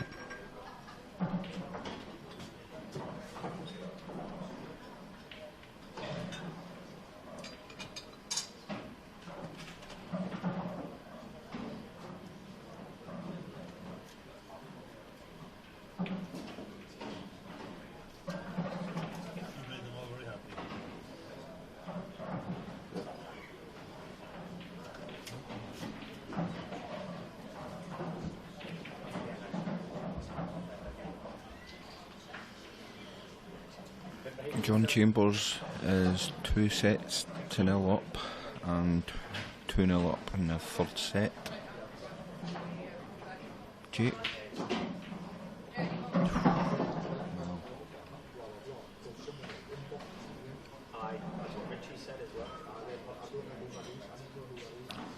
I think he's going to have to play the safety now. Just leave the one cushion. Hope he doesn't get it.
Has he left it? I don't think he has. I think that's... I think he's got a bit fortunate there, to be honest with him. He's blocked the one cushion escape. I think Scott's going to have to come off the bolt cushion. Maybe. Or can you see far enough up? Just hoping he doesn't correct this straight on and follow the white through. That would be unfortunate. Bossman nodded. Yep, John Chambers wins 3-0. Oh, he's nailed it. And he's on the black as well. The black. Very good shot. Yep. What a big frame that is. So it's 2-0 to Scott Gillespie in the sets. Both players going out for a little break, so you'll have a little break as well.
So, Scott Gillespie to get us off the third set.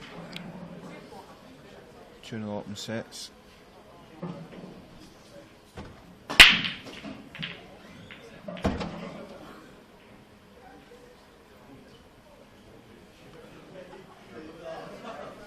Yet another good break. Just not got a ball.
Good shot there by Ross.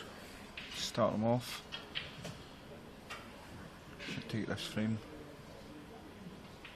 from here.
Did you find out?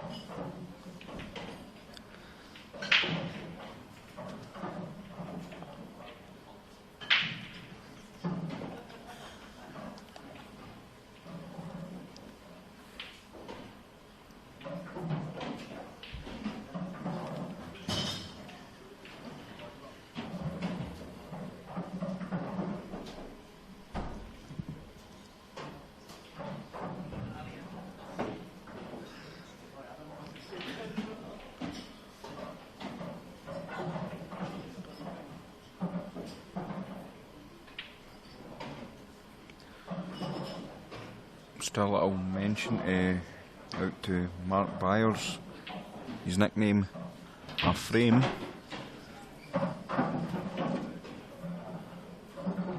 Don't want you playing in my team, Mark.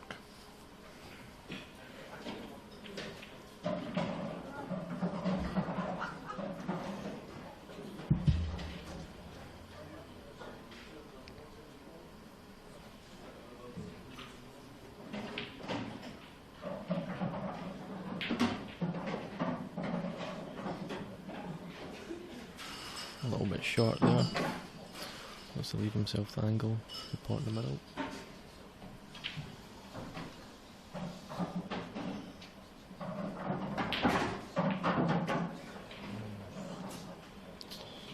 Bit unfortunate. Cutting it in the middle. Scott.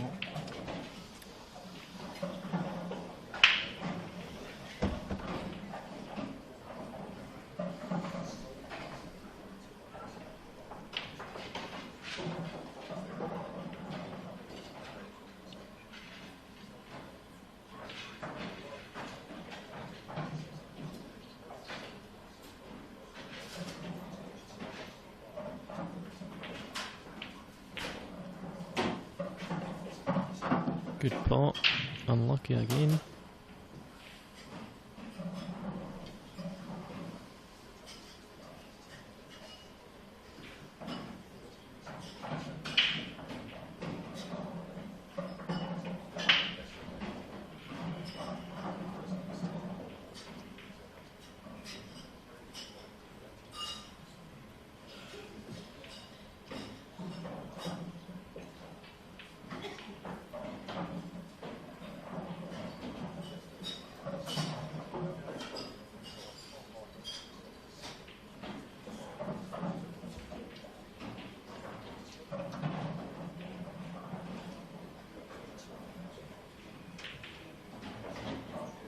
Great shot there by Scott.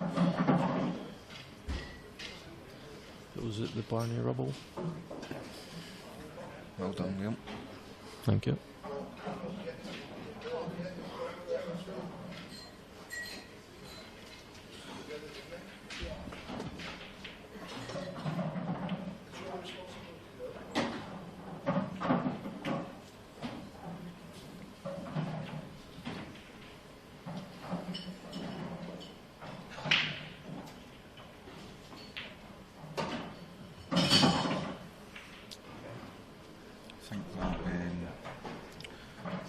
Frame at the last set kind of knocked the stuffing out of Ross a bit. Kind of slouched in his chair there. Knows he had a great opportunity to win the set. Kind of uphill batting now.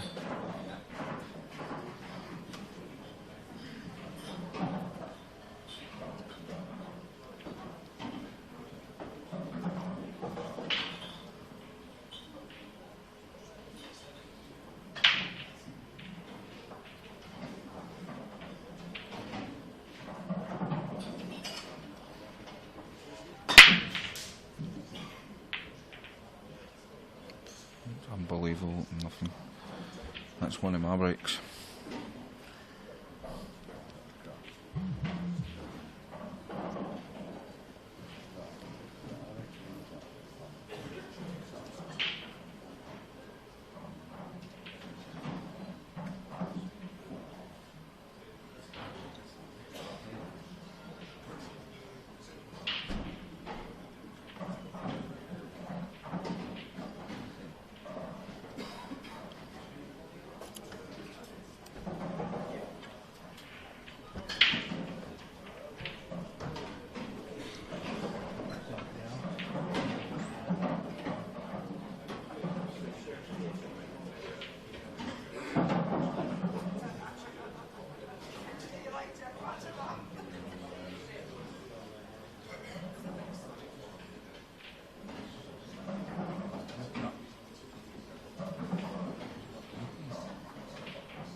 The commentators, Neil, were Liam Dunster and myself, Scott Ross.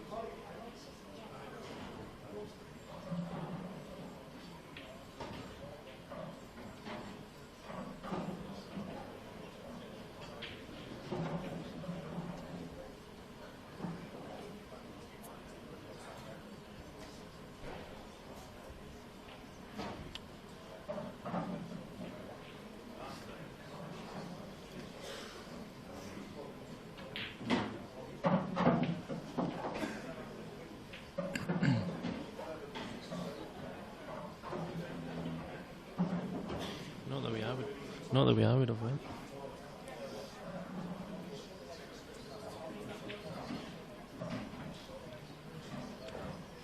Still fancy him to take this, to be honest. Yes, I'm still in it, yeah. I'm in the last 32. When do you play your match, Liam? Is it 6 o'clock tonight, yeah? It's scheduled for 1800 hours, Scott, yes. Okay. So there's some matches at 6 and then there's the next matches at 9 o'clock tonight, is that correct? It usually takes... yes, the session after that is 9 o'clock.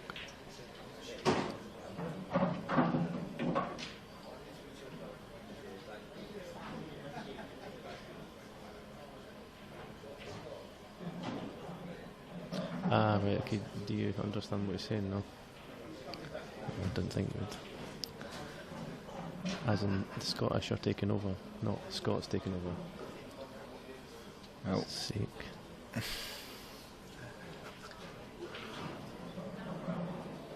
Two Scottish people playing here just now, so obviously going to get one. Ouch. No eardrums left.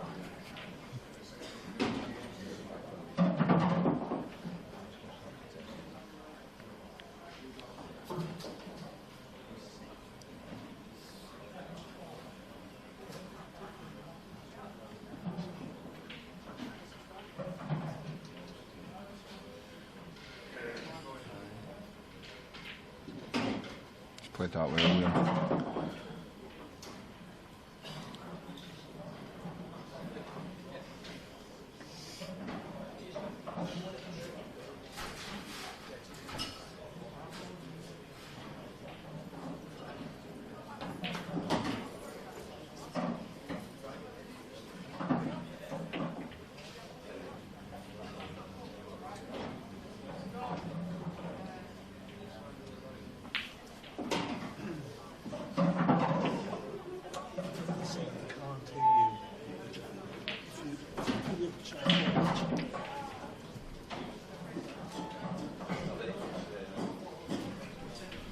So 2-0 to Scott Gillespie in this set, 2-0 in sets.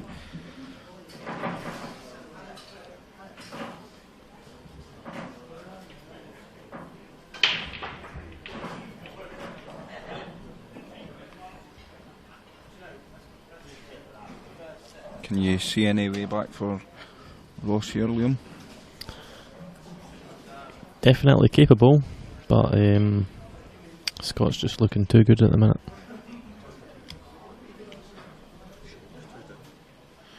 Just had a little update here from Renee. Sheppey is currently 2-0 down. Who against? Whoever he's playing, Liam. Oh, right. I wouldn't have guessed that.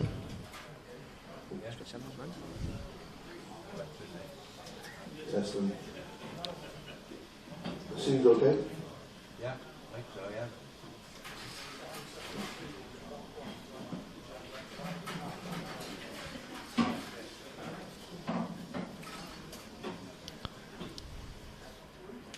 Just pot and screw them out.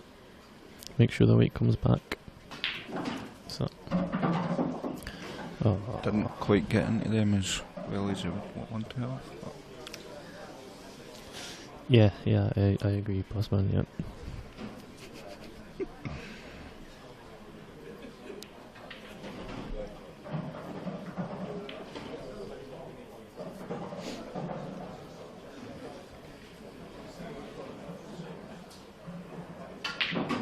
I think Ross is kind of chucking the boat out here. Don't think he's on that.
2.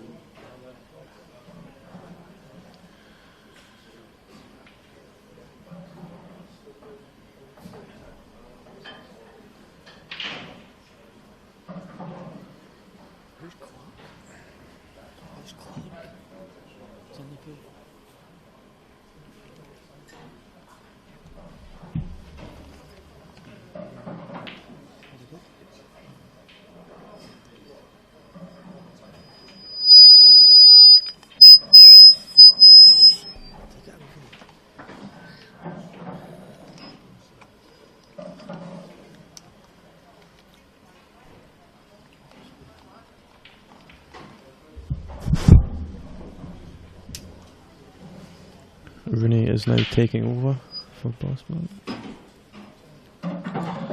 Alright, Liam. Happening. Just having a wee. Ask you once updates and I'll go and get them. Bossman's saying if anybody wants to know any scores that are currently ongoing, just gives a wee shout on the chat. Just having a wee look around. Yannick Boffice and Simon Ward's, there's matches finishing and been finished for a while now, and they're actually only on their second set. It's like two each or something in the second set, so very slow match. I don't think it's Simon's fault. Well, the last shot I seen in this frame was Scott Gillespie, Snooker and Ross. What happened? Anybody's know? It must have been when I was just coming out of the booth there, I missed it, but how's the game been going then for how did the second set kind of go?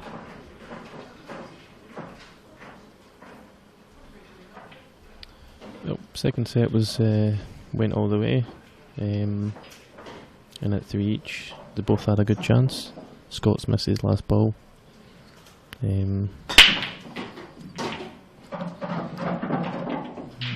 Ross straight and off there.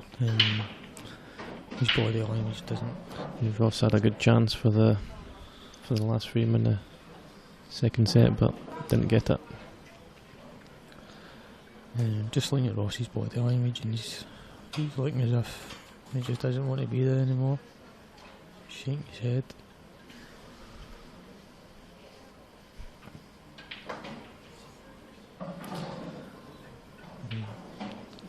His girlfriend in the background as well, not looking too pleased.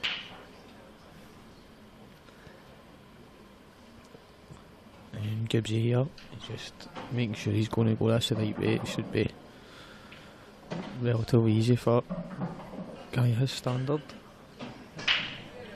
You should go 3-1 up here.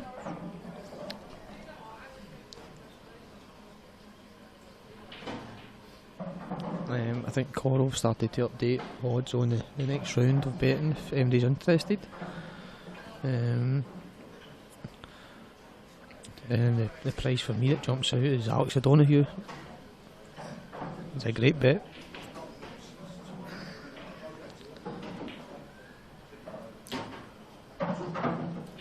Who's Alex playing? I heard he's playing a wee skinny guy. I don't actually know his name.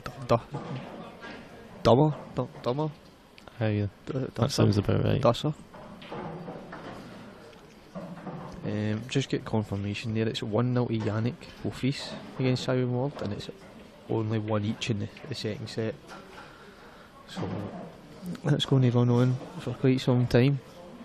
No, I wouldn't like to imagine how long it's going to take, but actually goes the distance. I'm just going to have a wee look at the betting. I'm already on it. Gillespie is now 1-33. Fernie is 9s. So if anybody thinks Fernie's going to have a big comeback, 9-1. But having a look at the betting here, you've got Gary Clark against Jimmy Croxton, 11-8, 1-2. I don't know enough about Gary. I've never seen him play, but I know Croxton's different class. He's capable of beating anybody. Dunster 1-5, and Farnsworth 2-5 against Whelan. And Whelan's obviously won this tournament a couple of years ago, but Farnsworth. He seems to be the man, so 2-5, so the bet there. Ian Alley flying 4-9 against Hallcrow. Gareth Hibbott and is that Ben Davies? William? Ben Davies, Gareth's playing. Yeah, it is, yep. And the winner of my match against Alex plays the winner of that match, Hibbott and Davies. Okay, so Alex will have Hibbott or Davies then. Okay. Correct. I think although Hibbott's obviously come defending champion of the event. But 1-3 against Date Ben. I know Ben's been putting a lot of time in recently. Like a lot of people might have a bit of Ben at 2-1.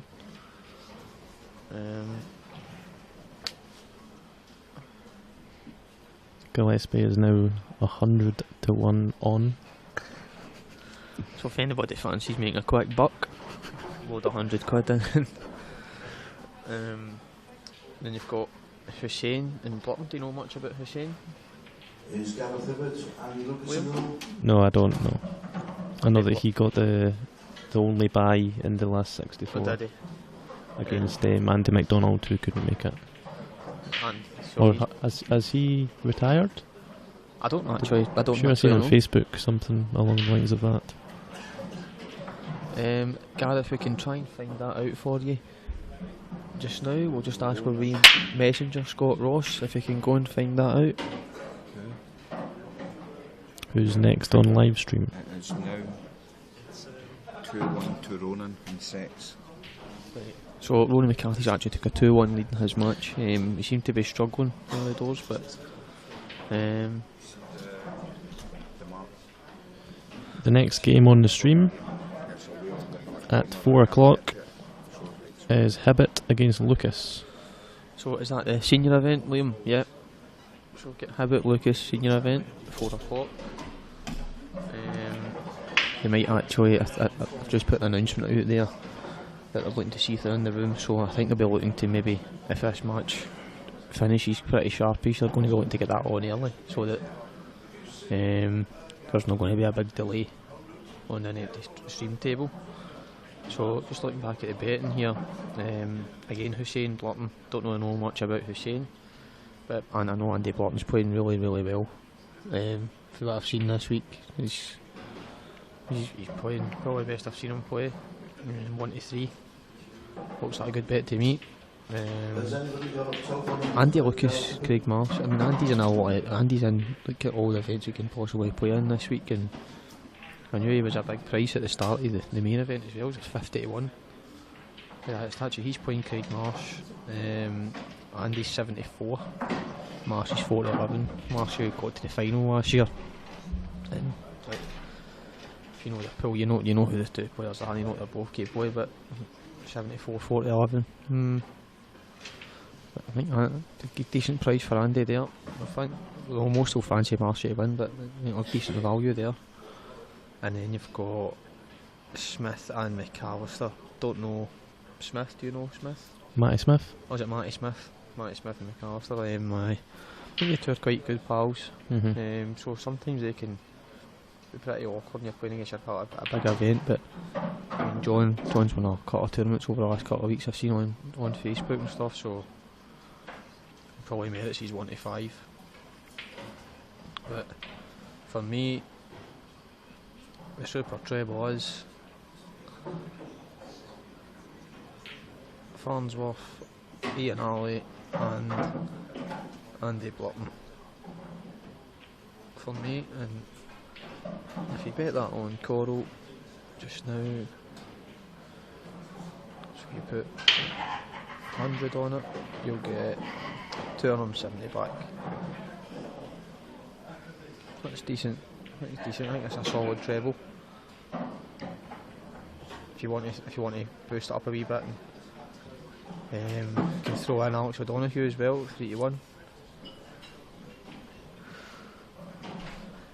Jordan Shepherd he's 2 sets down against Jeremy Hooper. An old boss man said he fancied Sheffield for the tournament. I watched a couple of frames of it, and Sheppy just feels as if nothing's really going his way. He's trying to make things happen. He looks really frustrated, so that'll test his character here to see if he can actually come back and win it.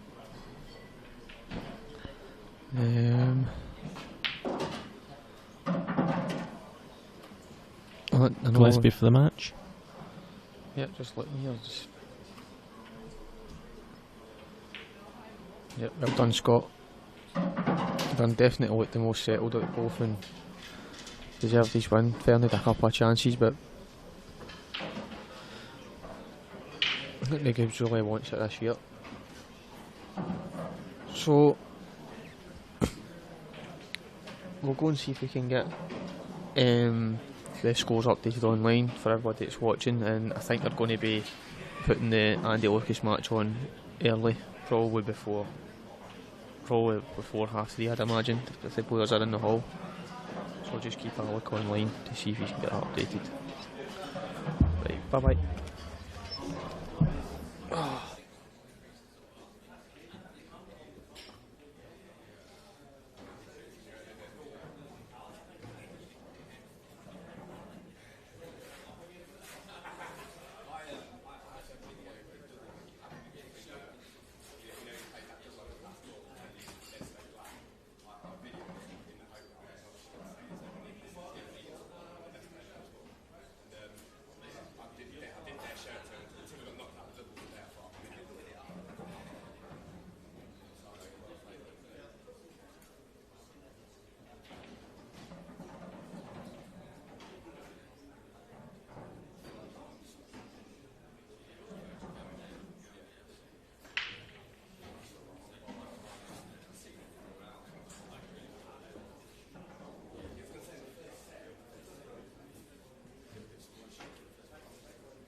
Andy Lucas, in the middle.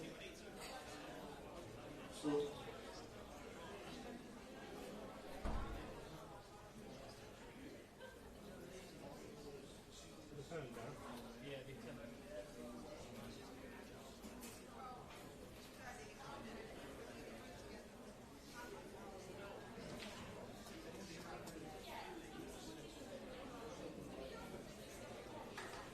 Andy Lucas, in the middle.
be there in 10 minutes.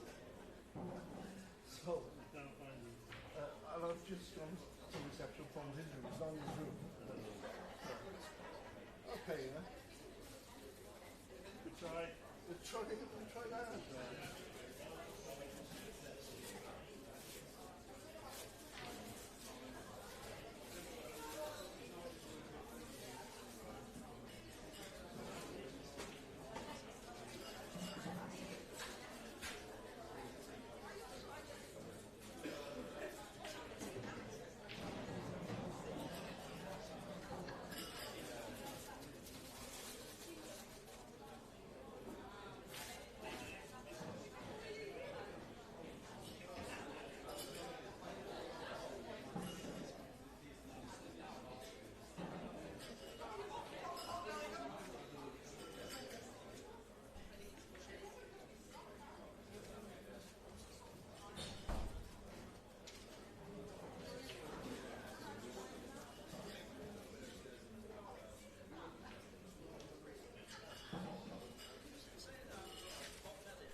Has anybody got a phone number, please, for Andy Lucas?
starting on the streaming is a singles match between GARETH and Andy Lucas, both former world champions.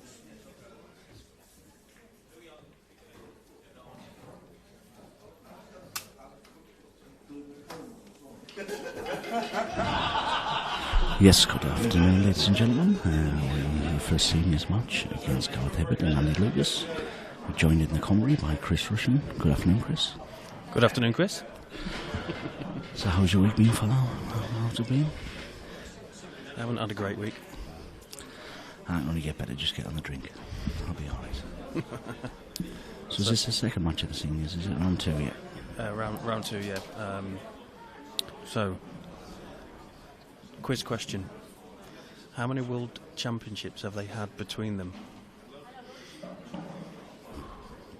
Played or actually won? One. 2. Andy Lucas won the backdoor one, didn't he? And Gaz won last year. Yeah.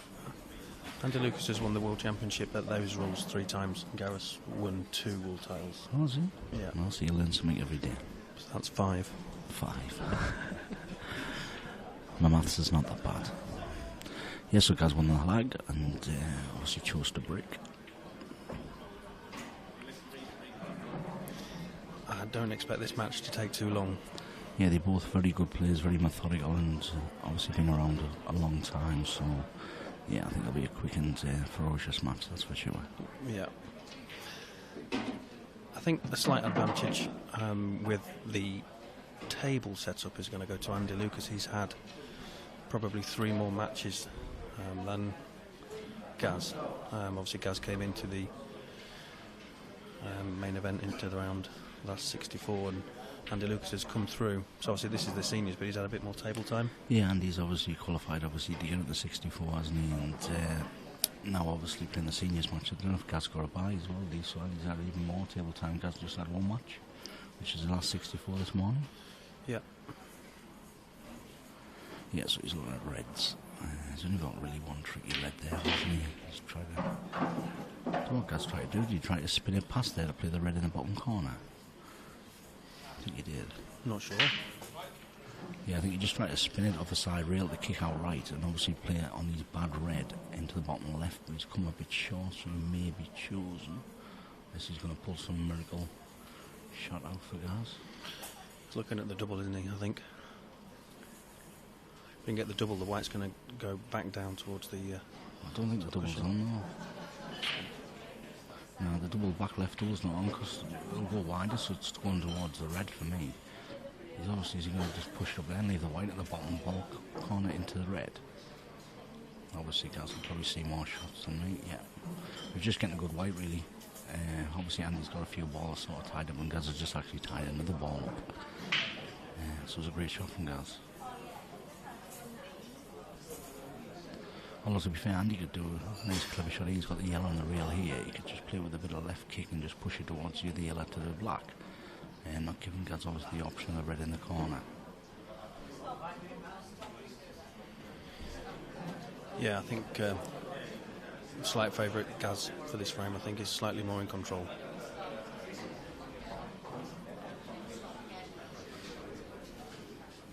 Just see what shot Andy selects. Just a containing shot, really. Hopefully we don't have too many more of these frames. No. Because these guys obviously been around the pools for many, many years. The pro's going to see more shots than myself. Especially in the safety aspect. Now he's going to play the back double. Yeah. It's a frame winner if he gets it. Yeah, he's played a great shot. Absolutely great shot. Just hung it. Still a good shot though. Doesn't really leave Andy with a lot of options either. No, I don't think he's got any sort of angle or anything to kick that in. No, not at all. Obviously still got yellow tied up to the left hand corner, but he could just push this yellow down towards the red and sort of nestle neither of the yellows and just say, guys, go for it, really.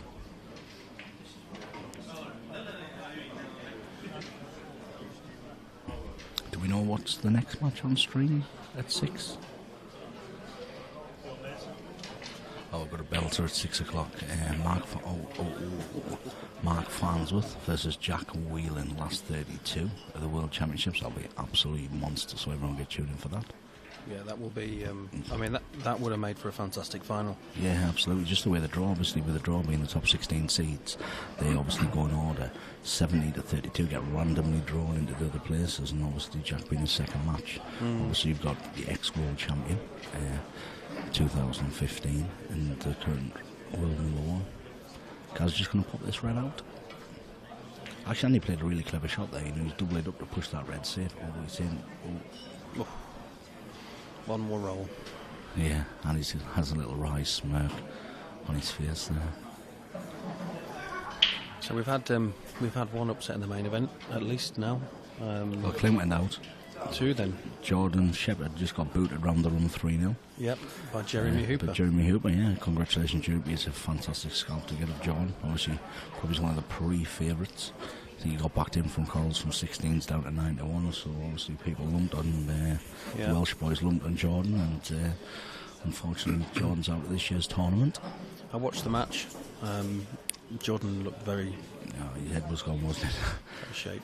Yeah, it's not like Jordan. Obviously, you know, the world only come around once a year, and for Jordan, obviously, to get knocked out in the last 64, would be very disappointed. But he's only a young lad, so he's got plenty of years to come. Absolutely. And Jeremy will be absolutely delighted. Obviously, drawn one of the big names in the sport, and you know, to take him out in actually the fashion that he did, you know, you're going to be buzzing. Yeah, he's drawn one of my friends in the next round from Bangor, North Wales, Mark Chung. Oh, Mark Chung, yeah, I played him in Brighton a couple of years ago, Mark. Yeah. So that'll be obviously if you. Yeah, it's a good match, obviously, for both of them. Yeah, Mark's just come through his first round match, beat Jez Graham 3-1. Oh, did he beat Jez? Jez was cracking amateur as well, obviously. Played very well, Mark did. Did he play really well? We'd have to, because Jez was one of the top amateurs last year, so, you know, there's no doubt, obviously, Mark's got there's so many good amateurs that actually came through into the sort of 64 draw, so there's no toughies, sort of no, or black, he's actually put the black safe. It's a fantastic shot there by Andy Lucas. Yeah, put the lottery on. Yeah, I think somebody's saying there bookies will be favourite. The Sheppy's gone out. Certainly, I think it was 16. I thought it was great value pre-tournament a couple of weeks ago. And he did get back into 8s. I think I'm sure it was 8s or 9s. So yeah, they'll be happy. I think I spoke to Stevie Rafa, who does the odds compiling for Corals, and I think at the moment on the book they're losing 4 people. Obviously Sheppy going out will be great. I think there's a lot of money on Jordan Church as well. Yeah, I think it was a big price and he got backed in really well. And obviously Jordan had a tough match last night. Or yesterday, Ali. sorry. Yeah, Ian Ali. Ian Ali, yeah. And then Ian Ali went on to beat Clint today, wasn't it? Yes. Was it Ian? Yeah. Tough game for Clint as well. But it's just table time. These first round matches for the seeds coming in. They're cold on these tables. Yeah, and even more so as well, because obviously they're new as well, and obviously more so because the new Simonette's cloth. You know, at the end of the day, it's only been available for the last 10 days to like local clubs. So, you know, obviously the pros won't have had much play on them other than the World Series last year or the last man standing events that we did in Brighton. So I was speaking to Gaz yesterday. He's ordered a new cloth, but he hasn't been able to play with it yet because it's at the post office. Ah, it's because it's too tight to pay the £2 surcharge to pick it up. Yeah. So, I'm sure we'll get loads of feedback after the tournament from all the players on the new cloths. But you know, they've introduced this new cloth, and this guy's going to play the skilly here. Up the rail, thin it up the rail, kick it in, red and black. Unless the black goes. I think he's playing thin. He's got a good angle. He looks like he's queuing up to play the skilly. Yeah. Oh, he's missed it. Yeah. It's a tough shot, but it was right shot, obviously. It's a back in goal. Knee contact on the yellow and the black's in. No, yeah, it's perfect. Yeah, James Thornton's saying there, why is there no bet on this game? I think it's because it's a seniors game, James, and I don't think they've done prices for the seniors this year's Corals. At the moment, I think if you look on the Coral website, you've got obviously all the betting for the singles, and if you scroll down past the singles, there is the doubles as well. So it's not in a separate tab, just control down, so you've got the singles and the doubles prices. And then I think obviously at 6 o'clock, just keep updated, because there will be prices for Jack Whelan and Mark Farnsworth, I presume, on the stream. Always he's nailed that, I can't believe, honestly. If he's gone for that, that's outrageous. Did he go for that? Did he go? He hasn't apologised, so I can only presume that he's gone for that. Did he go for that? Did he go for that? Just trying to did you go for that? He went for the other middle. No, he went to the opposite corner. Oh, I've got a replay of it.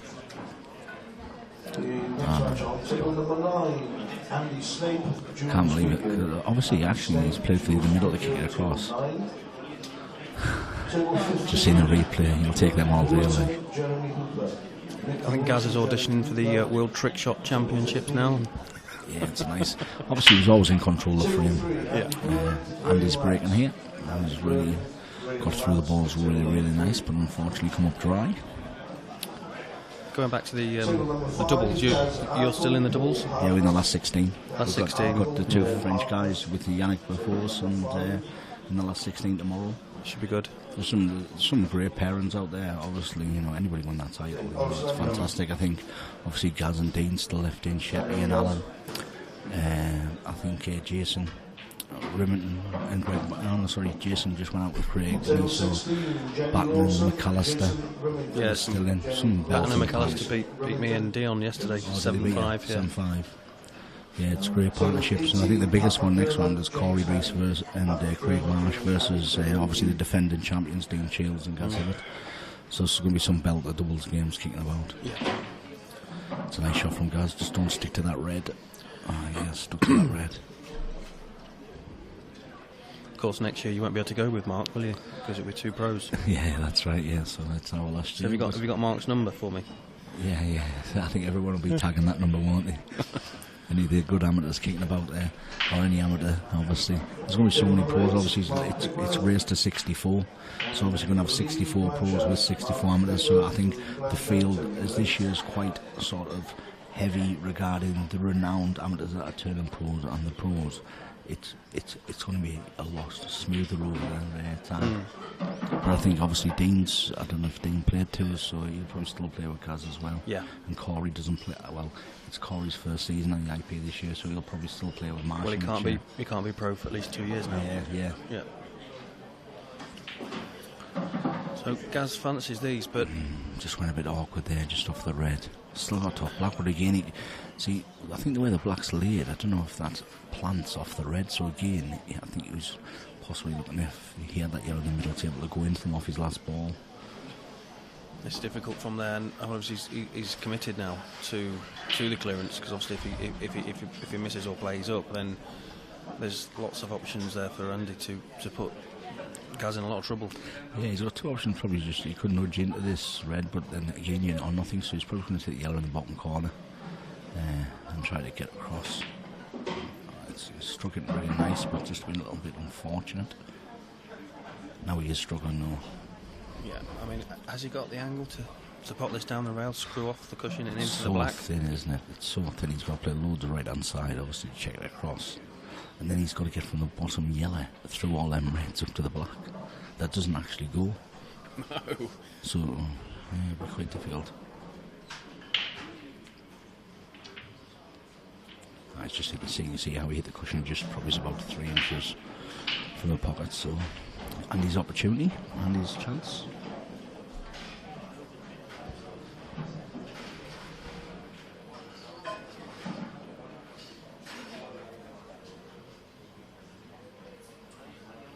Has he left the plant? Should he miss? Yeah, we've got our good friend to Sam streaming on the chat here.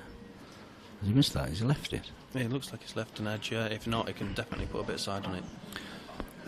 I don't think a bad shot here, is you could actually edge it and go off, kick it off bottom rail, side rail into the black and the yellow, the likelihood is you're going to have an opportunity on the yellow. I wouldn't leave it the last hour. Have an opportunity to go for it now. Give you 2 goes at it then. Yeah, absolutely. Obviously, you're not guaranteed, but it's got to play a bit of side, hasn't it? It's quite hard. I think you had to play that much. No. They take a little bit later on the Simonez. You know, you've got to get. It does change the swerve shots quite a lot, and you do get a lot of grip on them. I've got a few people in the chat. Obviously, if you have any questions or any answers, anything you would like to ask myself or Chris, just put a message on the chat, guys.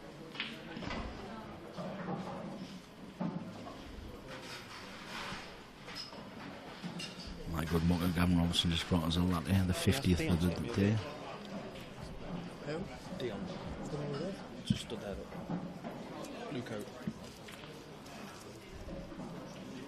Yeah, you'd expect Andy to take these reds out now. Just map them the right way. Obviously, he's got a little tricky one there. I don't think you can nudge that one off, because obviously you can just play on all these balls. I think that's a great thing about obviously the professionals and watching how they map the routes out, Chris. They don't try to push balls off cushions. They just play on them. They're so sensible. They don't travel a white ball, so it's great for all you guys who play in your local clubs out there to watch these guys on how they map the balls. And these don't really travel the white too much, you know. It looks quite simple, but it's not actually on the table. Yeah, these 2 guys have played. I have to think how many frames of ball these 2 guys have played between them. Yeah, absolutely. See, there's some people might screw back for the reds, but like it's sensible, just drop in red in the middle. And obviously, he's going to play the red in the middle of the table now. He's got to go gold. It should be plum. Play this a bit of trace. Oh, he's playing the top. Just going to leave the red his last ball. Just got to be nicely on this. You don't want to obviously be too straight to force it through. So anywhere just where the sort of blue spot is should be fine. You can get across, but these cushions are not bouncing as well as I've seen. He's got a cue that. That's a great cue, Andy. It's a brilliant shot. Yeah, it's a nice finish. Cue that ball really nice as well. So 1-1. Yeah, Brad. Yeah, Sheppy lost Jeremy Hooper.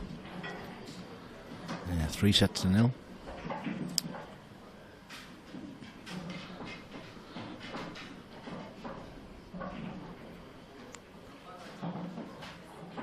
I think this is going to go all the way, to be honest. It's race to 7, isn't it? To be fair with the pockets, I know they may look weak, but they're certainly not. We've been playing up the weekend, honestly. You know, if you go for butts from Saroon with the Hainsworth cloths, I think they slide a lot more than the Simonez into the pockets when they're new. These are quite edgy, so you've still got to hit them right, you know, and they may look big on the table, but they've got lights everywhere on this table, and it's like Blackpool illumination, so it's a great break from Gaz. He's got such a strong break. Yeah. So he gets through the ball so well, times it lovely on the break. I had a good break yesterday. I had 6 balls off my break, 4 yellows and 2 reds. Did you have a shot on there? Yeah, cleaned up. Oh, happy days, isn't it? The other 3 yellows went over the pocket and the black was over the middle. Happy days, I did that last night. I was practicing at 1 o'clock in the morning with Brian, my mate, and I went 5-0 up and I had 3 crunching breaks and like absolutely drop-ins. I've got one of those Jason Owen break cues. The Jasons, yeah, they're very popular as well. Yeah. I've got a Tyrone boy. So me and Jason always have a bit of fun talking about our break cues. We played each other last year. Because it's the battle of the break cues. Yeah. It's a nice shot from Gaz there. Well, he's got with 2 balls tied up here, hasn't he? He's got obviously the yellow next to the black and the one at the top. I think he'll just push this over the pocket. Yeah, it's a right shot from Gaz. Some people are just looking for the finish there, Chris. They think, I'll bang that. And Gaz is just trying to contain the situation, obviously, with Andy got 2 balls. Andy will probably just nudge this one out and leave it, Trying to not let, obviously, Gav develop his other bad ball on the side cushion. Can you see an edge now? Yeah, no, he's just going to probably just roll on this one as well and pop it out. Try over the middle to use that to get the other one out. That's a fantastic shot. It's a brilliant shot. Just thinking, it's phenomenal. Obviously, Andy had the top red to go into them with that thing, but obviously, Gaz has not let him with anything really. This game's not all about potting the balls, it's about... No, not at all. That's a fantastic shot He's there. just going to snuck up behind the... Can you see the yellow over yeah, the I think pocket? you see the yellow the pocket, but I just think with the yellows lined with the black, I don't think Gaz will push the board out. I don't think he needs to, but he's just going to clip off this one and pop it back across. Yeah, it's a nice shot. Just slow down a bit. It's okay. But Andy has got an angle now. He's got an angle. You know, and all the reds go, to be fair, if he's got the angle to get across. I think Andy's just going to fudge this red down and leave the white in the corner back. You know, remember these guys want to push the board out when they don't need to. And that shows great experience from both of them. He's just putting the ball in there to make it a little bit more awkward for Gaz. Gaz goes for this one now, right centre down to the bottom right. He's going to leave himself a good angle. I just don't think Gaz will go for them.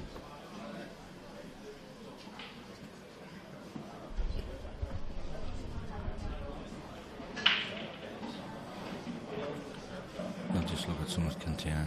He's just going to tap this one and leave him white on the bottom rail. Oh, it's drifting? I think he put a touch aside on that. I honestly believe, because they do drift, but they don't, just move on finger marks. I just think he's played a bad shot there, Gaz. There's no need to play any side on that ball, though. Sometimes you put a bit unwanted on it, and it's just turned sort of down there. Obviously, Gaz just wanted to probably double kiss that, leave the sort of white just left, but big margin for error. But still a bit of work to do for Andy. Yeah, but he'd be happy to get ball in hand, that's for sure.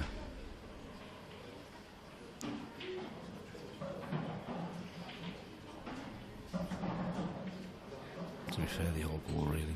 Just going to pop this bad one out.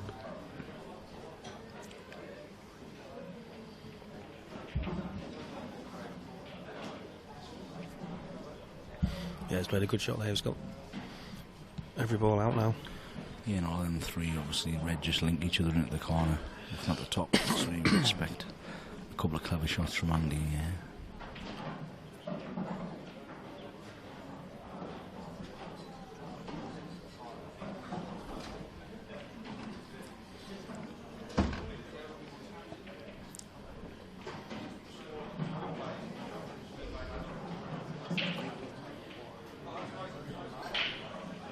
He's just working it out. I mean, a lot of players by now would have just taken the top three out and then worried about the last three, but he's just taking his time to make sure. Yeah, it's just making sure that the white's there, because he knows that he has to link them three reds quite carefully because to be on the bottom one.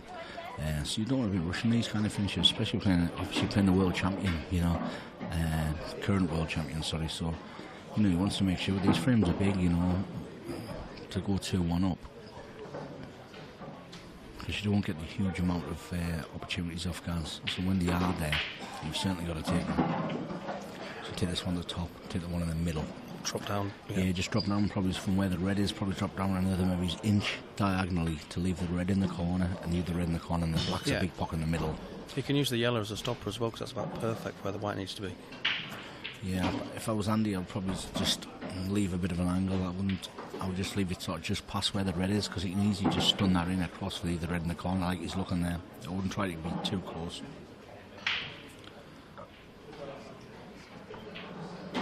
Like that. And I think he's overhit it.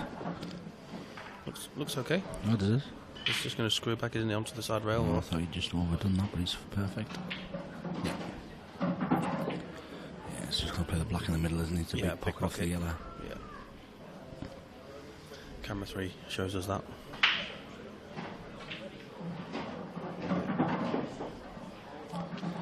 Yeah, and obviously Andy for this nice finish. To take it to 2 frames to 1.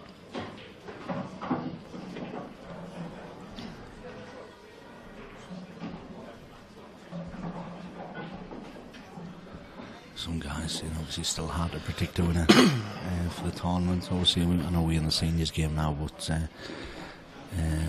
yeah. Adam Motts. Hi, pal, how are you doing? Yeah, like I say, it's still hard to predict a winner in the main draw. There's so many great players in there.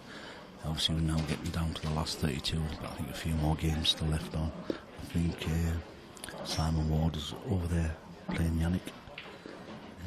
See loads of matches still kicking off, but some fantastic names there still around. It's hard to predict a winner at the moment. Yeah, that George Teeney's some boy, isn't he? There's only one cabbage, he's the biggest cabbage.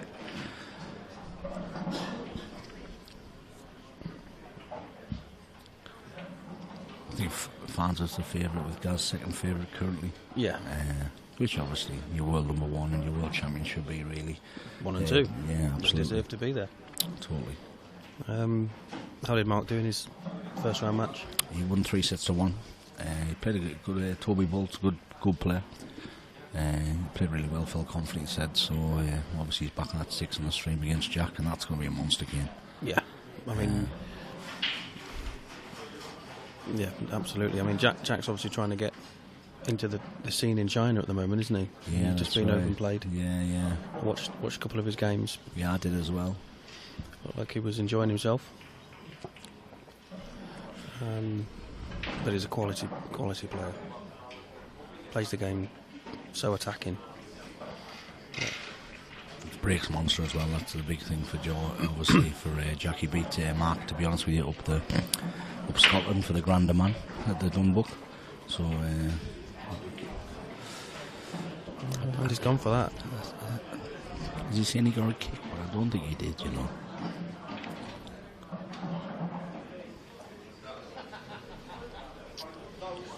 I think Andy's partner as well, Shauna Lucas, she's in the singles, ladies singles as well. She will be one of the favourites as well. I think the top half apparently is absolutely loaded for the ladies' event. Obviously, you've got Deb Birchall, you've got Shauna. So many great women players out there. But yeah, I think it's loaded with the main names in the top half, so surely we'll fight it out. And they start today as well? I think it's this evening the ladies start, if I'm not wrong. Ladies tonight, obviously another round, the last 32 of the singles tonight. Seniors are starting now around 4 o'clock as well throughout the night. And then tomorrow we've got it all. We've obviously hit the last 16 of the singles. The men's doubles will be on tomorrow, and then I think the ladies, the mixed doubles as well. Are you in the mixed doubles? I am in the mixed doubles, and don't say which bloke. Who have you got to wear a dress? Yeah, me. I'm wearing the dress. No, I'm playing the mixed doubles with Michelle O'Brien. So really looking forward to that. And just thought it's a good table time as well. It's only first to 5, so I'm really looking forward to it. But there's some amazing mixed pairs out there as well. Yeah, Adam, Buzzer got through, played really well as well. So Buzzer's in the last Brian Halcroft, people don't know him. Oh, I didn't realise when I was looking at the balls, the yellows were disappearing, thinking Andy had missed, but it obviously must have been an open table after the break. Yeah, it was, and he missed the yellow. I think that's the thing with black ball. It's some people take the toughie first ball, but you've got to be on your suit. You know, like sometimes you think, oh, I can't miss these yellows. You miss the first tough one, you want to be on that suit after the break because it's still open table. Especially if his ball's really awkward as well. So it's just making sure of that and then working from there, really. These rules are great for off the break, because obviously some of the older rules, if you put a red off the break, you're on reds. You know, you haven't got a choice. With this, it's still a free shot, so you can actually, if you put a red off the break, you can still hit a yellow onto a red to pop that red. Yeah, it's brilliant. It's more aggressive as well, isn't it? And that's what it's about. Yeah.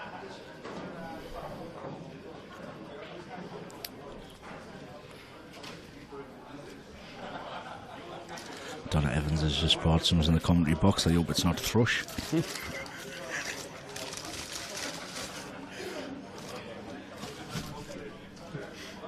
Oh, she's brought us a chocolate muffin. Yeah, she's only bought one chocolate muffin. Yeah, because I'm one of her favourites. Sorry, Wayne. Yeah, so Gaz has broke 2-all.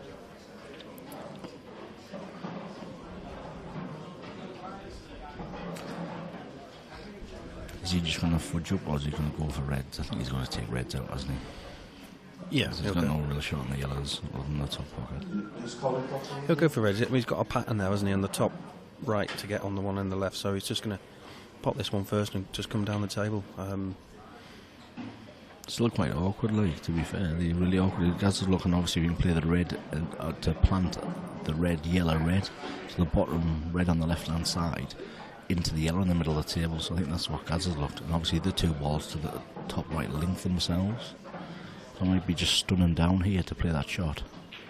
It's a great shot, that. And now he's going to play the 3-ball plan. And he's guaranteed, well, it's just a little bit under, but if he's a little bit further, he's playing the 3-ball, he's guaranteed to be on the red in the bottom right. You know, so clever thinking that. Yeah. They just see it so quick, don't they? Absolutely. So well.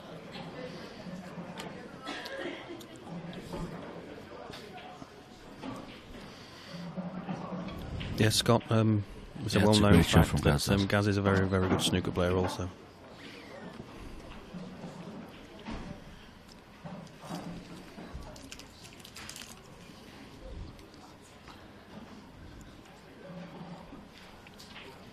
Nice shot. Yeah, and obviously the two reds to the right, like I said, going to link each other. It's a great little finish there. Actually, I did spot that one. You called that very early. I think you called it before Gaz saw it, so yeah, so I'll take that one. I probably wouldn't have called it actually on the table, though. I'd probably not seen that. That's a great finish. You know, if Gaz gets these tables, then he's going to be very difficult to beat. Oh, absolutely. You just want to be straight on this, so he just rolls it through. Make sure he's in straight in the red and just roll it through. Yeah, perfect. Then he's just going to play a half ball black. Don't need to do much with the white, just he might swing it around 2 cushions. He could do, but then I'm just potting it through, and then why confuse the matter for me? He has. I called that one. One each. That was easier to call than mine.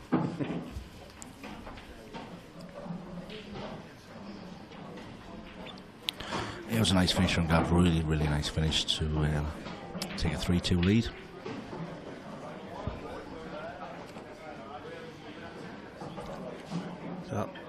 That one shot that Andy missed 2 frames ago was that was his last shot. You know, that happens all Chris and Pill, doesn't it? Yeah. You know, you miss a shot and then you haven't had a game yesterday. Like I've done nothing wrong, and I've played a sensible shot, and then I've like next 4 frames they're gone. I've out the door, and I've like 2 breaks. But that's Pill. Yeah. And it always swings around about. You know, when you run good, you run good. When you take opportunities, it goes in your favour. But you miss some slight Pill gods just somehow change, whether it's the break, whether it's the nudges that you get. Yeah. But it all swings around. It's a nice break from Andy. He hasn't got a ball this time though. No, see, look. It's another dry. Another dry, and reds look okay. Yellows look okay. I think I'll take reds though. Yeah, I think reds are the balls for me. He's got nothing really difficult, has he? I mean, can he get on that one near the yellow off this first red, screw back down the side cushion? He could do. Depends on, obviously, if he can get into it enough. But he's got the other red, at the side to kick into it.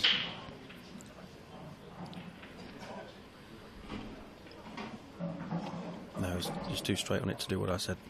To be fair, he just stood in this, and the red at the bottom where the black spot is, leave half ball and go for that red. Do you know what I mean?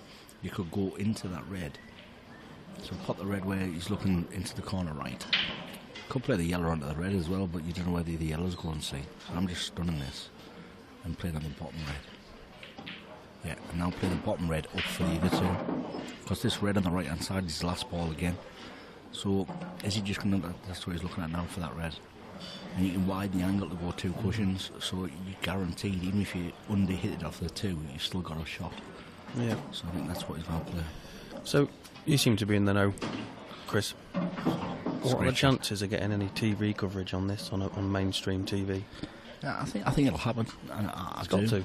I think obviously the streaming that the guys have got is absolutely phenomenal, and the streaming all around the country is brilliant. I think it's great for airball and black ball pool as well. There was a small spell, wasn't there, a pool on Sky Sports and Eurosport a few years ago. But I think, you know, with 64 professionals on board and lots of amateurs, what they got now for the Welsh Open, 250 odd players? Yeah, exactly. I just think that it'll happen. I just think that the streaming's great quality, obviously through the social media. That's the way it expands the sport and the game.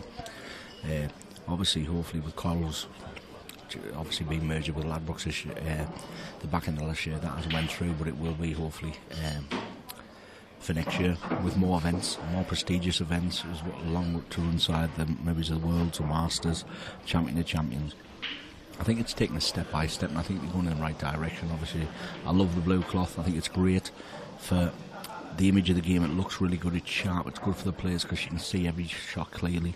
Yeah. Also, I think it's really good for club owners. I know obviously some club owners at the moment have bought other cloths and I'm going to change to this, but longevity, these cloths are going to last longer than your standard Hainsworth match or your Strachans. And they don't really need as much maintenance either, do Not they? at all, you know, and the cost doesn't hardly as much difference. So for me, longevity and the cost brilliant, and it gives Blackball pool a different identity, which is really good as well. I think obviously years ago when you've seen the Melons and the Hills, and you know, and at World Rules when they were on Sky Sports, they were paying a lot of money to be on Sky Sports. You talk, I'm sure it was, and I might be wrong, 20-30 grand to be on Sky Sports. You know, fun governing body. Why invest that into that? You know, you don't need to. I think going forward, you want to be looking at something like ITV4, Dave, them kind of channels to get it firstly onto to mainstream. But I just think the streaming's brilliant, and I think that will continue. The stream will continue at every venue, as well as Perhaps we obviously. could get our own IPA channel. There's lots of That's a great shot from guys. lots of channels, isn't there? Yeah, but it's getting in a bit of a sort of thing fest, wouldn't it? Like Facebook sometimes does with pool people and stuff. Yeah. Yeah, it'd be great to see on the mainstream telly. I think that will be the long-term goal. I've seen some projected images of how the stream table's going to look, or sorry, the TV table when it goes to sort of mainstream, or eventually does. Because I think Blackball's exciting. I think it's good to watch. I think with live betting, and you can do things like breaking dish for the next. You know, I think you can really go there. But the prize money's got to be into that as well for the betting to kick into the next gear. Yeah. So I think there's plenty of opportunities out there, and I think with the way Blackball's going and all the exciting players obviously coming onto pro, but also great amateurs, you know, it's definitely moving in the right direction, certainly. Yeah. So obviously Gareth won that frame. He's taken a 4-2 lead, and is looking very comfortable on the table. Gaz always does, though. I don't think I've really rarely seen him flustered. And to be fair, I think Gaz has ranked somebody. Is he ranked 9 or 8 in the tour? But you've got to take in consideration that Gaz was he joint world #1 last year with Clint? Was that right? Yeah, I think so. Yeah. And then Gaz obviously with the pro events missed a lot of World Series events, which was pro rankings. So he obviously dropped down in that. Gaz obviously got double points for your World Championships, but Gaz drew Farnsworth, I think, twice in the 64 last year, because MARC was an amateur, like, wasn't seeded. No. So, you know, they had sort of draws as well. So that's why his seeding's probably has dropped, but certainly not his ability on the table. He's left one awkward red there. But he's got lots of options to get that out now.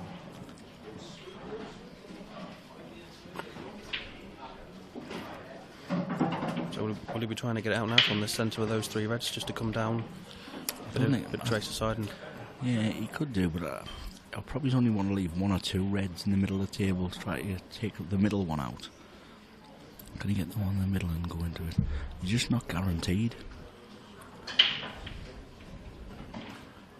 I'd rather be on the bottom one and kick it off back cushion. That's and hit what I the was yellow. saying, the centre one, kick it off the back cushion and come up. Yeah. Try and nudge the yellow. Yeah, I'm not going directly into it, I don't think. A back cushion kick will be better, because I've got a chance of the white round to play if you're going to play it early.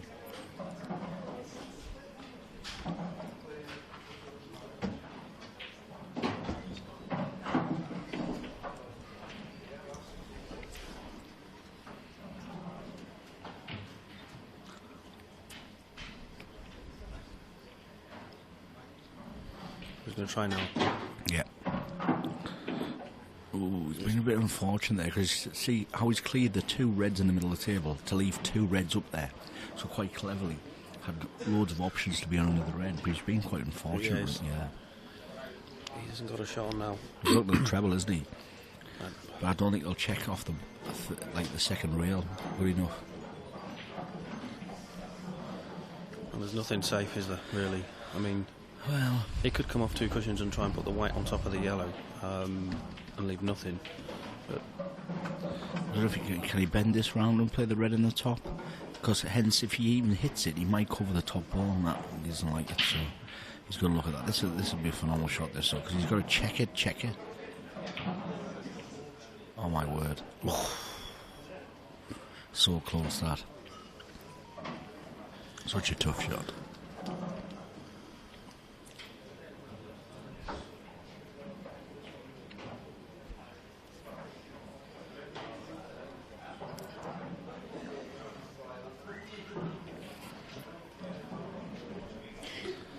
Yeah, there was guys in the chat talking about blackball pool and obviously the pool in general. What a weekend last weekend was for certainly blackball pool with all the money matches. It was phenomenal. Friday, Saturday, Sunday. Obviously the Irish boys came down to I think and took the 3 victories, but obviously Clint versus Mr. Boyle. That was a cracking match. I watched that. Obviously, good man Jeff Allen with a victory as well. So there was some great money matches over last weekend. Yeah, Jeff has a few, and he comes out on top more often than not.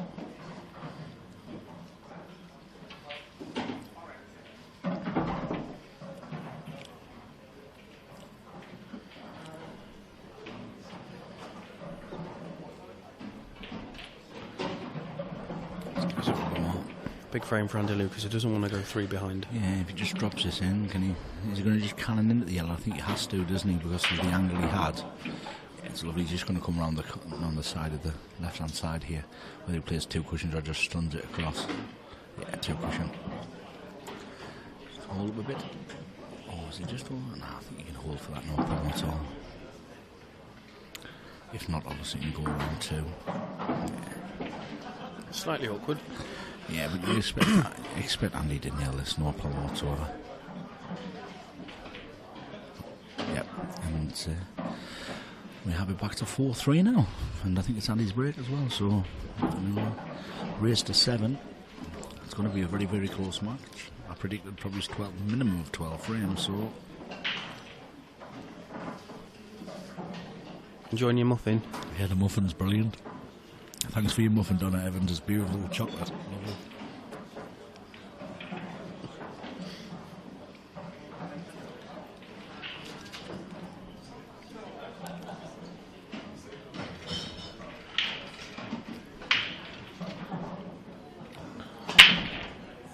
Yeah, it was Wayne, my friend. Pool Super Saturday last week certainly was. I think going forward there could be many more of them. Obviously, I think people tend to not try to clash sort of money matches, the big ones. But I think because it was at different ends of the country, well, not different ends of the country, but, you know, Scottish guys, Irish guys coming over, playing sort of down in Weymouth and obviously Yorkshire, Clint's game. You know, I think it worked really well. I think everyone was watching the streams and going in and out and watching all the different ones. So, yeah, it was fantastic.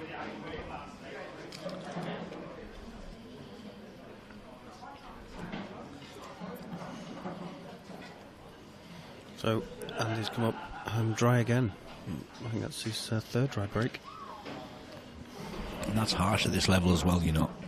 But to be fair, if you look on the flip side of it, if Andy says he's going dry 3 times out of the 4 breaks he's had, and he's 4-3 against obviously GARETH, world champion. You take that. You take it, 100%. It is frustrating because it's not like he's not getting through the balls he is. And he's the England captain as well, isn't he? Yep, I think so. Have you tried international pool, Chris? Last year I tried to qualify. I missed the game, and then I got called into there for trials.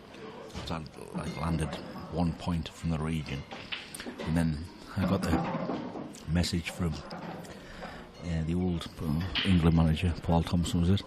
Saying, "Oh, we could be trials because you missed a game," and 2 of the guys above us weren't going. So it was a top 10 in your region. It was my first year county for Teesside, and but then they retracted it, so it might not be fair on others. So then this year, I qualified for England trials this year. I qualified top of the region as well. So a nice little trophy in Chelsea for that. I went to I qualified for the Welsh qualifiers last year and managed to qualify top. Oh, brilliant. So I played for Wales twice last year. It was fantastic. The Europeans and Worlds last year and the Nations Cup. Yeah, so it was a nice trip to Ireland. It was good. Yeah, some of the guys that I know obviously went across the England and the seniors as well. So it's good crack. So I was a bit disappointed last year, and obviously, hopefully, I've got the trials this year, so I can get in the squad. You know, but we're going down to Chelsea for the Nationals, Teesside here, and we favourites. Seb Webb's put the betting out, so he's currently 2-1 ahead of them Knots boys. We coming for you. We coming for you. T-side's coming for you.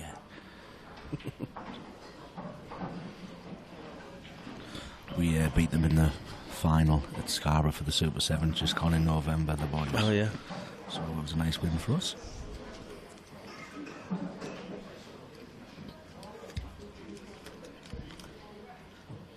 So, Gaz has got a little bit of work to do now with this. Got a lot of traffic. Is he going to play the plan? Or does it go direct? No, it goes direct. Just going to make sure he's on it. Keep the black out. It's lovely, that. Just going to run through the channel here. And he'll just make sure we get through on this and just cue it. Top, check it through. Play the yellow in the top left. Very difficult shot, especially off these cushions. They seem to slide a bit more. They do, but I think Gaz is so good at these shots. He's looking, it might be a little bit wide from my angle where I see it. It looks very wide to me. I don't think he can avoid that red. But that's still not the end of the world. He's still going to have a shot. You could go on the red in the side cushion though, with a bit of pace, and be on it. Yeah, any sort of shot on it is fine because he's got the red there as a stopper to hold for the black in the bottom left. So, just needs to get on it. I think he'll be fine. I'm out of side the white on this.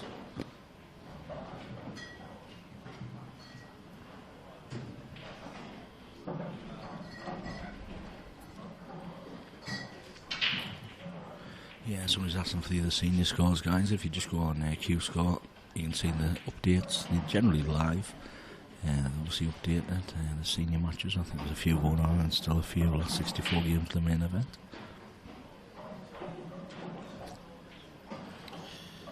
Yeah, there's a few of these players that are in all the tournaments still. I mean, a guy like Gaz is in all four still. Yeah, he's brought the draw up here. So you're looking at the top ones, obviously round 2 at some results. There's no updates on, obviously Simon's playing Yannick at the moment. Current John Chambers 1-0 up against Luke Sangiers. Just watch the shot from Gaz. Oh, that's a great shot. So he just left himself an opportunity which other players would try to force it. It's a great shot. Then we've got Josh Duras playing Ron McCarthy 1-0 up again. I'm not sure how current these are, but that's the situation. Yeah, they haven't been updated because Scott Gillespie beat Ross Fernie 3-0, didn't he? So, I'm not sure with Afan Mark Chumwar against Jez Graham. John McAllister's playing well at the moment, you know. I mean, exceptionally well. Yeah, he's pulled that, guys. He's pulled that red. He's got a great break at John as well, hasn't he? He's obviously got his good friend, Warwickshire teammate, Matty Smith, in the next round in the last 32. So yeah, at 6 o'clock I'll go through the games, guys. I'll try to get you some. Oh, these are the updates. It's been refreshed. McCarthy actually beat Girard 3-1. I think Gillespie beat Ross Fernie 3-0. Kevin Parton's still fighting away at 2-all. Yeah, it was my good mate Stevie Thompson. That lasted 7 hours last year when they played in the last 64 and he got redrawn. I couldn't believe it. Jason Twister's 1-all with Liam Waterworth. Dan Davies currently leading Stevie Wall 2-0. Like I said, Jeremy Hooper beat John Shepherd 3-0. Mark Chung 3-1, Jez Graham. Afan Dad, great win against Andrew Hughes. And Jamie Simpson knocking out Harry Irwin 3-1, so there's a little bit of a shock. Dave McNamara, I think he's an ex-European champion maybe, in the Blackwall, beat Christine Phillips 3-0. So again, the person that beat me yesterday, Simon Fitzsimmons. And he beat me. And he beat you, Chris. Yeah, he beat me 3-2. He's just knocked out. I think Josh Durant was maybe the 12th seed, so he's a good player, Simon. Played fantastic against me. And played very well against me. Got Brian Halcrow beats Curtis Lee 3-1. So Buzzer from South Shield still back in the last 32, but he's got Ian Alley who conquered Clint Jansen 3-2. And Jordan Church, he beat Jordan Church in the previous round. He's a great player as well. Andy Coles has 1-all with Paul Harkness, and Yannick and Simon Ward's 1 apiece currently. Scott Gillespie's got through against Ross Fernie. I watched Scott's game yesterday against a friend of mine. He was 2-0 down and 3-1 down. Yeah, and he still won, didn't he? And he came back. Yeah, but that's the format though, isn't it? Yeah, absolutely. So we're looking at the last 32 now. We'll just see if Gaz can do something with this yellow. He's potted it here. What a great shot, Gaz. Absolutely lovely. And he's played at such a nice pace. Guaranteed to be on the black. What a lovely shot that was. There's not much you can do about that. No, that's a great steal from Gaz as well. To obviously, you know, to go 5-3 or 4 Well, apiece with him to break, it's a nice steal. It's a big one. 4 alls, massive, isn't it? To 5-3. Huge. Yeah, so if we go to the last 32, which is obviously starting at 6 o'clock tonight, there's 2 sessions, guys, 6 and 9 o'clock. We'll sort of run down the draw. 6 o'clock, the mainstream team, the number 1 ranked Mark Farnsworth versus Jack Whelan live on the stream. Matty Smith versus John McAllister, I think they're good friends, Warwickshire teammates. Yasser Hussain have got a nice little bye in the 64 because Andy MacDonald wasn't here against Andy Blurton, so that'll be a good game. Yasser, Yorkshire boy. Andy Lucas got Craig Marsh, so that'll be a contrast of styles certainly.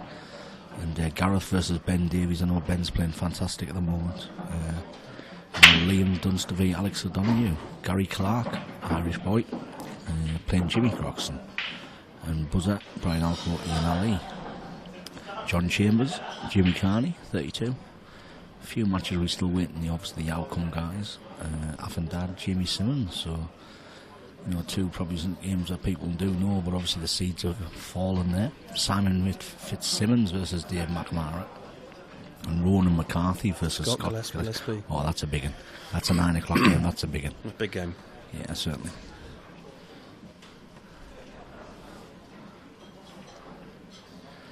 Did Andy actually get it? Oh, Gaz went dry there. Yeah, so Gaz went dry there. Oh, actually, he's went enough, sorry. Apologise, guys. I'm just looking at the drawing of the screen. And ball in hand for Andy. He's going to make these opportunities now. You know, it's 5-3 race to 7. Yeah, he's getting these. Yeah, if Corals were doing a book, then one thing was certain is he'd be something like 1-16 on for this finish, I think.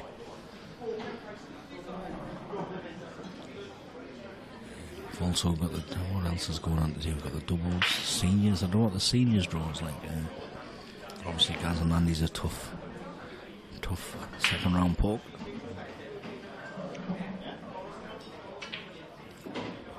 I think the mixed doubles start tomorrow afternoon about 4 o'clock. Prelim games as well.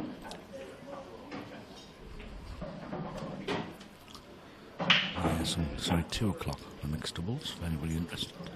Some great partnerships there as well.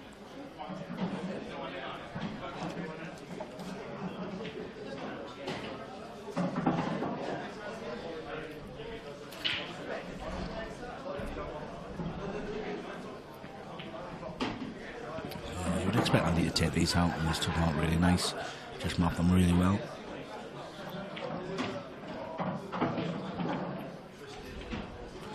And just the black in the corner to reduce the arrears to 5-4. And Andy to break, he must get a ball. See how Andy just waited there for the white ball to stop? Yeah. A lot of people, because the white's corner maybe isn't the side cushion, are just rolling and just like move the balls because it's not actually going in the pocket. But obviously, till that white stops, the frame's still active. It's still active, so it's a foul.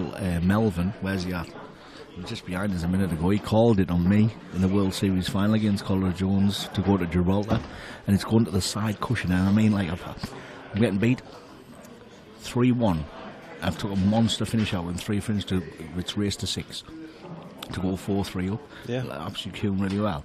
And it's just come to the side cushion. I just passed the balls back to Mel from the top of the table. Foul frame over, he calls. So instead of 4-3 up, it's reversed, and I was absolutely good at it. I just managed to win the match, but honestly.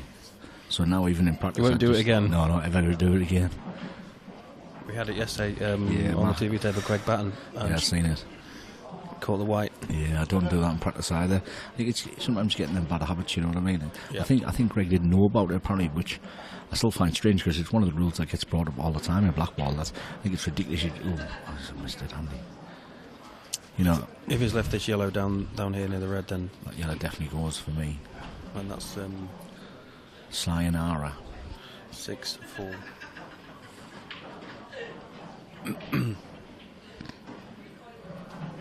Does it go? He's looking. You could leave it last ball as well, though, couldn't you? Do you want me to drop it and leave the black at the top if it's tight? If it goes, it gets on it early.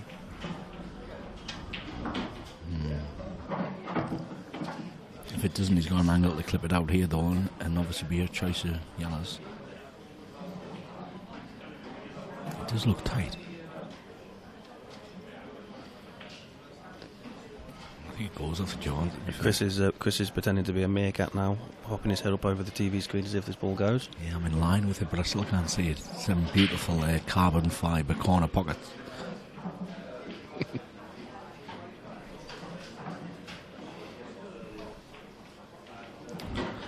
Moscow. You'd want to be behind this though, wouldn't you? You'd want to be... You don't mind this angle. You wouldn't want the other angle, like pulling it from left to right. This angle's not so bad because you can widen it, say. But if you come from the other side, then it's even harder. Because I think he has to play it like sort of, you know, far jaw. And he's got nothing really to do with the wide. He just yeah, that's it went easy. Yeah, fluid. How would Gasman stop milking it? Yeah. Just making sure though that, and this is what these top boys do, they just make sure all the time. He's left a bit more of an angle than he wanted, but it should be a formality here. They just drop this in the middle.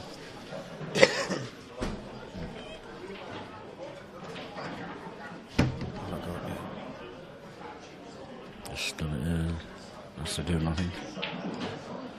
He cues it so well, doesn't he? Oh, he cues it beautiful, and he does nothing around the table, but that's what makes it so good to watch. So he's going to just... It's got a little bit straight on it, I think, but I still think he's milking it. I think he still can stun this over and play the yellow in the bottom, the side cushion and the yellow in the top, the black's there. He's got loads of options. Just get a bit more TV time, guys.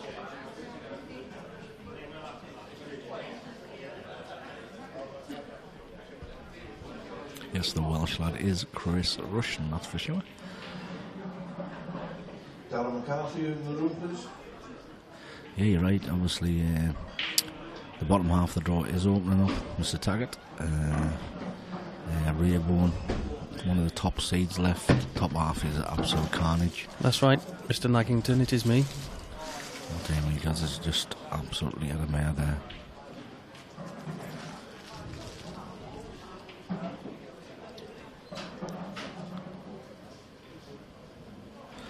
Yeah, if you look at the bottom half of the draw, it certainly is more favourable, but rest assured, honestly, in these set formats, first to four, anybody can beat anybody.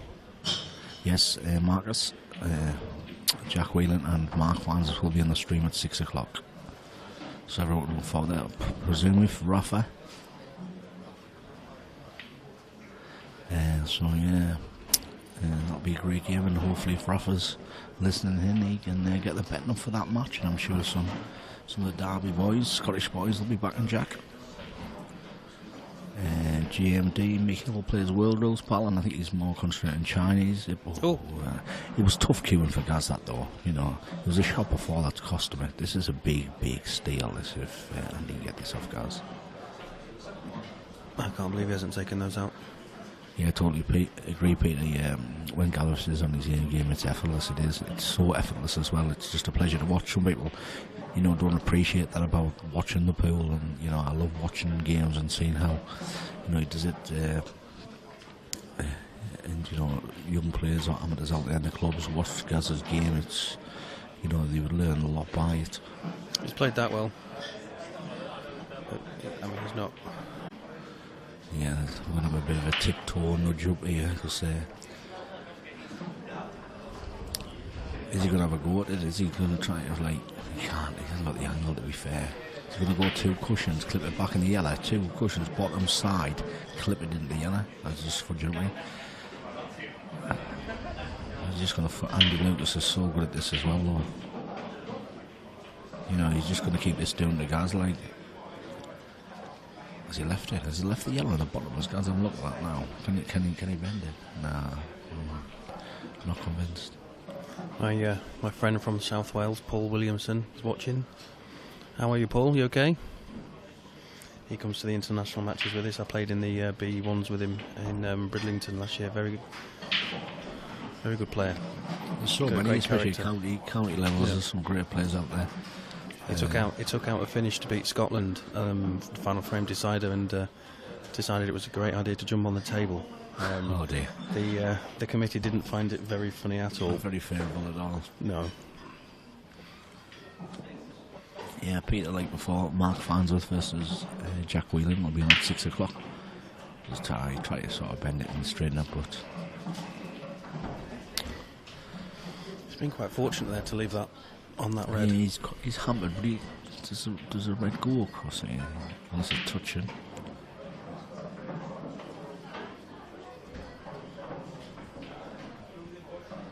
I think somebody's on the chat having a click on that YouTube link for the best skill shot. All you guys, obviously, we've got Shot of the Championship on the IPA website. Anyone who's going there, vote for Shot of the Shot of last season. Sorry, there's 8 shots there, some absolutely belters, and the winner can win a GS and OWEN queue. So whoever they select for the best shot, break queue, yeah. So a break queue for it. So anybody goes on the IPA, just vote for their best shot of last year. Some great ones as well. I went for shot 8 actually. Scott Gillespie's. Scott Gillespie's on it twice, isn't he? He's done it twice, yeah. I just like the vision he did in the shot 8 to like see that way, went knuckle, half ball across. Just outrageous. And for me, for vision and execution in a final, for me that everything. And he's missed that. Oh. Now this should be all over. Yeah, absolutely. If Gaz has just got an angle to screw stun down, he'll be plumb on it. Dear commentators, there's nothing wrong with jumping on the table as long as your shoes are off. Well, I suppose you could be right, but maybe he's not like in international duty. Oh, Brian Halco's skill shot, yeah, it was a monster that win. Monster. Absolutely against Craig Lakin. Yeah, Andy will be kicking himself here, you know. Great opportunity to go 5s apiece, and he's going to be currently 6-4 down with Gaz just needing 1, and Mr. Gareth Hibbott's on the hill.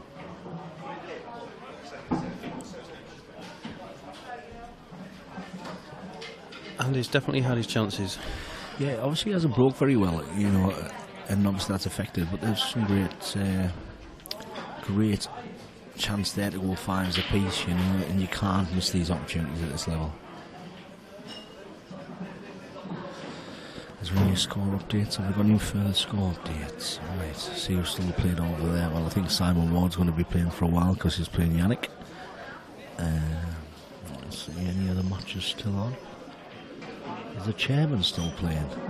The chairman's still playing against Stevie Thompson. Don't know what time this game started. Was it 11 o'clock? So it's been on about 5 hours. Wow. Ball in hand. Did that straight in as well? It didn't kick in, did it? So the ball went straight into the pocket, didn't it? Yeah, and that's what you don't want. I think going straight directly in the pocket, obviously you've lost the weight, really, you know, yes, you can get kicked in this game, but certainly you don't really want to be disappointed with that.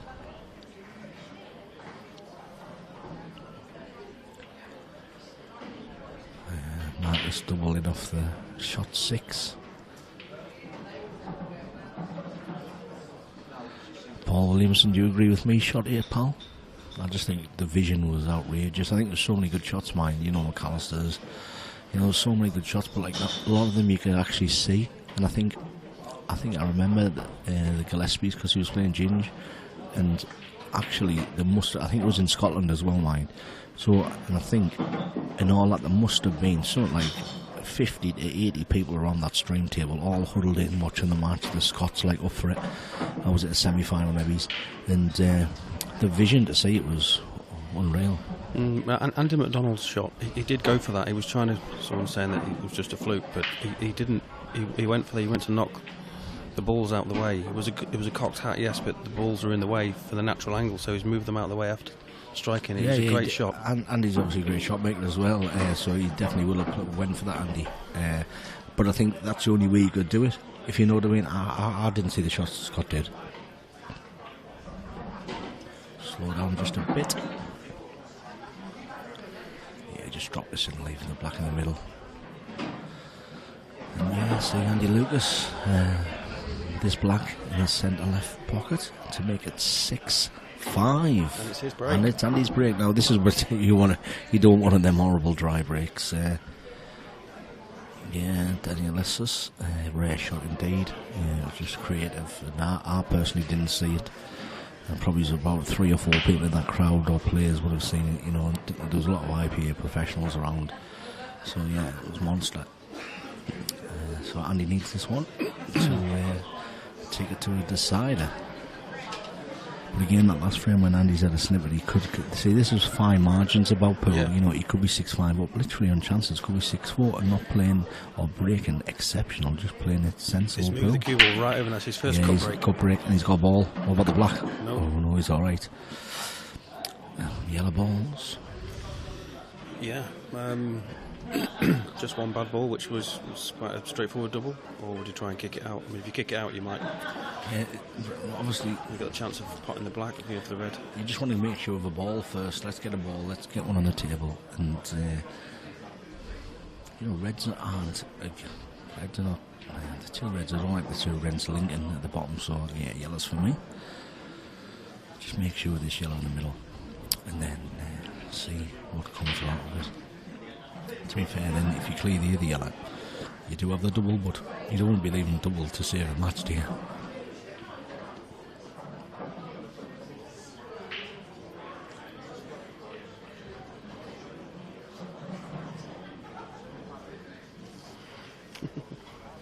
Hi Gareth. Yeah, I remember jumping on the table. See if I can get some further score updates as well.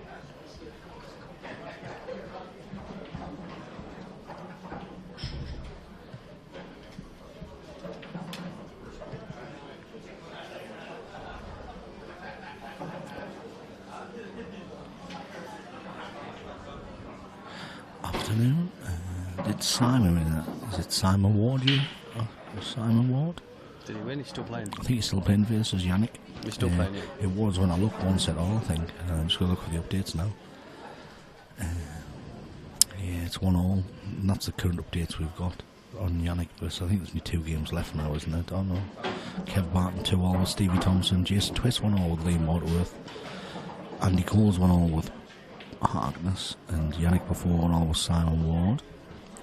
And all the other matches are in, so if any scorelines you want, just let us know, guys. We'll be happy. So, can you put this and get into it from That's here? what he's going to do. He's going to try to just play this with a bit of trace of side now. It's too much. You want it to be softer on it. Yeah. And then he wanted to go off the back rail to kick it, I think. So It seemed to speed up off the cushion, didn't it? I know he played it with side, but yeah, it he accelerated. played it too quick. You know, you've got to drop on that one for the side to take, so I can't see how he leaves a double here either. He's more likely to get the treble. But I still don't like that at all. Oh, he's gone up and down. Might be a great effort from Andy, that. Left himself total snookered. Yeah, obviously leaving that ball to last was always dangerous, but he was going to actually back double the red across, wasn't he? Mm.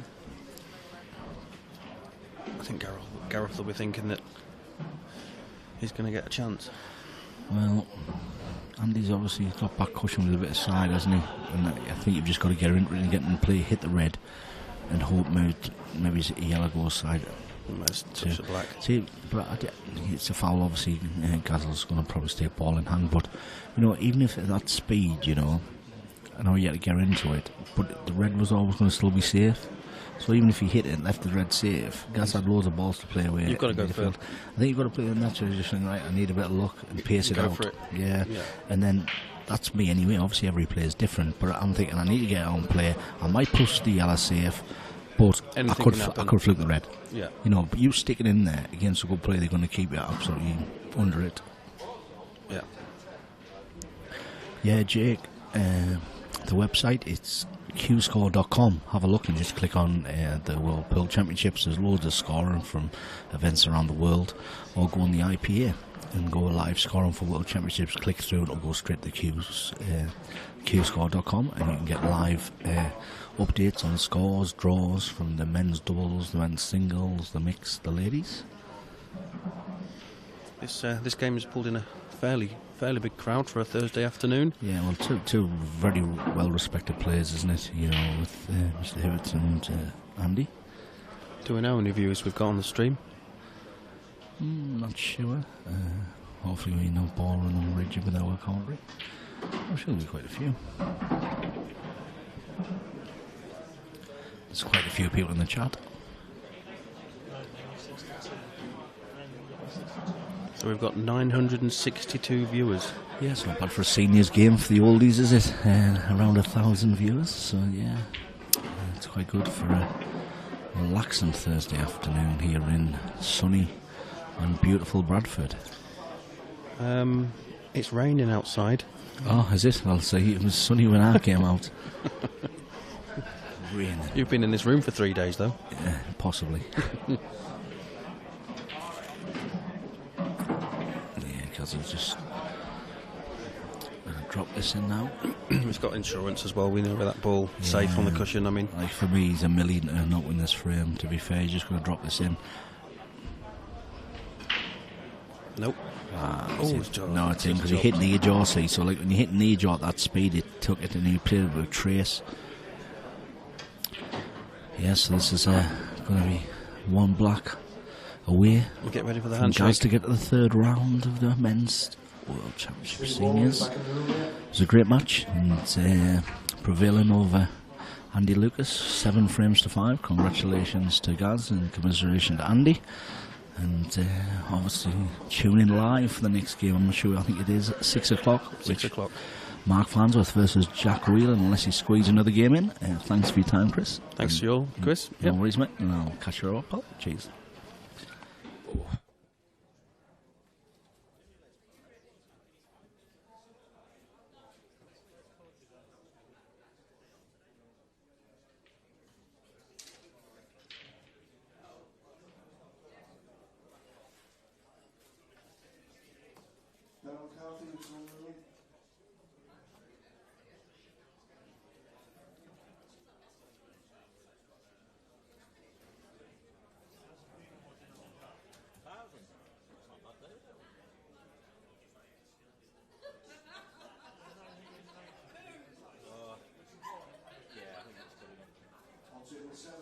Stop going off the break, there's that many watching.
which station? It's live sports at times, so we just, despite the fact that FM we're an online station, the equivalent of Top Shop is them, I guess, so they're quite so more than football, to be honest. Do a bit of rugby league, rugby union, cricket, so I don't know if you were here yesterday, but I wanted to just move down the car. It's absolutely bizarre, so... I do a lot of sports things. Yeah.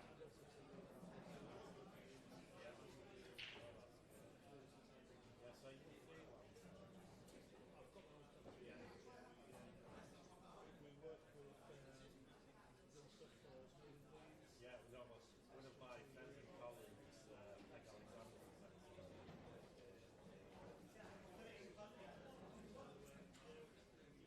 I'm basically over the whole thing.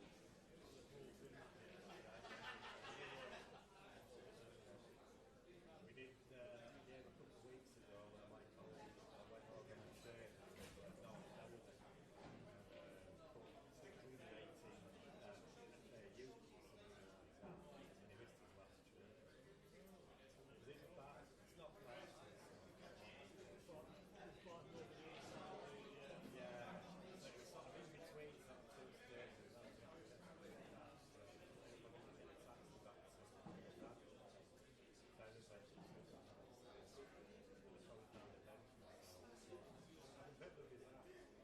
Now, how is the room, please?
Now then, I can't believe that shot. Well, yeah, it's a great shot. This is they don't come much tougher than this, blacks.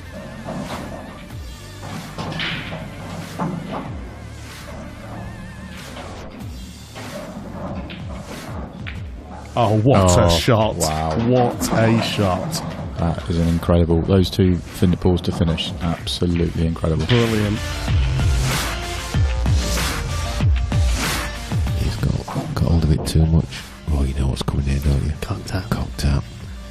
And it is, and it's on. Don't be disappointed. Got to make a name for yourself, Hollywood. Always getting down the plate straight away. I don't like that. Oh, it's close. Oh, what a great shot! Do you know what? John McAllister.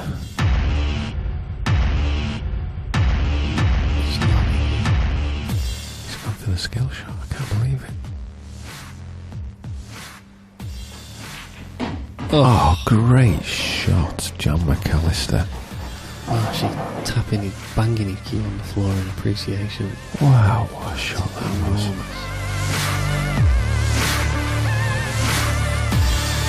Oh, is he taking this on to the bottom left? Has he got it? Oh my days. I tell you what. I tell you what, Danny's cute that well. That's obscene. He's used the red to keep hold of it. Keep hold of the white. Absolutely brutal.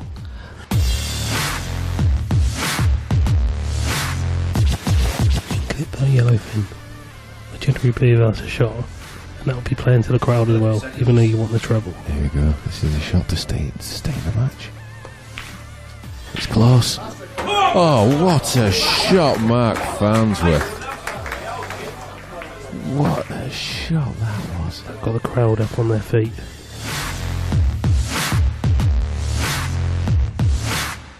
So is he going triple? Yes, that's close. Oh my days. Oh my days. Have a day off. What a shot.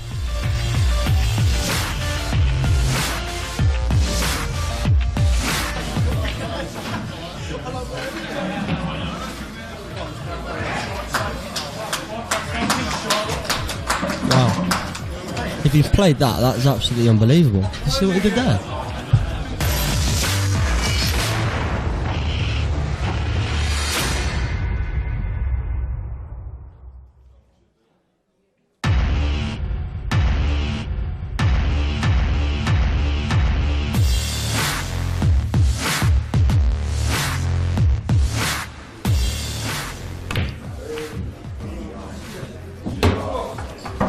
Now then, I can't believe that shot. Well, yeah, it's a great shot. This is they don't come much tougher than this, blacks.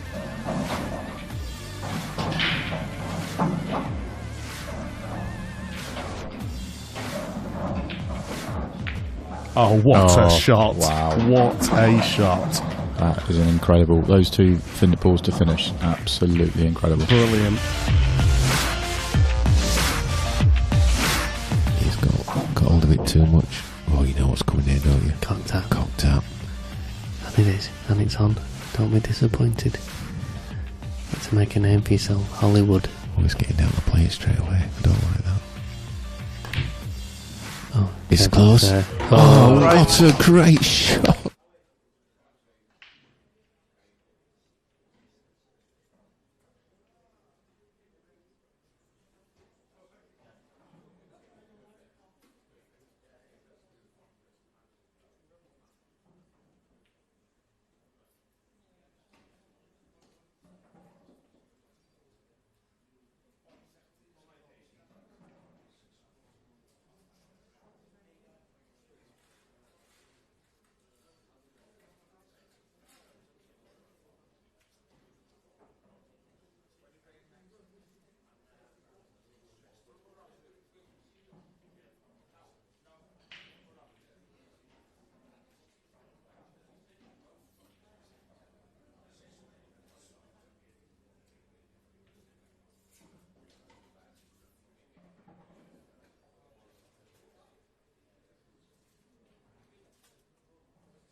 14, Daz Arkle, Paul Holmes.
John Junior's watching. So, the problems our guys are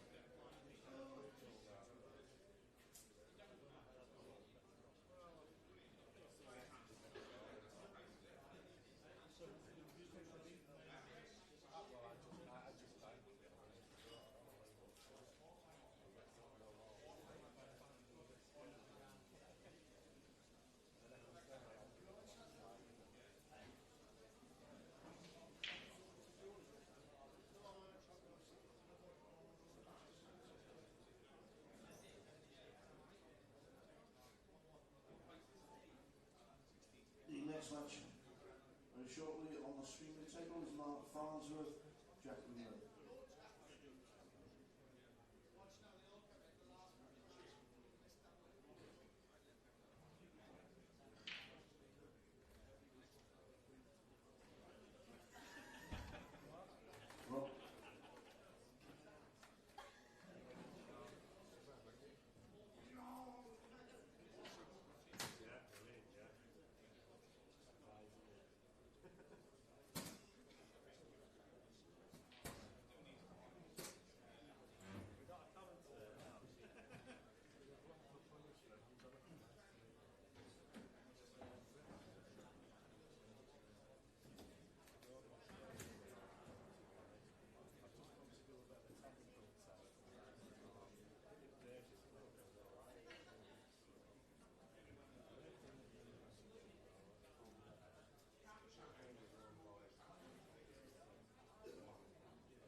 The screen.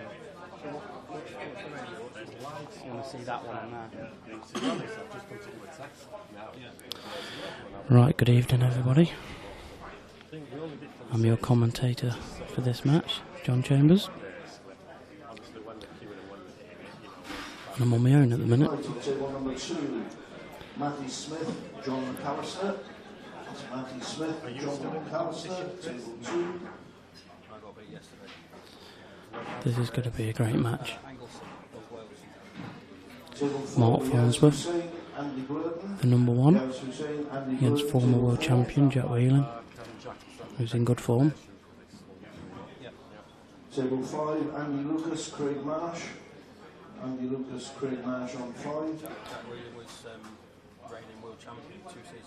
Mark to break first. Table 6, Gareth Hibbott, Ben Davis. Gareth Hibbott, Ben Davis, table 6. Last 32,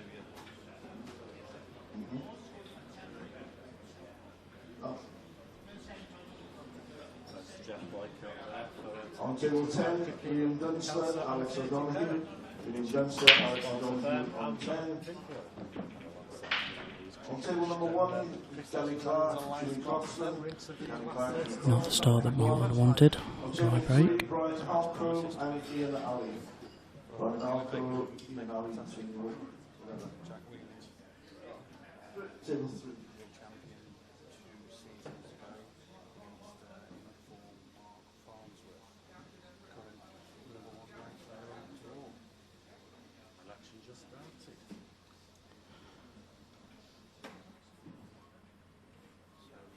I think Jack's going to go yellows. Yes, he is.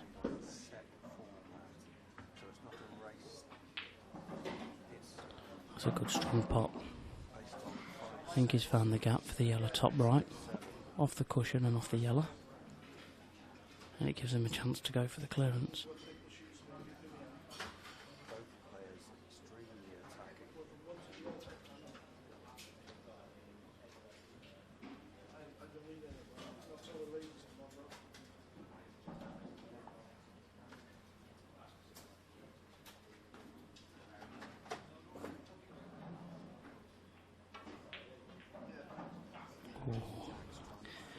He's hit it too far down the cushion, caught the red too thick. With them shots you kind of need to try and hit the gap between the ball and the cushion. call that too thick. Tell us a bit about his playing style. Very, very precise, very methodical leader. Doesn't rush anything. Always takes the right shot. It's obviously very.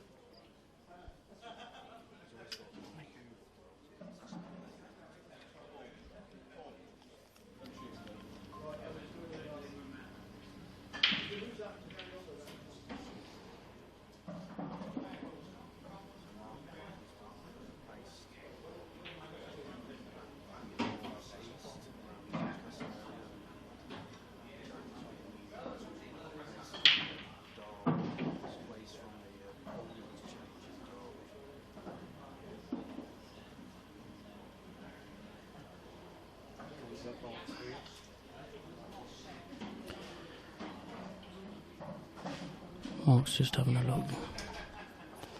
See the angle to stun into those two reds that are together. If he catches it right, he could even move the other one. Well, he's been a bit unlucky there. Deserved a bit better. It was a good shot. He has his aim midfield on table number 4. He'll be looking to try and get a containing safety shot, really. I can't see a shot on to get a snooker. So really just try and leave the white in the best possible position to not leave Jack apart. Which is not easy when you've got a ball near the bottom right bag, ball bottom left, and there's one top right. It's going to be going to need to be a clever shot.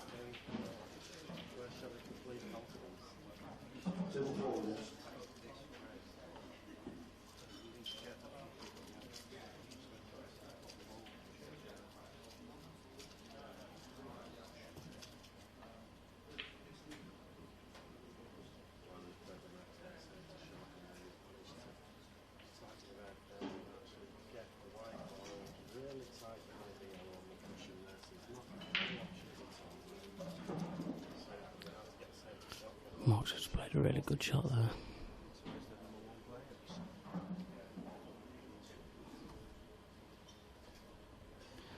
And it needed to be as well, because Jack would have been going for game if he could have seen one, so it was a really good shot.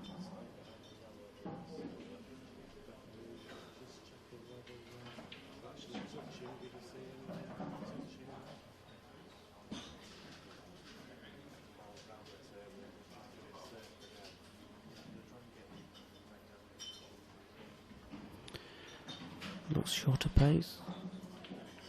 Does that must have been touching ball.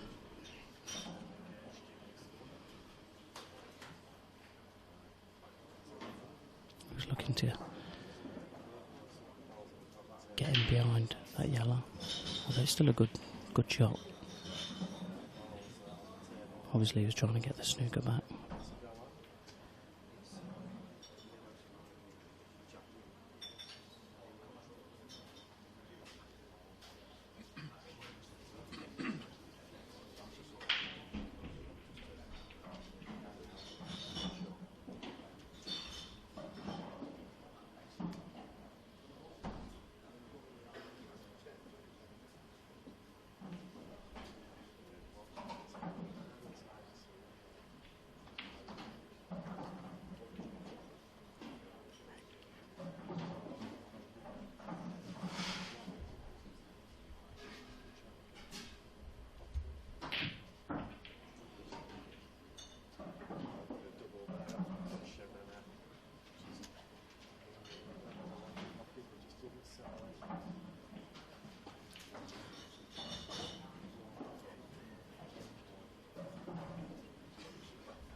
Looks like I'm finally going to be joined in the commentary.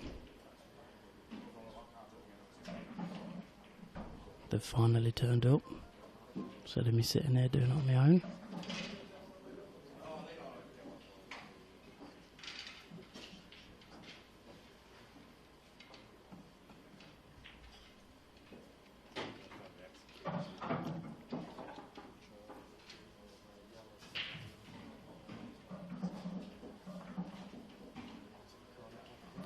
Right. Good evening, Craig Lakin. Thanks for joining me finally. Thank you, John. You looking forward to this game? Should be a very good game. Jack looking in control in the first frame.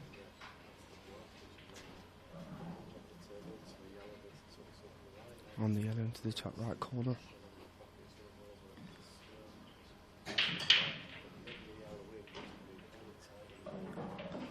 Room starting to fill up now. Plenty of people watching. Yes. Always amazes me how many people choose to stand rather than actually go in the seats. Yeah. Probably nervous, that's all. I'm nervous. Everyone feels it.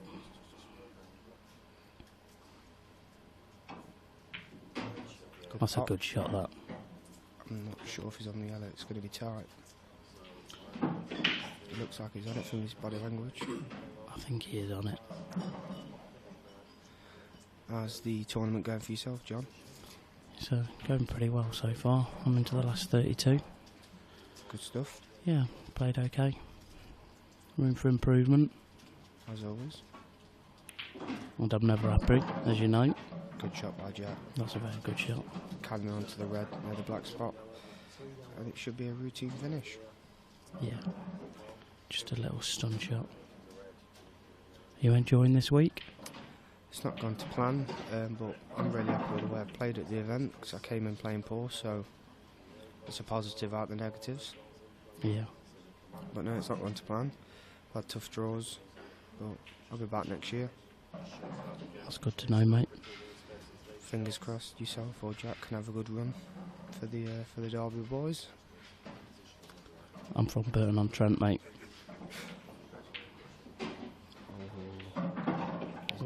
He's not. No, I don't think he's on that. He might be able to double it. Just looking at his body language. Just needs to slide past the red there and come round. Looking at the double, I think.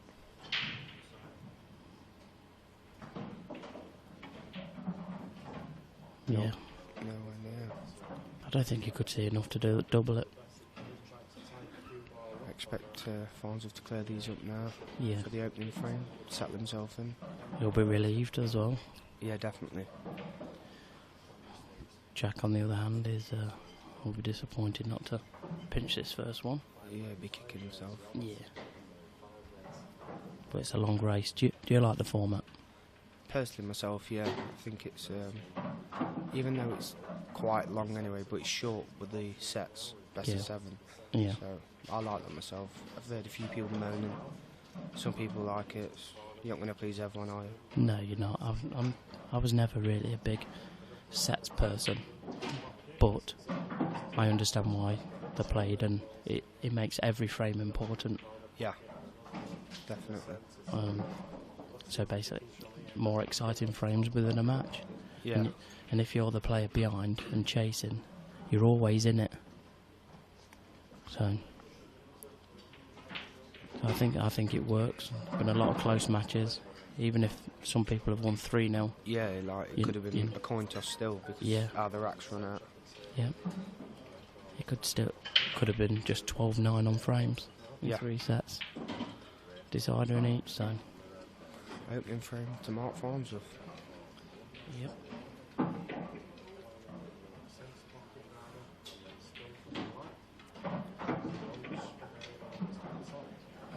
Jack will be wanting a quick response to that error. And nothing better than that than coming up, breaking addition, following frame. Break them and set themselves in.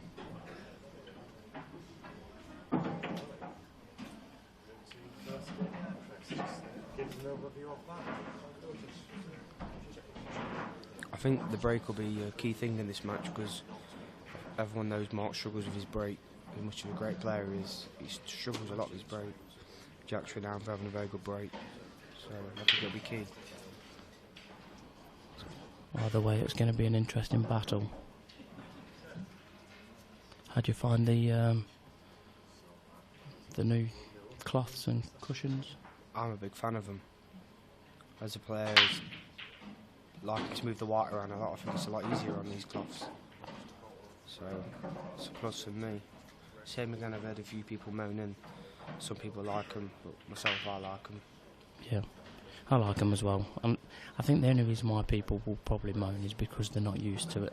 I think once they play on these sort of tables and this sort of cloth, I think there's only positives about them because the balls are open. Yeah, they're a lot more reactive. 9 out of 10.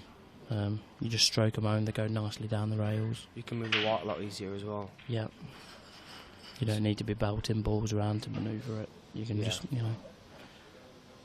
Oh. Very good split here for Jack and Reds. Be open to clear these up and get into the match. Either balls were split pretty nice actually. He opted for Reds. I expect him to get these. Screw back with the same ball in the one in the middle. Needs to make sure the angle's right this next one. Yeah. Because he doesn't want to land low on the ball. Because he doesn't want to come down the table. No. Anything near the... It's about perfect.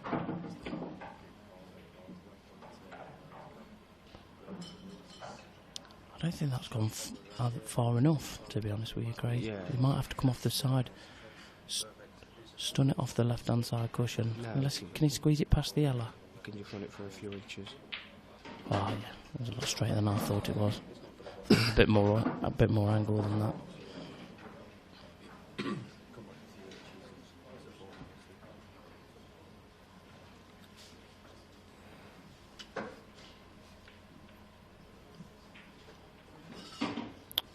Looks about perfect. Yeah. Might even take the one closer to the pocket first. I disagree. I think he'll play the one closest to him.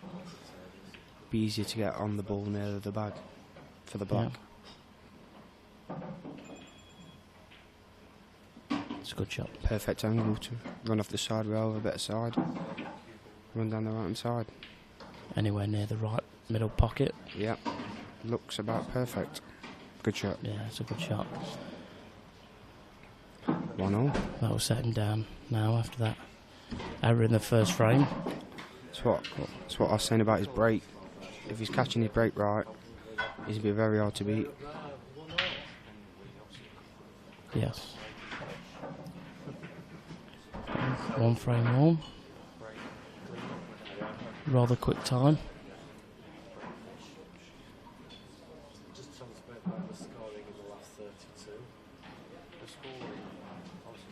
Still got Seb Webb here watching, even though he's out all the events. He's embarrassed himself, but he's a big fan of the pool and he loves watching good pool. Yeah, he's always around. No, Seb. Yeah. He loves it. Just loves the game. Yeah. That's a good break. Dry. You did say he struggles with the break, Craig. I did, but that was a good break then. It was just unfortunate not to make a ball on that time. Jack, you can see the L in the bottom right corner. You just screw it across. Come across. That's a good shot. Big chance now to get 2-1 in the lead. Yeah. Someone of Jack's calibre shouldn't be missing these, really. No, as long as you can make this ball now and get the white up 4 or 5 inches, it should be perfect. Yeah.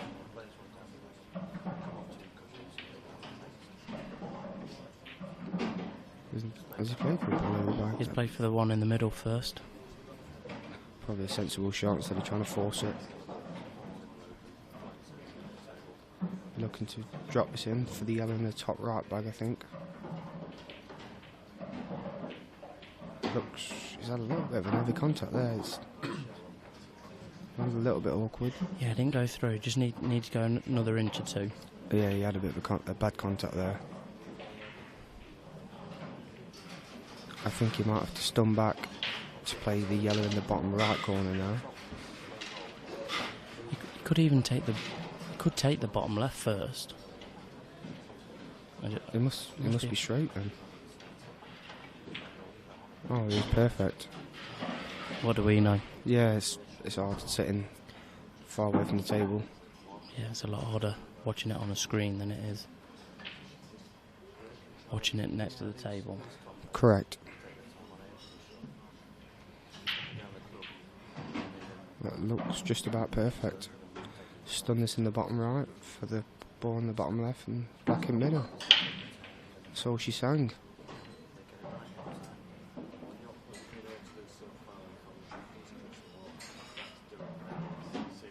Just about perfect. Yeah, he's played that nice. Yep. Just make sure you get the white out now. Yeah. Near the spot. There we are. Should be 2-1 to Jack. That's 2-1 to Jack.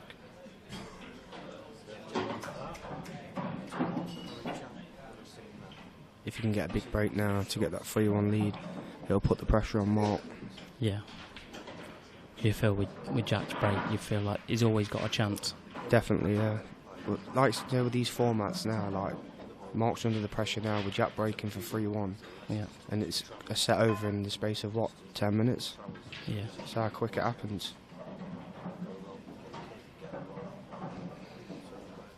I was watching Jack earlier today, and he was breaking brilliantly from start to finish. Yeah, I spoke to him after his game, and he said he played really well, he broke well. So, fancying to make a match of this. Yeah. Good break. Gone a little bit Gone messy. a bit naughty, hasn't he? Yeah. He might be able to cut the red in off the yellow and open a few up. Possibly create a chance. I think he's just having a look at that now. Yeah. I think does Jack use the Jason Owen break cue? Yeah. Says it helps him a lot. Do you use one? I don't use one, no. I'm good shot. That's a good shot. Relying on a little bit of luck, and he can cut the red and off the yellow and middle. Yeah. It's not a bad result. Yeah, a lot of the top pros are using the Jason Owen break cues. They rate them very highly. I've just not used one myself. No, I haven't either.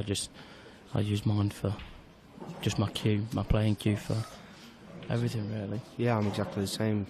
Seems to work for me, so. Each to their own. I've seen people use break cues all for years and years, but I've never used a proper, just a break cue. It's a good shot. Yeah, I think it's just personal preference, isn't it? What you prefer. Especially if you've got a thin tip, you'll probably want a break cue because you don't want to damage your own cue. Exactly, yeah. I've had it before where I've took my tip off breaking and it's not nice in the middle of games. No. Try and cannon into the red here. Yeah, just a little rub. That's a good shot. Perfect. As if the red goes next to the yellow. If that goes, then it should be 3-1.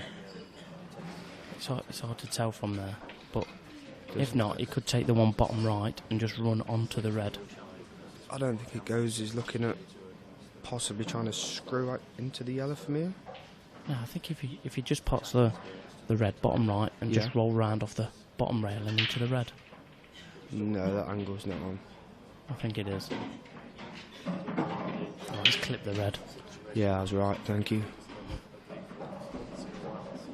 So, the red might go into the bottom right corner. The yellow is at an angle, so that's what Jack's looking at now. If we get onto that now... It looks like he might have to play with a bit of side. Yeah, a bit of left-hand side to swing it round. Yeah. Digging down. Yeah, he's definitely playing with a touch of side. He's played that well. The bottom one first, yeah. That's a good shot. Perfect angle now to screw out. If he'd have hit that red full ball, that'd have been his chance gone. I think he definitely wants to overscrew this. The worst thing you can do now is underscrew it. Yeah, I mean, he could take the white as far up as you could go the middle high, bag, yeah. and still you could even go to the bulk line and still be able to pot it on the left-hand side. Yeah. No. That's a good shot. That's perfect. See how I took it that extra bit just to make sure. Yeah. These top pros, they don't make them mistakes. No. They cut them out of the game. And that's perfect as well, because now he's just got to top up for the black and the yeah, same bag. just stroke it home. It'll be the same again. Don't under-hit it. Try and get above it. just about perfect. Yeah, he's played that nice. And as quick as he went 1-0 down, it's this for 3-1 lead. It's 3-1 up. Good finish by Jack. Yeah, it was a good finish. Played a. He's played about 2 or 3 really good shots there.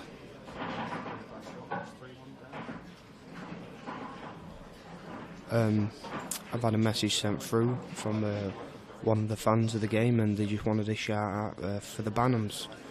So there you go.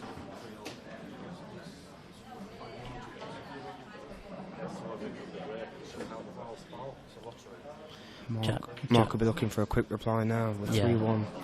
And like you said, now it's 3-1. He's under pressure. Definitely, yeah. If Jack can take the first set, Jack, a lot of pressure will be off Jack, and it'll be more on Mark being one set up. That's a good break. Good break. Really good break.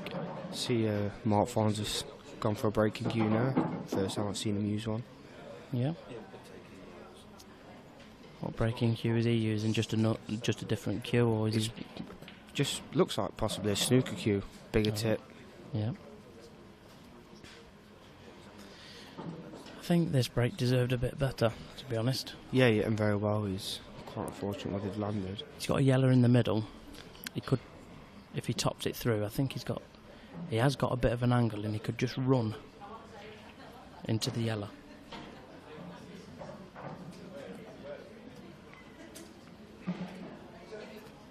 On the left-hand side, that's near the red. It doesn't need to do that.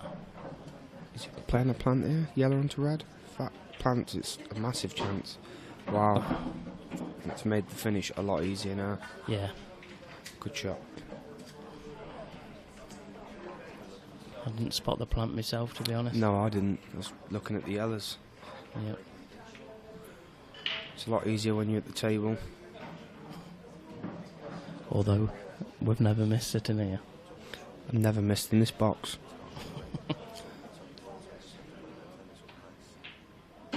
Just wants to come round the back. That's an error. Just wanted to come round the back of that there. It is an error, but he can play it straight down the line. Just leave the white, bring the white back 2-3 inches, similar to where it is now for the top rail. Yeah, I think it's the shot that I'd be taking, and then you can just play the one along the rail and run down. Or he could still take the one on the top rail and then leave that red that he's next to till last. Yeah. And then play the black bottom left from that, but I think I'll be inclined to take it now. Yeah, he's behind it. You got to fancy him to make the pot. Yeah. Well, I think he's in between both shots at the moment. He's not quite sure what to do.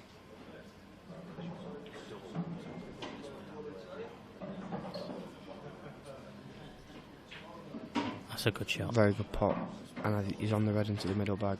Yes, he has come far enough. Good I think shot. you can see half ball. Yeah. That's all he needs. Be looking to check this off the bottom rail. Run back up towards the yellow that the red's next to. So he's got a chance of being on 3 balls there. He might even run round off the 2 and go round the back of the red. Yeah. Yeah, he's gone for the 2 cushions. Yeah. It's not really done any damage. No, because you can play the red into the top bag to leave the red in the middle of the table. To be honest, that angle he's left himself made it a bit easier to get on the red. Yeah, you can get the white out. He can just stun this in there and just bring the white off. I'd expect Mark to clear these and take it to 3-2. Yes. Are you on the tour this year, Craig? I am, yeah. I'm hearing a lot of good things about it. Seems to be moving in the right direction, so yeah, I'm going to give it a go. First serious year. Yep. You playing yourself? Yeah, I'm the same. First year back playing on it. Yeah. Looking forward to it. The first tour's in 3 weeks. It's in Cardiff, isn't it? Yeah. Should be fun. Yes. Looking forward to travelling there. Are they using the same cloths there? Are they using these all year round now? Yeah, this is for the World Championships and the tour. Yep, for the foreseeable future. I'm looking to just screw this in, the soft screw, and leave the red in the bottom right corner. Tricky little shot. Shot. Yeah. Yeah, as you can see, you can just get through there. I thought it just slid too far to the left, but he's held it well. So which bag is he going to play the black in? I think he might play it with left-hand side to come for the same bag. He could actually play it with top and take the black into the right middle. If that goes past. No, it doesn't go. He's screwing it. Going to play for the same bag or into the yellow. Yeah, he's played that well. Nice shot. I expect him to get that. Big finish under the early pressure from Jack. Yes, he needed that. He'll feel better about himself as well. It's got him back into the set now. Yep. But he knows, like with the wonder and his break. Yeah, Mark will definitely be hoping for a dry break here. Yeah. Times like this, when you're 3-2 down, your opponent's breaking, all you want is a chance to be at the table. Of course. Just to try and overturn the frame.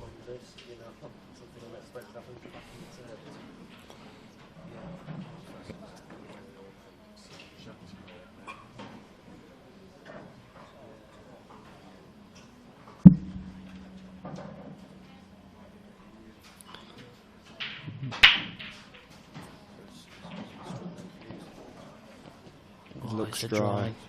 It's a dry one. Seemed like it didn't get as much power on the break No. then. I'm not sure if he got too much screw on the white, so it took the power out.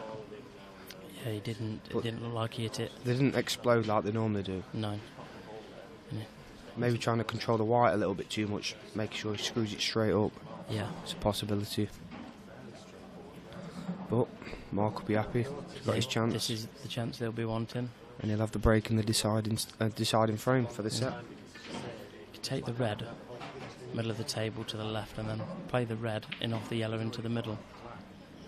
He doesn't really need to do that, but I think that's probably the shot he's looking at.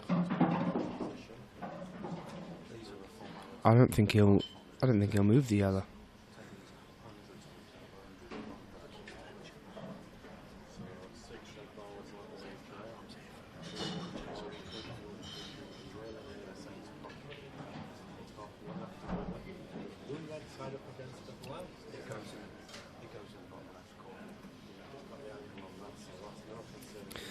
We are getting a lot of requests from people for chat out for friends and family and people that are watching the stream. It's not easy to fit everyone in, but we'll try our best. I think you're right, Johnny might play out off the yellow now. The yellow will come out and flick the red off a little bit. Yeah, I thought he might have played it off the first one.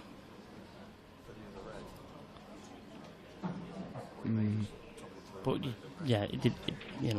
This one. He didn't need to move the red really. He doesn't need to because the red goes in the bottom right or the top right. But I think he will move it now with the angle he's got. Yeah. Yeah, just played it perfect. Good shot.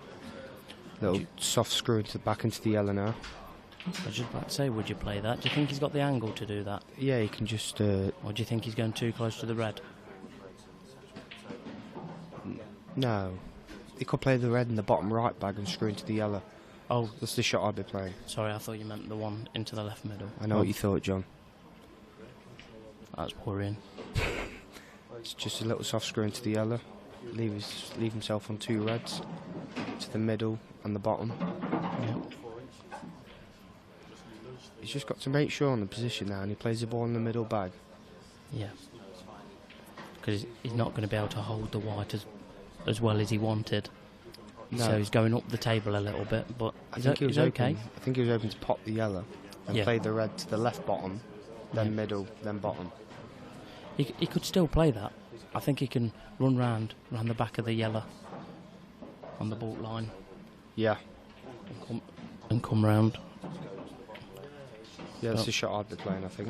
You've got a big area, haven't you, to land in? Yeah. If the angle's too much to hold, then that is another option. He could always just soft screw this in, take the red next to the black, bottom left, roll into it. You lit the side of the black and the red will go in the middle and off the yellow. Yeah, he's got a few possibilities. I think he's looking at just dropping this in and leaving the red to the middle bag. He's not on that. No. He's not going to be happy with that. That wouldn't have been my choice of shot. It's easy to say afterward, but... Yeah, of course it is, yeah. But if he'd have played the middle bag, he'd have had a big area to land him without snooking himself on the left-hand side of the table. Yeah. For saying that, if he'd have played that just a touch harder, we wouldn't be we're talking about it. It'd be perfect. They'd be racking him up for the next frame. I think he can cut the red bottom right. I think he'll run towards the red, won't he? Yeah. If he cuts it in. Maybe he might be tempted to play the double, to be honest. I think it's more controlling for the white. You know where the white's going to go then. Yeah.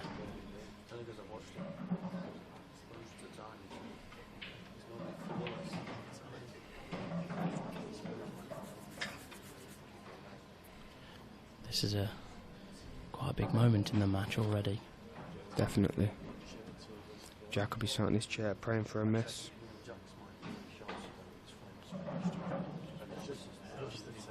He has actually got his hands together.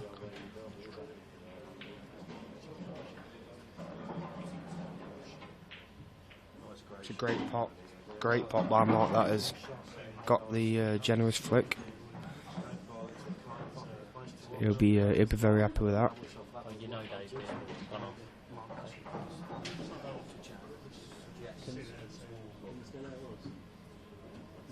We'll stop talking now.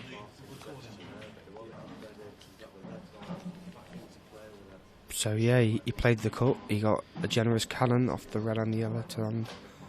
Pretty nice. Just gonna just roll this in, I think. Looks perfect. He's played that well, recovered well. Yeah.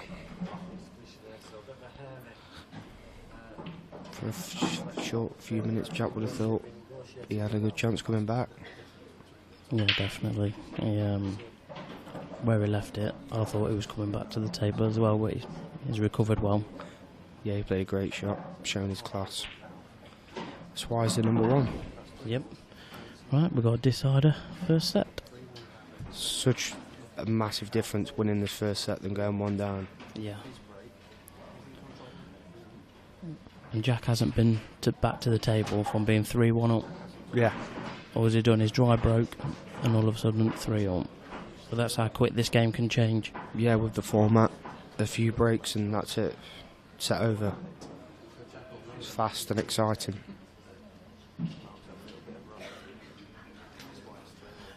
Even more people are watching now. Again, choosing to stand around rather than sitting on the seats. Beers are starting to flow now. It's getting later in the week. A few people are lost, so they're here to enjoy themselves now. Now the pool's finished for them.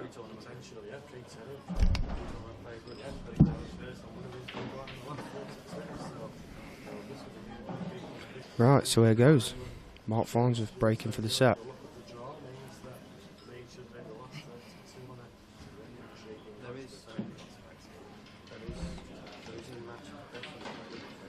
Sorry about that, just had to take my hoodie off. I'm feeling the heat myself and I'm not even playing. Oh, he's gone in off. Straight enough. He won't be happy with that. It was unlucky really, he got bashed enough, so... I thought it went straight enough, I didn't see it. I thought he got it enough.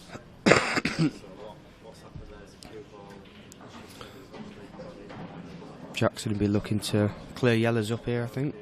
Yes. He'll want to split the yellow and the black out in the middle of the table. First shot. I'm not exactly sure how he's going to play it. I think if he puts the white to the right of the red in the bulk, on the bulk spot, yeah, and then play the yellow near the black at the right hand side of the yellow, and he'll clip the black and the yellow away from them two reds. I'd rather play it from the left hand side of the red, so then you're not going to disturb the red in the middle of the table. Your white's going to run across the other yellows, because you don't want to move them reds. Yeah, that's what I meant. Sorry, right as you were playing it, not as you see it. Sorry, mate.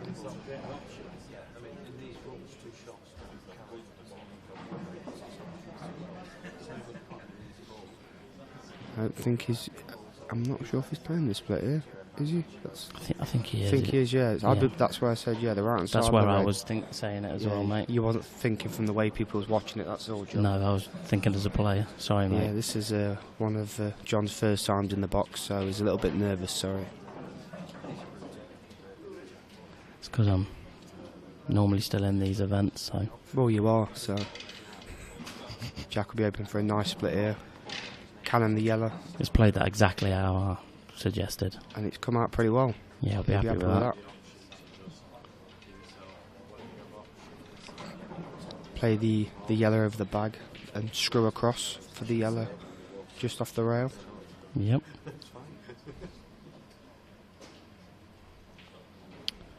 The only real tricky ball is the yellow under the red. Yeah, towards the left. Yeah. But he can play that into the middle. Yeah, that's a good call. Could play on that after his second yellow. Could just drop it in. Yeah, I'll try and get on it now, off this bottom yellow. Would you not play for the yellow on the rail after, then go up for it to clear the one off the rail? Yeah. I think you can go either way with that shot. Well, yeah, he's old enough, so he can do what he wants. Just a little bit awkward queuing here for Jack, stretching across the table. He's a big lad, but even he struggles sometimes. Yeah. This is where the natural players like myself benefit more, because I can just switch to left-handed. Yeah. I've seen you do that plenty of times. He's under it. That. He's going to have to take the one in the middle now. He's also got the yellow to the right middle, maybe off the red. I don't think he'd be playing that.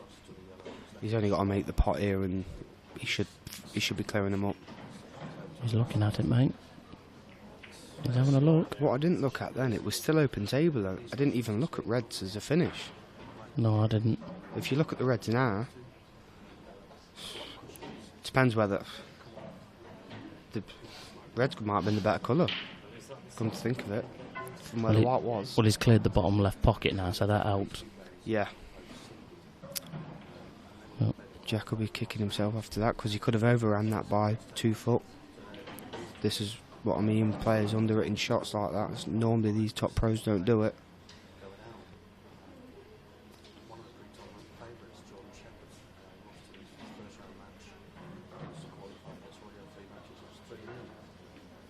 Is Jack looking at playing the yellow into the right middle off the red? That's what he looked at a minute ago. Yes. I called it well. It looks possible. Myself, I'd be playing the one into the left middle. You ain't got to worry about anything. You get the pot. And you're just dropping it in. You ain't got to do anything with the white. No. It'd be the shot I'd be taking.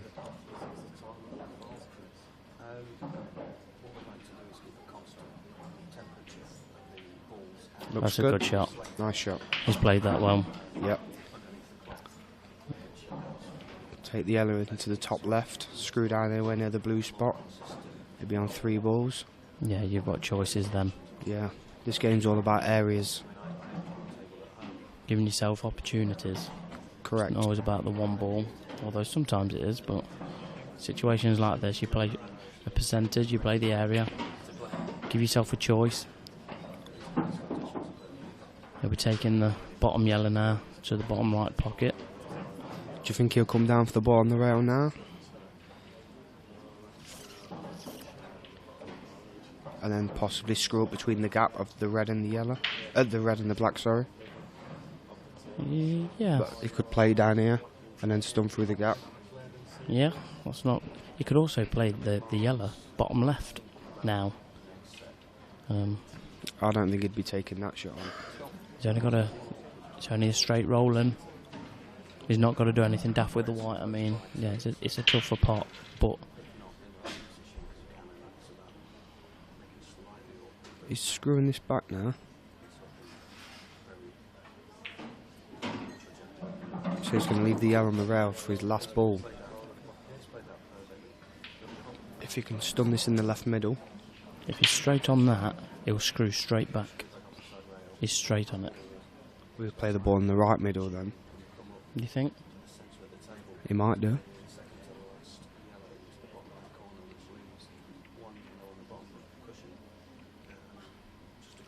landed a little bit awkward here. If he had any kind of angle on the one in the left middle, he'd have been fine. She could have just stunned out for the right middle, right yellow. Yeah. He's taking the one on the left. Might be screwing back for the ball on the rail now. Yeah, he is. Not bounced enough. Not sure if he can play the one on the bottom rail. Can't tell from here. Yeah, you can see the ball on the bottom rail. Yeah. Does that yellow go top right? That's what I was just thinking. He could just soft screw it in. It's very tight though. It doesn't go. I've just had a look around the corner at the table. So Jack will be playing the yellow on the bottom rail. Would you screw through the gap, or would you try and run it with running side off 2 cushions and out? I'd screw it because the yellow isn't on the rail. So right, I'd be screwing it. But he could take the one into the middle and just stun the white over a little bit and then cut the last yellow. Jack's looking at playing the yellow off the red in the middle and then leaving the cut. That's what he's looking at now.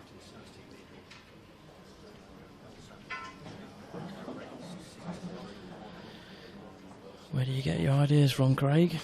Sounds like you listen to me and then just repeat it.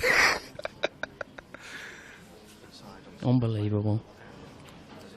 Not only do you try and copy my style of play, you copy my commentating skills as well. There's no one that can play pool like I can. Honestly, it's that bad.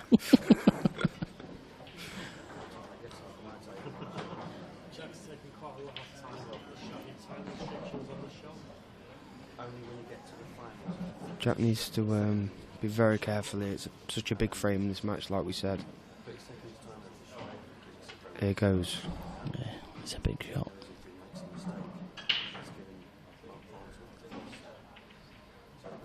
Let's play that nice. Played it well.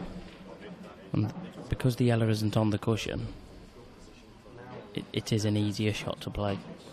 Yeah, I think he wants to be playing this with a bit of left-hand side and cannon the red on the black spot.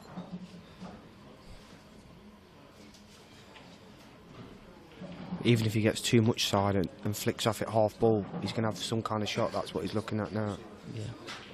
As long as he gets some kind of shot, he'll be happy. Yeah, I think depends how much it's off the cushion. He wants full ball contact. Oh, that's so unlucky. He needs a full ball on the right hand side. That's why I didn't really like that shot, to be honest.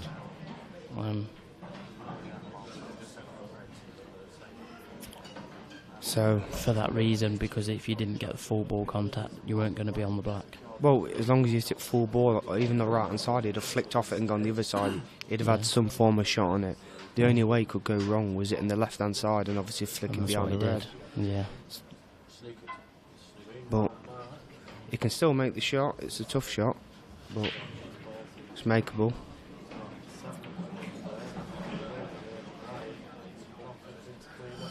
Possibly looking at rolling up behind. That's what he was looking at then.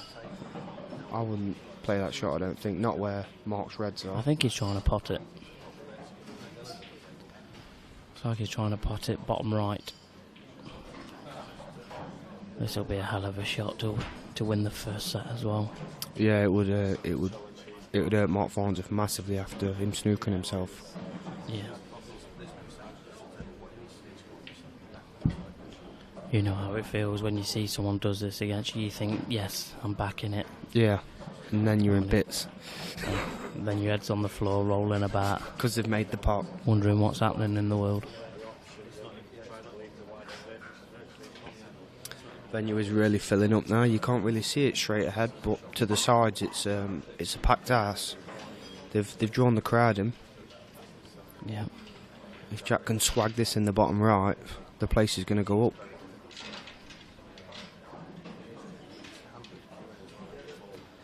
There are two big names in the black ball world.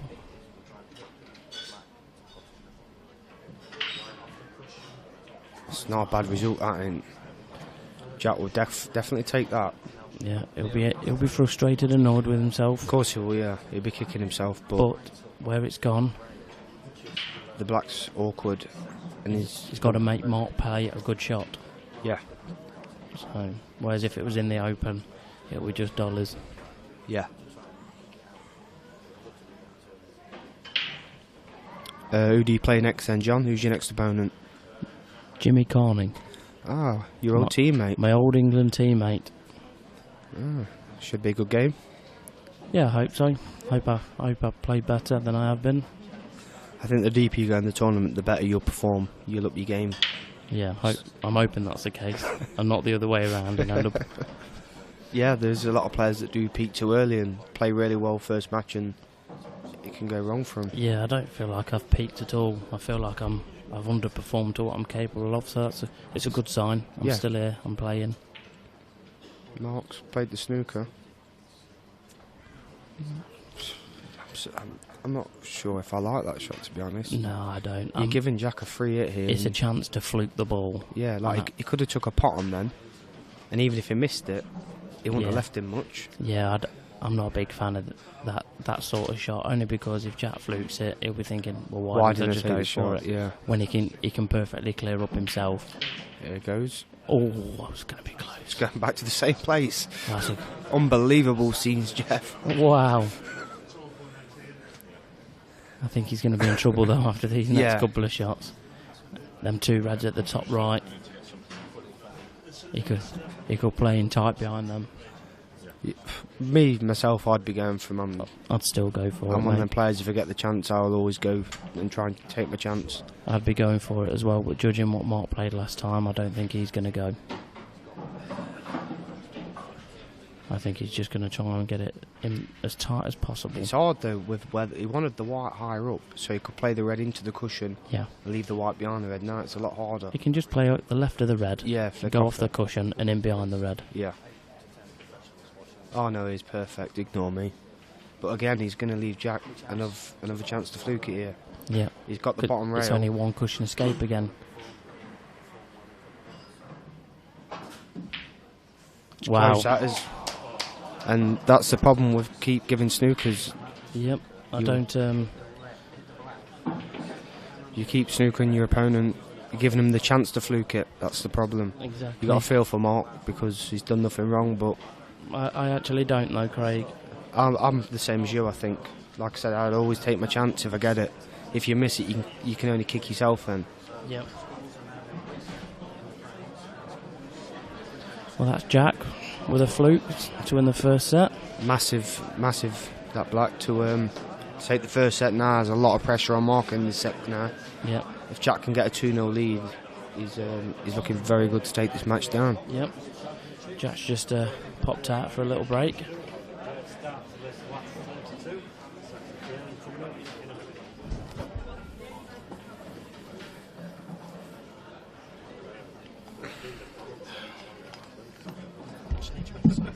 Back in a minute.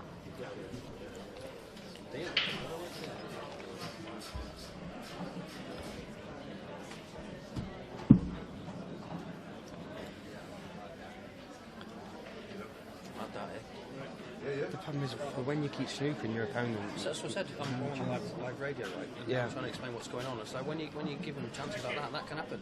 Oh, he should have gone for it the first time. Yeah. Yeah, of course. You keep giving your opponent a chance to get lucky. That's what can happen. Yeah, of course you can. I'd say the exact same thing on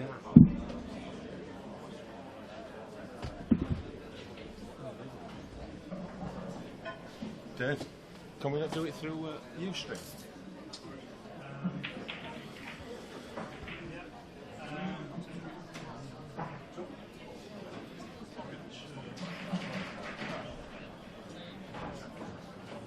Short term.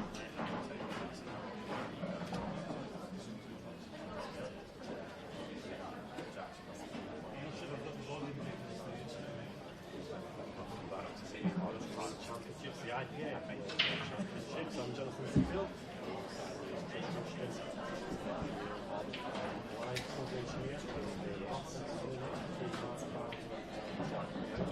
Second grade, Jack Williams as well.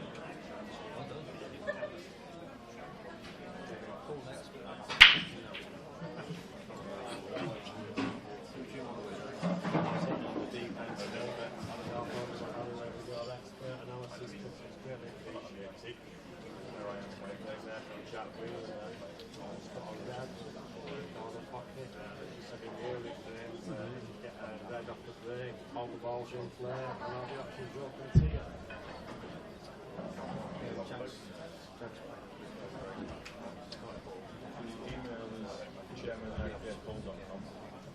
I think so, yeah. I've got an email from him confirming it. Chairman at IPA.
Sorry about the commentary. John's gone missing and I needed a toilet break. Mark will be looking at clearing these yellows up now to get an early lead in this set.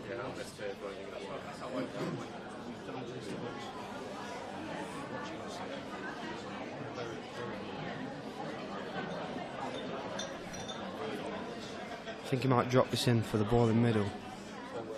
He's got the angle to stun up. We're playing the ball in the top right bag, to top through off the side rail for the ball in the middle. It's come down for his last ball. Should be a pretty routine finish.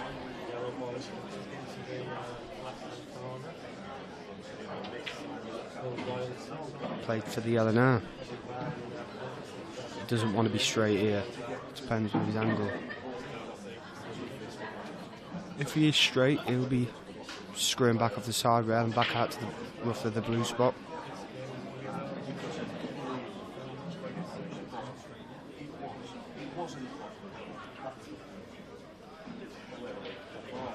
John's back now. Thought we'd lost him.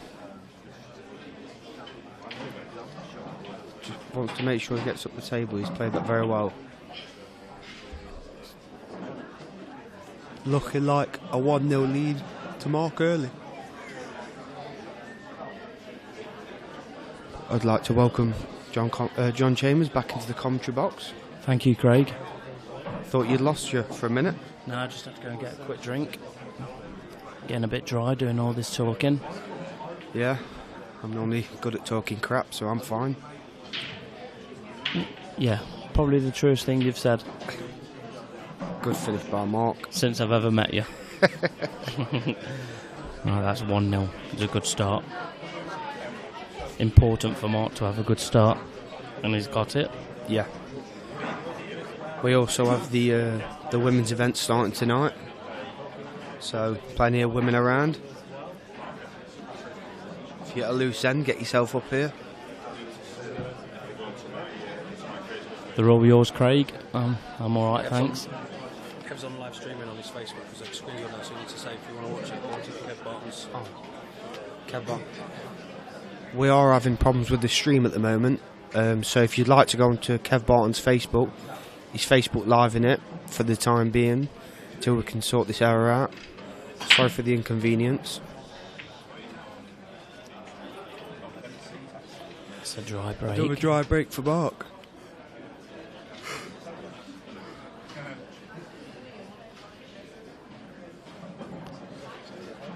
Yellows are obviously the better balls, but it's a tougher first shot. To the bottom right bag.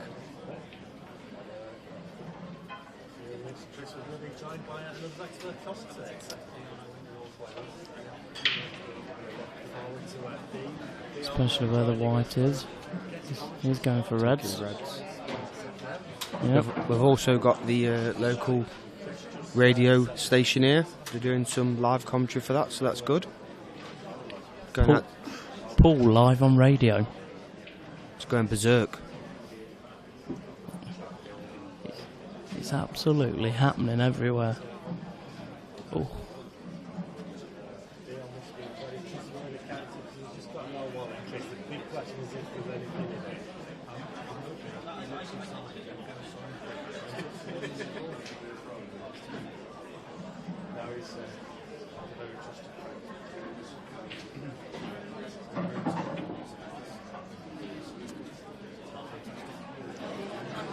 Little tricky finish here for Jack. He obviously needs to disturb the reds in the top right corner. Would he be looking to land low here, John, to stun up into him? Or will he play for the loose one at the top after and go into him off that? I think you'd be happy doing either, to be honest. I think if he's low and he's got the angle, then great. If he hasn't, I don't think it's that big a deal, because he could have used one up He's at landed the top. perfect here. Yeah. He'd like to catch the inside rail to cannon the red in, and he'll flick the other red on the rail as well. He doesn't really want to hit the red first. No, because then he could stick to it and not have any shot. Yeah. So the rail is the area here, because he'll get the white out, it'll run through. I don't think you need to hit it too hard. What? Played it bad. No, he's not got into the white at all. He might still have a shot. Has he got lucky there? I don't think he has. Judging by his reactions, he doesn't look happy. Well, I've seen the shot, Craig. The first red of the two. Killer pop it, off ball, pop the red, top right, bring the other red out. It's practically frame over.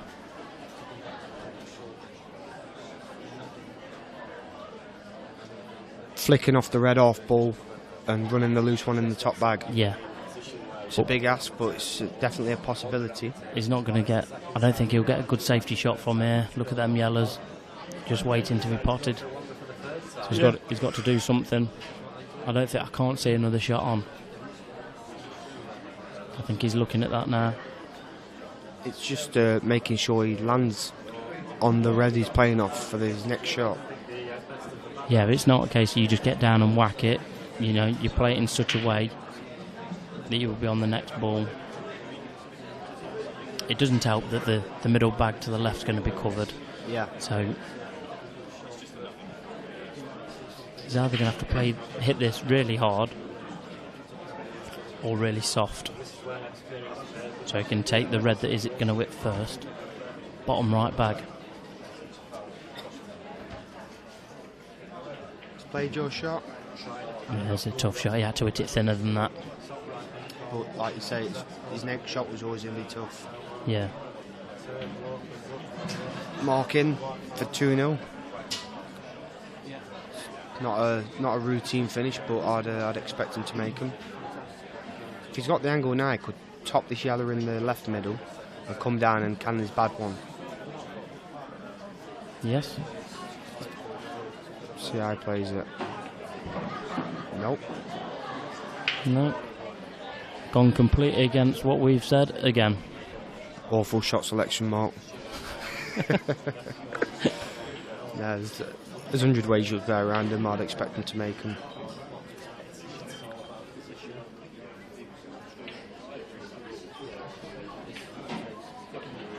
If he lands straight here, he could top through.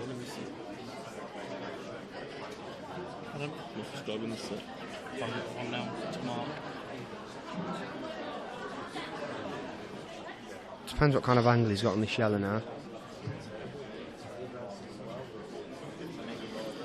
Yeah, we haven't got a camera from the left corner. We've got one from the right corner. Yeah. But not from the left, so we can't quite tell you what angle it is. He is straight on the yeller into the left middle. Yeah. So he could top that through and play for his ball near the rail now. Yeah. I think that's what I'd be playing.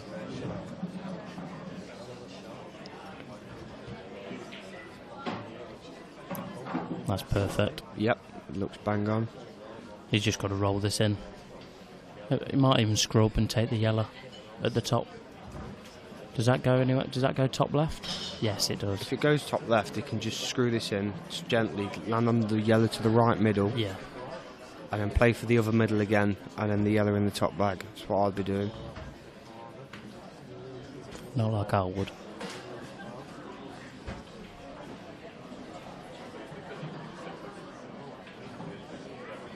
It's a shame we can't show you how many people are actually here now watching. Yeah, it's the place really is filling up. It's packed house.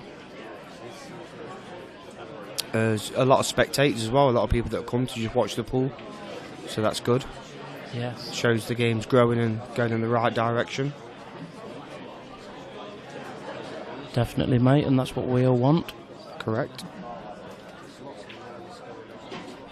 I think he's topping this through now for the yellow into the left middle. That's what I think he's going to play now. Yeah, if he's left himself an angle, that's what he'll do. If it's straight, he'll just roll it forward, take the yellow top left.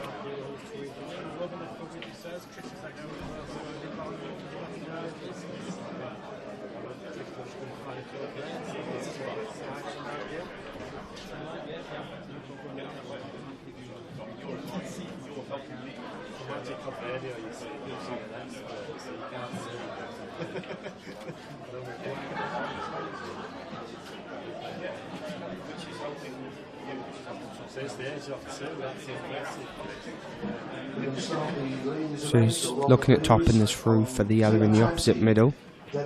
Oh, no. Horrible place to land that is. He's got to cue this nice now. I think he can deep screw underneath the yellow. Yeah. But you know what these shots are like though. If you don't cue it properly, he won't He won't miss that yellow. But he's not taking the risk, he's guaranteeing himself a shot. Yeah. Looking at topping this through for the black in the left middle now. He obviously played a bad shot into the middle. Yeah. So this isn't the way you want it to go. I can assure you of that. Against Shona Lucas, table 17. On table 16, Danny McClellan, Kerry Ann Hunt. Danny McClellan, Kerry Ann Hunt, table 16. Wiped its feet, that one did. Look where the white's landed. It shows he's not got through the white properly, but I still fancy him to make the cut into the middle. Yeah, I still expect him to pot it, but it's just, it's a lot harder than he wanted it to be. Yeah. Table 14, Kelly Sims, Emma Senior. Kelly Sims, Emma Senior, tables 14. Table 13, Marie Arneson and Viv Roscoe. Good shot. He's Very good cut shot. that in well. That's for 2-0 this set.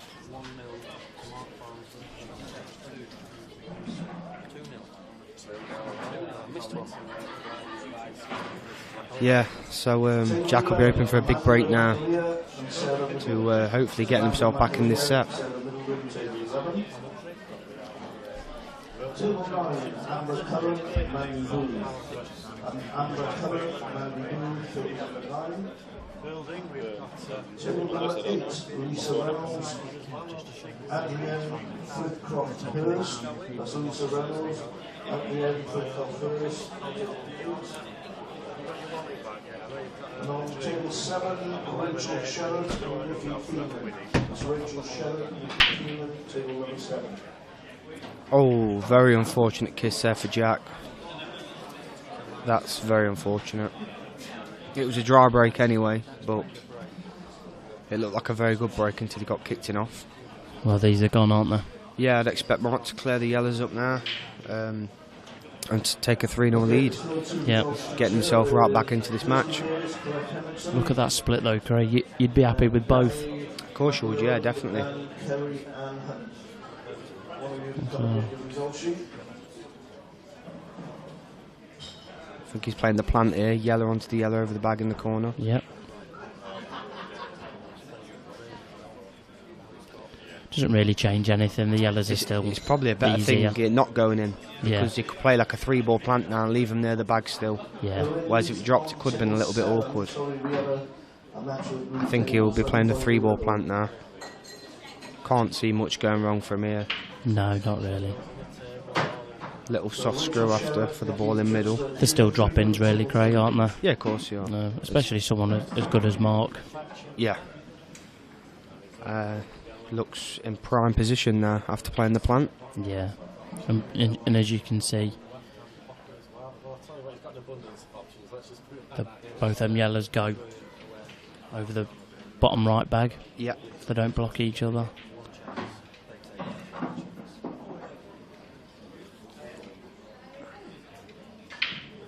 It's exactly the set that Mark needed to get back into this.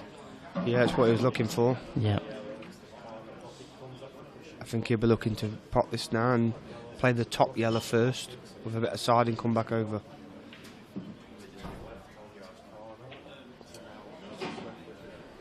Play the top one first, come back over. Play the yellow, then play the black wherever he fancies it. Yeah. Just doesn't want to clip the other yellow. No, it's perfect. I think both of them potted clean, to be honest. I don't think it mattered a great deal which one you did first. Oh, generous little flick there. If it a little bit thicker, it could have been awkward. Yeah, it'd have been a bit, oh god, I bit it too thick, but he's got away with it. Yeah. He's got very lucky. I think he'll realise that. 3-0. Mark looking good to take the second set. Yeah, so the thing is though, you're still never out of it. No, you're not. Next couple of breaks. If Mark can come up dry now, Jack can dish in 3-2 and it's anyone's set again. Yep. Like we've done with all the matches this week. Have you managed to play in the arena this week, Craig? No, I haven't, unfortunately. I've not ran deep enough. So, me and Andy were on in the early rounds in the singles, and in the early rounds it was a big draw, so it's a possible chance of getting on, but it wasn't. Normally the light players like me on the stream that are going to pull the crowds in and get the numbers up, but for some reason they didn't. It's their fault. But what a chance now for Jack to get 3-1 and get himself a chance back in this set. Yep. What would you take here? I'd probably take yellows, because there's not really any bad yellows. There's only one awkward red. Is he playing the red in the middle now? Oh, he was on the awkward red. They are. Yeah. There's only real issues with the two reds in the middle of the table because the yellow's blocking the middle, but they're both going to the right middle. And they're both going to the left as well. There's a yellow in the way, actually, John. I think you'll find, mate. It does go past. Yeah, he's tried to get behind him then. That's a good shot. I don't like that myself. I don't think he needed to disturb him. He didn't, but it tried to get behind him, I think, for the opposite middle, for the plant. But going into him, there's no... Oh, yeah. They go top left. So, and he's always got that middle on the right, so I thought... I did still expect Jack to clear him up here, so... Yeah. He plays this well. That looks perfect. He's played that well. Yep, good shot. If the yellow does pass to the middle, pass the yellow like you said, he could just drop the bottom one in. It does, mate. Don't worry about that. I disagree, John. No, it shows on camera 3. I know it shows, but... Well, there you are then. No, but it's very tight and it's a risk that he doesn't need to take. So he's not taking it. There's no point in taking risks when you don't need to. Yeah, but there's people watching. Excite the crowd a bit. Yeah, take risks, screw it. Little gentle screw here. Yeah. There's a lot straighter on that than I thought. I think he'd be looking at trying to just run this out a little bit, leave the angle for the one in the right corner to come back out for that red in the middle to the bottom left. Yes. And then the black bottom right. He could even play high and then come around the other side. Just don't land straight on this red, that's all you don't want to do. He's checking it to just leave himself a little angle. That's fine, he can come around the other side. Anywhere where he was before. He could even leave it to the right middle. It doesn't go middle, John. Better left hand side here. The right middle, not the left. He swung it round, he played the area there. Sensible shot. Just got past that yellow. Yeah. But he's just guaranteeing. Yeah, his heart would have been in his mouth when he's seen it going towards that yellow, because he wouldn't want this bridge in. It's got a little bit of an angle, so he needs just a little delicate screw here. Yep. Yeah, he's played that nice. That's 3-1. Made that shot look a lot easier than what it was, I believe. 3-1. There you go, as quick as that. If you can get a breaking dish here, then like you say, the set's live again. Yep. And then Mark will be under a little bit of pressure then, because he'll know with it being one set down, he needs to win this set. Definitely, yeah. He doesn't want to go 2-0 down in sets, especially against a player of Jack's calibre. There's a few people leaving this match, because there's other matches going on around the arena. Yeah, there's loads of matches there's going on. The women's event started, I think, as senior matches. A lot of people have come to support the Friends, so they're going to be going watching them play. But we're still here, don't worry. Well, apparently the commentary's that good, they'd rather go back to the room and watch it on the phones or the iPad. I can't fault him. No, I don't. Less power there from Jack again. Yeah. I think he's trying to control his white more. Oh, yeah. No. Oh, dear. That's horrible. Wow. He's really going to be annoyed with that. He's not on the red to the top left either. The only shot I can see as a pot is cutting the yellow into the middle, but the white should be going close to the right middle. That's unlucky. It's very unlucky. We know the breaks. The first shot in pool, the break is, you know, you need to be lucky. Just needs to be careful with his white if he's going to cut this in. Because if he catches the yellow off ball, He doesn't want to fat. It's quite close as well. He could end up double hitting the white. He's playing it across the yellow, so he shouldn't double hit it. It's just the cannon he's making sure of. He don't want it the yellow off ball. You'll see him jump his cue out the way. He's played that really well. He couldn't have played that any better. Yeah, played the shot nice.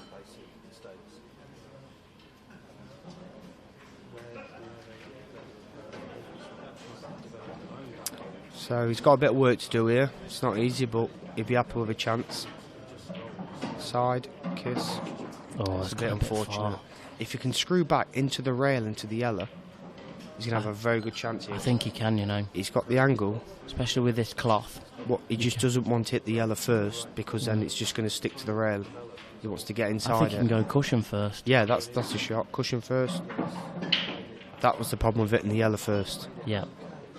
If he was hitting it into the, if he was hitting the yellow first, he needed to screw directly into it. Yeah. And a lot harder. To clear the red out the way. Yeah. But still got a chance. Yeah.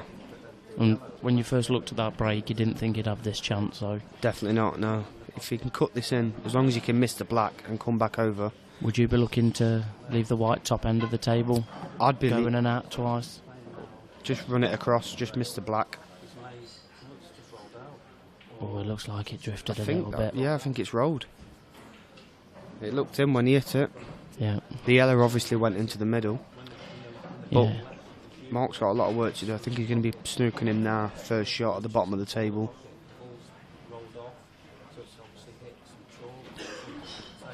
Yeah, it didn't. I think the tables have been very good this week. Then Yeah. you're never going to get a table perfect. No, but and with this cloth, it has played a lot more consistent. I completely agree. Speed, the condition, because with these cloths, you don't have to iron them. Yeah. Either you just use the pad that you can buy when you buy one of these cloths, so you never have to iron them. So these cloths will be good up and down the country and pool clubs, snooker clubs. Yeah, I'd definitely recommend them to any club. Most clubs are getting them fitted now, as I've seen on Facebook. Your club's getting one, I believe. Yeah, they've had one fitted already. It's already in. Yeah, it's already in. They don't mess about in Derby. Corn Exchange, top club in Derby. Yeah, one of the best clubs in the country for pool. Without a doubt, yeah. As soon as they knew this was going to be at all the tournaments, they had one fitted. So me and Jack can practice for the tournaments, which is what you need. So I might get invited over to Derby then for a game. It's close. That's close. But he's snookered himself. The yellow's rolled off there. He's had some form there because the yellow was going straight in. What was it? He was. He'll be happy with that. The yellow just had a little turn.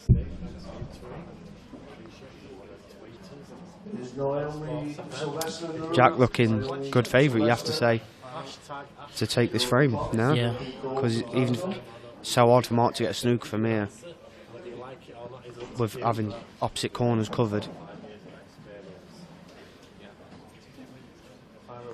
I think if Mark dishes these, Jack will be pulling his hair out. Yeah, looking at his face now, and after that ball rolled off, it looks like he's ready to tip the table. Yeah, and he's been known as well. Big wheels. A lot of work to do here for Mark. I wouldn't like to be backing him to clear him, I know that.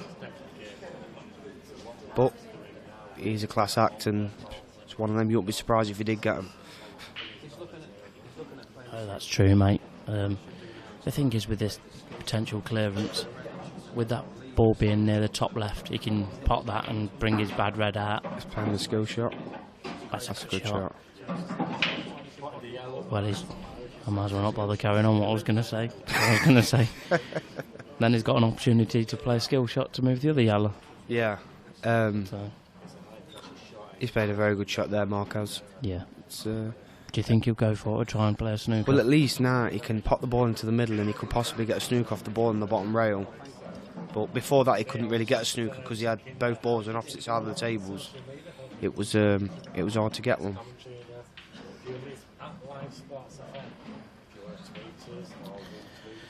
I think as it'll be in his mind. He tried to do this before with Jack playing safe, and then Jack fluked the black. Yeah, but obviously where the yellow is, Jack's always going to be very close. Yeah. But it's still not an easy clearance.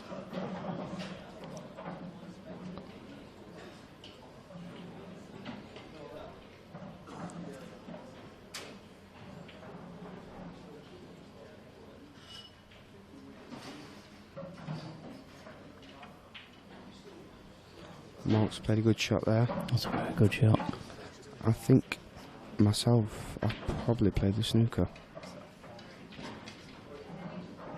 I think so. Where's Whispering Ted Lowe when you need him? I think we've been a bit too loud. Yeah, I think we got a little bit excited in the box. Yeah, because it's all going off.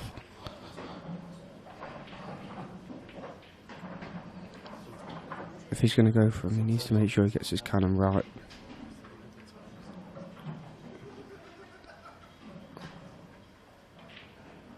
He's played that well. Played it very well. He could come up now for his bad red. Yep. Even possibly try the skill shot.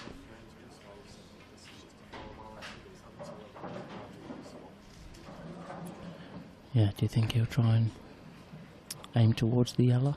Or do you think he'll just try and play on the red? Well, he just lined up then to play the red cannon everyone out. So, it's a bit risky.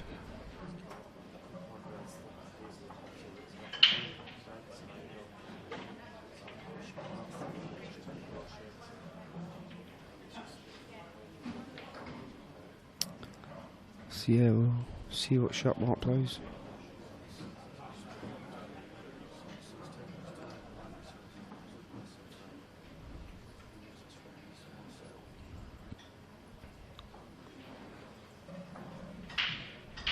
Is he looking at playing it now? I think he is. Big shot coming up.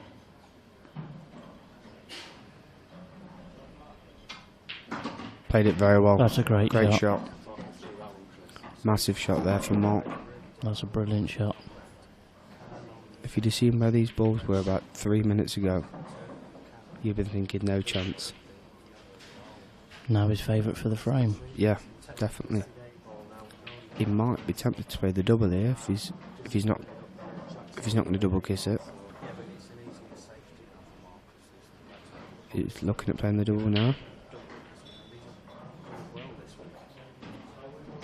Great shot. That's a brilliant shot. Wow, what a clearance. Absolute mustard.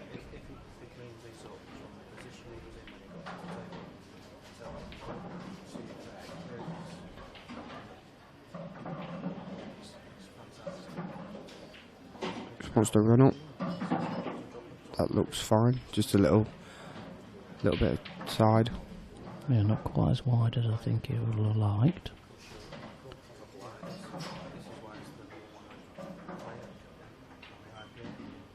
He's played that well. Yeah, very good shot. And this is for one set all. Great finish from Mark.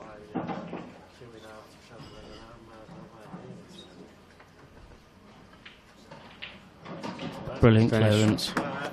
It's fantastic clearance. One set all. One set all.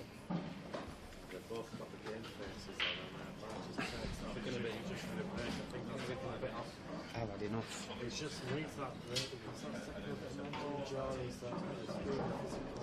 aspect is engineering. It's been a bit like a mastermind there on it. That was masterclass.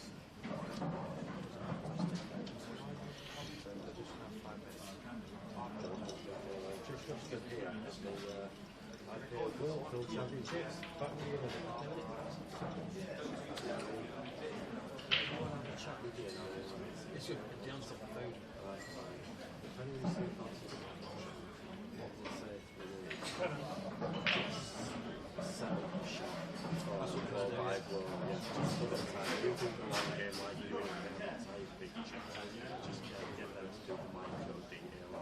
But there's nothing shot. Well, I'm assuming it came from people continue because it was being recorded. you send me the link? Get that there now.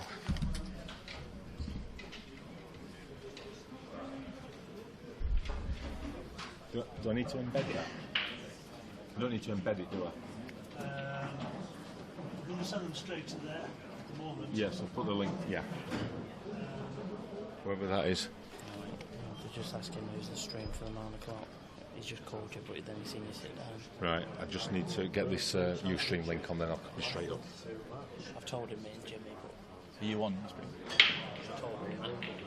I was pushing for a different game, sorry mate.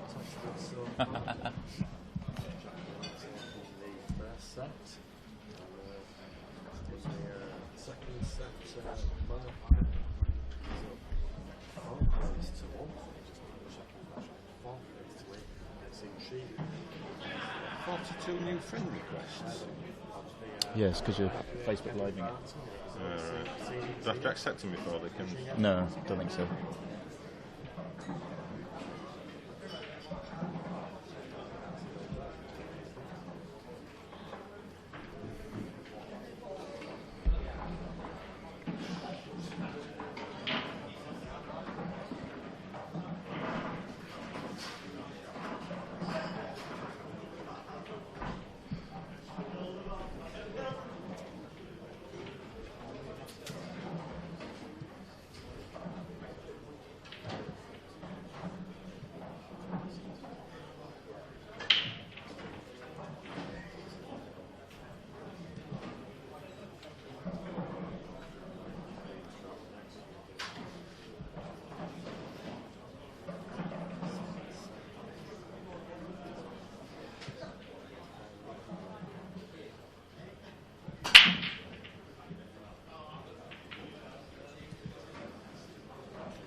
Helps your cause or not, but the IPA website is down as well. Right. So I don't know if someone's crashed it or whether there's too many people going to it or whatever, but it's not just the YouTube, the IPA site's down as well. Okay. I've got the new link out, Sean, for this live stream. If you want to tweet it or Or you put it on Facebook, have you? Yeah. Is that working, that new link? So I can't work out why the website's down as well. But I'll have a look at it in a sec. okay. Okay, I'll go and have a look. What's that say? Will that be on Facebook now, will it? The new one? Yeah, I've done it. Okay, I'll go Yeah. tweet that out now. Okay, welcome back to everyone to the stream. Hopefully, those of you that are listening have found your way to Ustream. We're having some issues with YouTube, something out of our control. So we're doing our best to get you this match. Slightly frustrating, but we're doing what we can. If you are watching, then share the link, spread the word. get everyone to this new stream. We joined the match at a interesting position. Start of the third set. Jack Whelan won the first set with a it was a fluke. He was put in a snooker and he came off one cushion. This was in the deciding frame, and smashed the black, and he was trying to fluke it, and it did. It came off a couple of cushions off one of Mark's reds into the top pocket. So yeah, but more impressive than that was the way that Mark responded. Many players would have lost their head a little bit and maybe had a dip. Mark kept calm, regrouped, and I think he won the second set 4-1 with some good finishes. So he looks absolutely in the zone, and that first set, the way the first set was lost, I don't think it's affecting him at all. So we're in for a treat, a best of 3 sets now.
Slightly tied up against the elbow, that causing any issues? None at all. He's going to play this. Got a slight angle on the corner. He'll come back up to himself, leaving himself half ball on the second touch, he'll actually pushing himself back up to the yellow, so he's to the left, straight back into the bottom left corner. Very straightforward.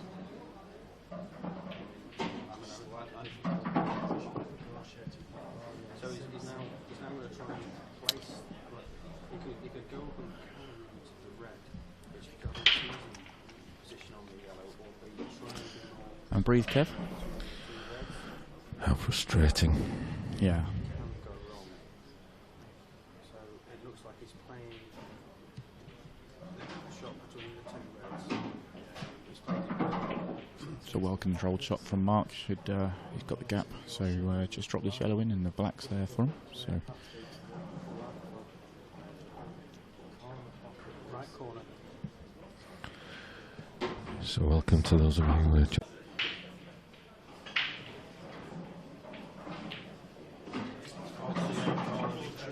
a lovely finish. That really is a fantastic finish. Takes that one on chances to both guys, but Matt negotiated where that will really like 3 sets to 2 over the third, 1 set up. The tactical frames are sometimes satisfying. I've just been advised that we are making good progress, and YouTube are playing ball a little bit, and we're fingers crossed a minute or 2 away from being able to go back to YouTube, but I'll let you know exactly when we're good to go. So don't leave us just yet, but bear in mind it is coming. So big break for Jack. Oh, maybe he wasn't. I mean, he missed it by an inch or so. So.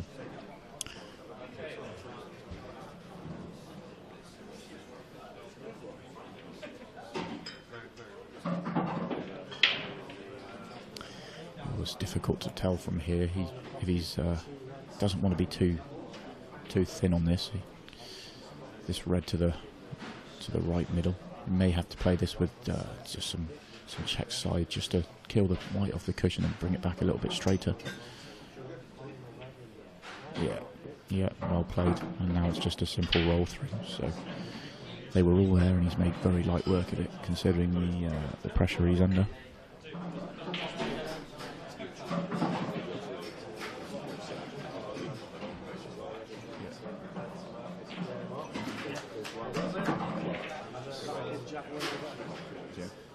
Okay, folks, in this break in frames, just to let you know that YouTube is now up and running. If you go back to our website, follow the link on our homepage, and you should take you there.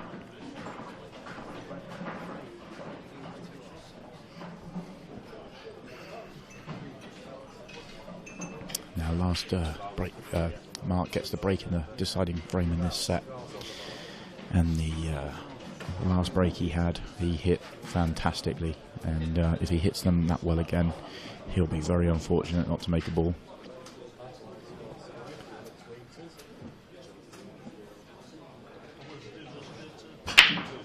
Yeah, he's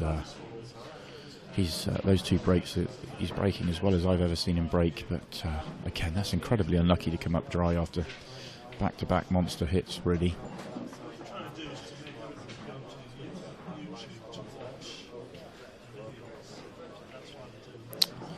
Difficult first shot for Jack here. I think he's going to want to go reds. I don't think there's much doubt about that, but what red does he have? Does the red that's right in that middle pocket jaw, can he feather that in? Possibly. Does the red in the middle of the table go to the bottom left? I don't think so. So he might be playing into the yellow to screw into the red over the pocket, and he's missed it. That was a tough shot, tough leave. He may have left Mark a similar problem, although he's opened up the yellows in such a way that the yellows are just as easy, if not better, than the reds now, although it's pretty marginal, but he still doesn't have a good opening ball, unless he can see the yellow to the left middle, which is difficult to tell from our camera angle.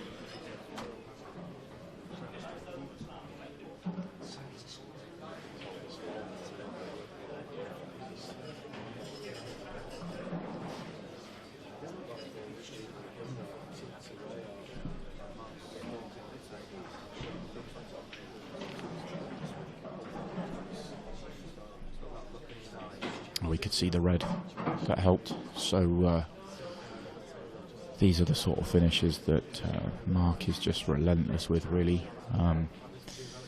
Everything goes, everything's got a pocket. He's just absolutely relentless with these finishes.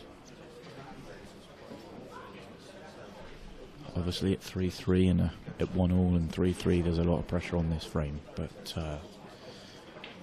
for me this is why Mark's number one ranked player at the moment, is because he is just so consistent. When they're open like this, he just takes them out. He knows he doesn't have to any cannons to make, nothing to develop, just needs to plot his route, and he works that out so well.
That was a really well controlled shot.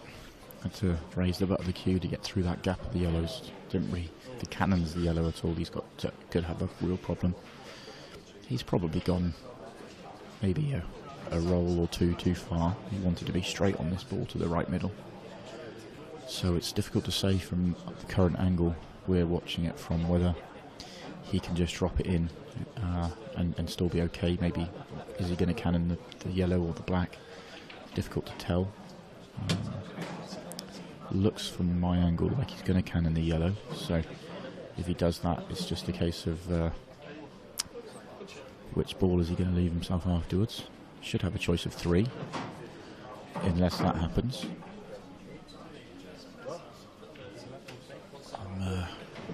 I'm almost right behind this shot, and I don't think he can see the red at the top of the table to pop. But looking at his mannerisms, he looks fairly comfortable, so maybe I'm a little distance away, but maybe he can just see enough of it to pot it. If he can, then he just needs to make the pot and stun the white across to the left hand side.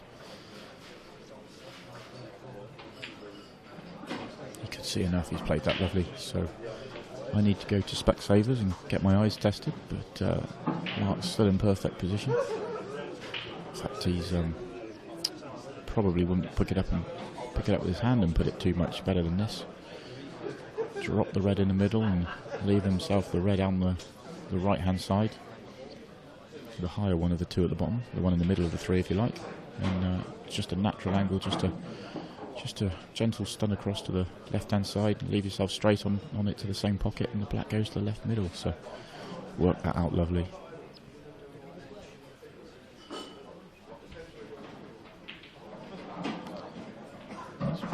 Left himself, he didn't want the cannon on the black, he wanted to just go across the face of it so he could just roll this in and the black would be left to the same pocket. So he may choose to come 2 cushions now, go swing it round the back of the yellows on the left hand side. He may choose to drop it in. It depends how much angle he's got. Can we have camera 3, Dave, or are you still working on something? No, I think our Dave's just working on something else, so I can't give you camera 3 because that sort of shows you the angle he's got. But I think he may decide to swing these 2 cushions. Be interesting to see which way he decides to play it. Like I say, if he just slid by that black without nudging it, he'd be straight on this red, and it would be we would already be racking up the balls for the next set. But it looks very simple on camera, but there's a bit more to this than meets the eye. He's not overly happy with it. I think he probably wants to play 2 cushions, but he knows that it can go wrong. He's got a fairly big margin of error to play into, but if he gets traced too much side on it, slightly underhits it or overhits it, there's some blockers in the way there. So it looks like he's playing this with check side, so top cushion and holding it. Yeah.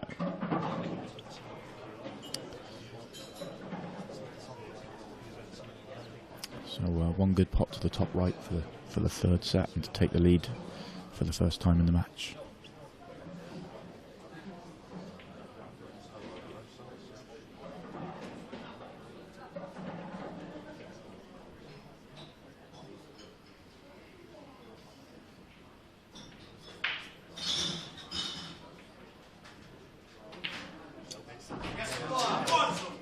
Lovely.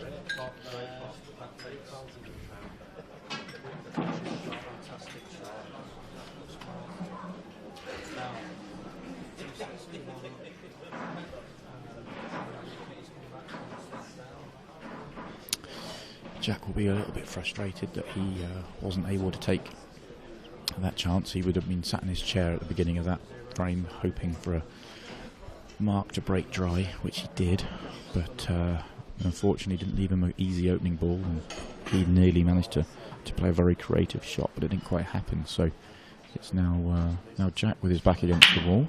Let's see how he responds. Mark responded incredibly well to going a set behind, so it's Jack's turn. And obviously, a set behind, last thing you want to do is be kicked in off, and have a good split as well. So those reds are looking fairly good. Yellows aren't the worst.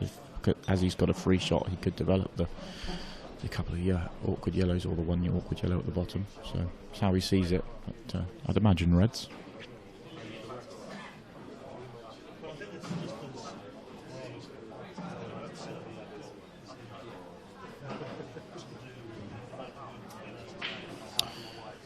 trying to have a look to see what I would do. I'm not sure. I think maybe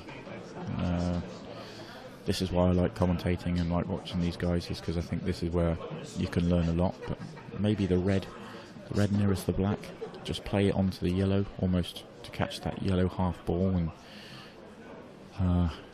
that yellow will just drift down to the other two at the bottom, and the red will pop over the pocket, and he'll have a choice of 3 balls, maybe.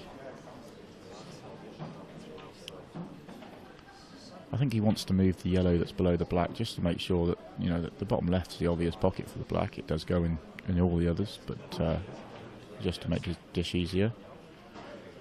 It's a nice confidence boost for me that I've called the shot that Mark's played.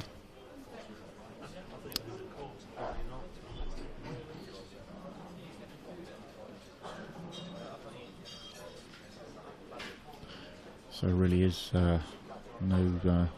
no real stumbling blocks now. I'd imagine he'd wants to play on the red at the bottom of the table. He doesn't want to have to come back down for that one if he goes up the table now, so probably wants to get on that, so just make sure he gets a good angle off it. And it looks absolutely perfect.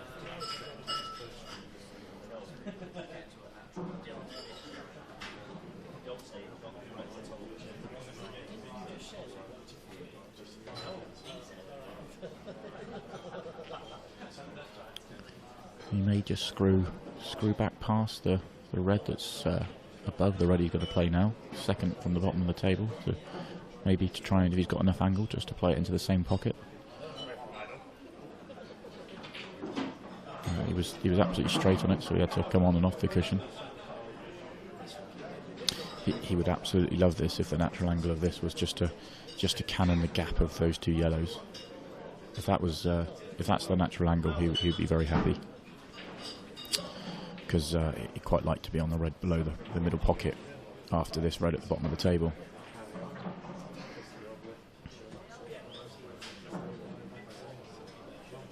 It looks like it might be on. The problem is, if he cannons the yellow at the bottom of the 2, which I don't think he will, he's fine. If he cannons the red at the top of the 2-4 ball, he may not be on the one to the middle. He'd still be on the one to the top, but to the top right. But he wants to be on the one to the right middle, I believe, after this ball.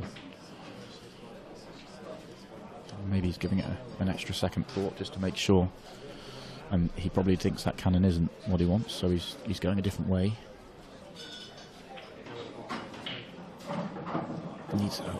He would love that to have rolled an extra 2 inches just so he wasn't hampered by the black.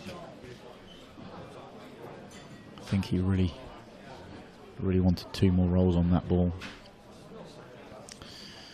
It looks like all he can do from the red, he's right at the bottom of the table, is probably drop it in. He's got, if he raises the butt of the cue to stun it in, he can come back, but he's got a slight angle on it, so he would be still coming away from the reds and leave himself a lot of distance as well. So it really isn't a good angle at the bottom. It would be fine if he could see the whole of the white, but as he can't, probably needs to go up the table first, which is, you know, maybe giving Jack a little bit of hope. Oh, it's really well played. Really, really well played. If he cannons the yellow that he just drifted by at all, he's got a bit more work to get to the bottom of the table. In fact, probably wouldn't be able to, and would be leaving himself a very tough last red. But because of the way he played it, just to drift by, he's okay.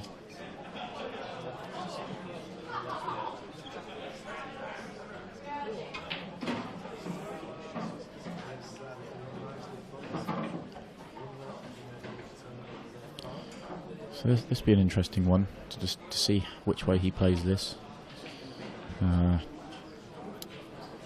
Depends what the natural angle is.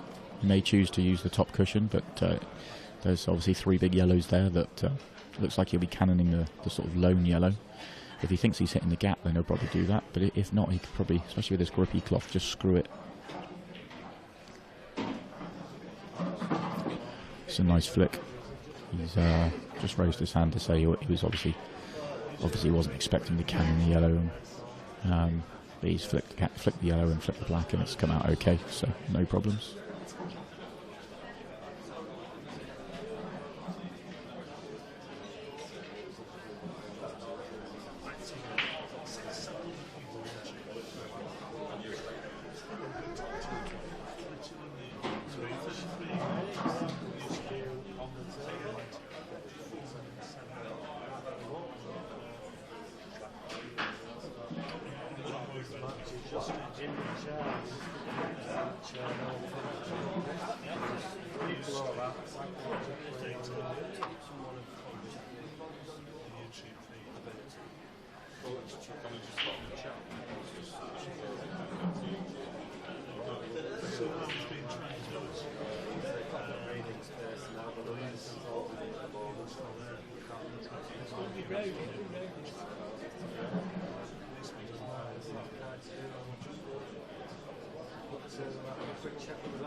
Okay, so just had a bit more of an update. Those of you that are still watching on Ustream, you can watch this on YouTube now. We need to get you to move across.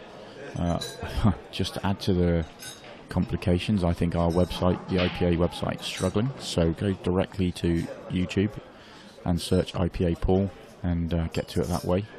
I don't know how much longer we'll have Ustream running for, but we need to sort of get you all to move across. So if you could get that sorted, that'd be great.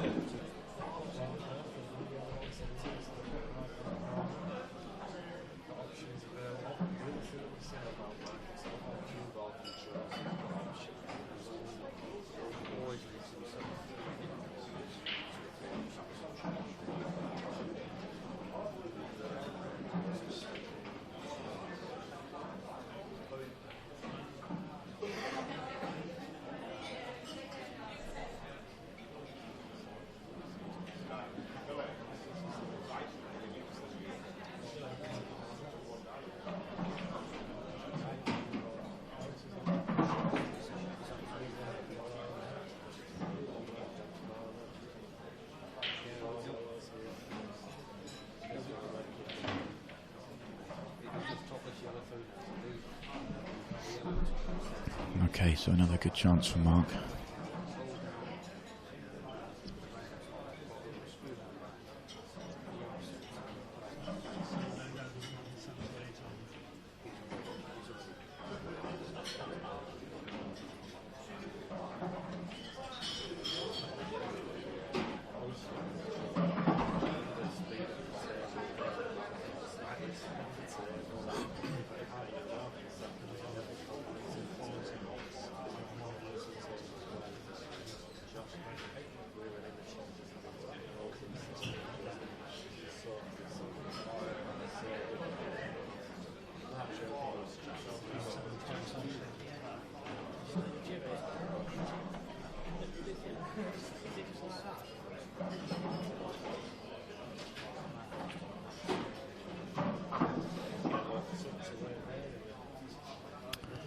Looks absolutely perfect just to screw this back, probably just on the inside of the red.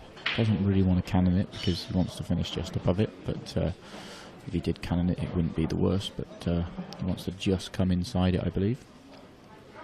Looks absolutely perfect angle for that.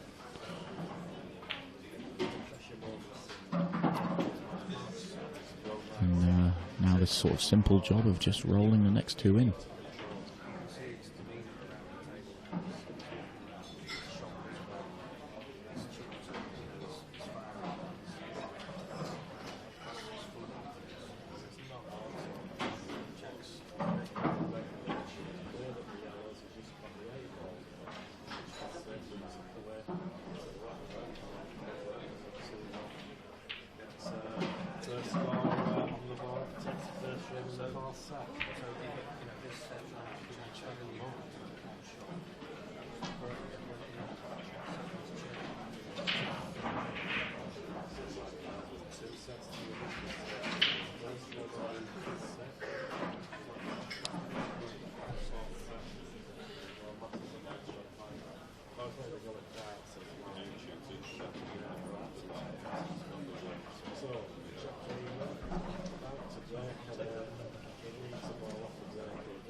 just been informed, those of you that are trying to move to YouTube, it's struggling. You need to click on the Bradford link rather than the Worlds one.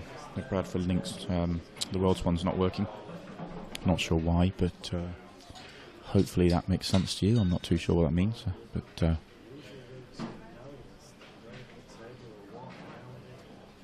Okay, I've been told the link is IPA World Championships 2017 Day 3.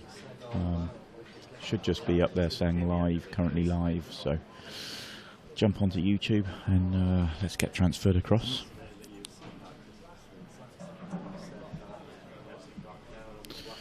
So the momentum is all with Mark now. He's the chances are all coming his way. So it'll be interesting to see how the last few finishes have been there. Balls have been open and it's just been a case of plotting his route and trying to make sure he works his way around the table nicely. This time he does have to do some manoeuvring. The black is the obvious problem. It looks like he is going reds. I was wondering if he'd go a different way, but if he goes a different way, how does he move the black? So I think we'll be looking at him here playing the red below the black, off the black, which will move the black up the table, open up the middle pocket for that red. It's just a case of where the black goes to. Now the red at the top of the table doesn't actually go to the top. It's certainly not a full pocket, so that black's going to be going somewhere near that yellow and that top pocket. So he may still end up after this shot with a red that's a red that doesn't go, but he may try and do it all in one go.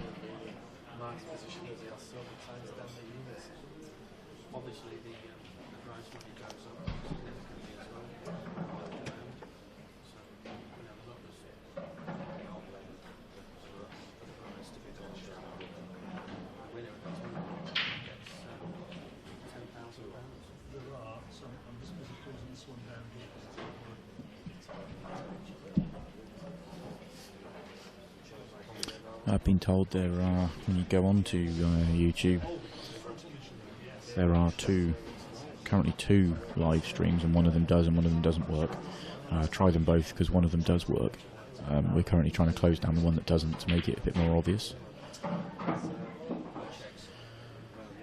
Oh, it's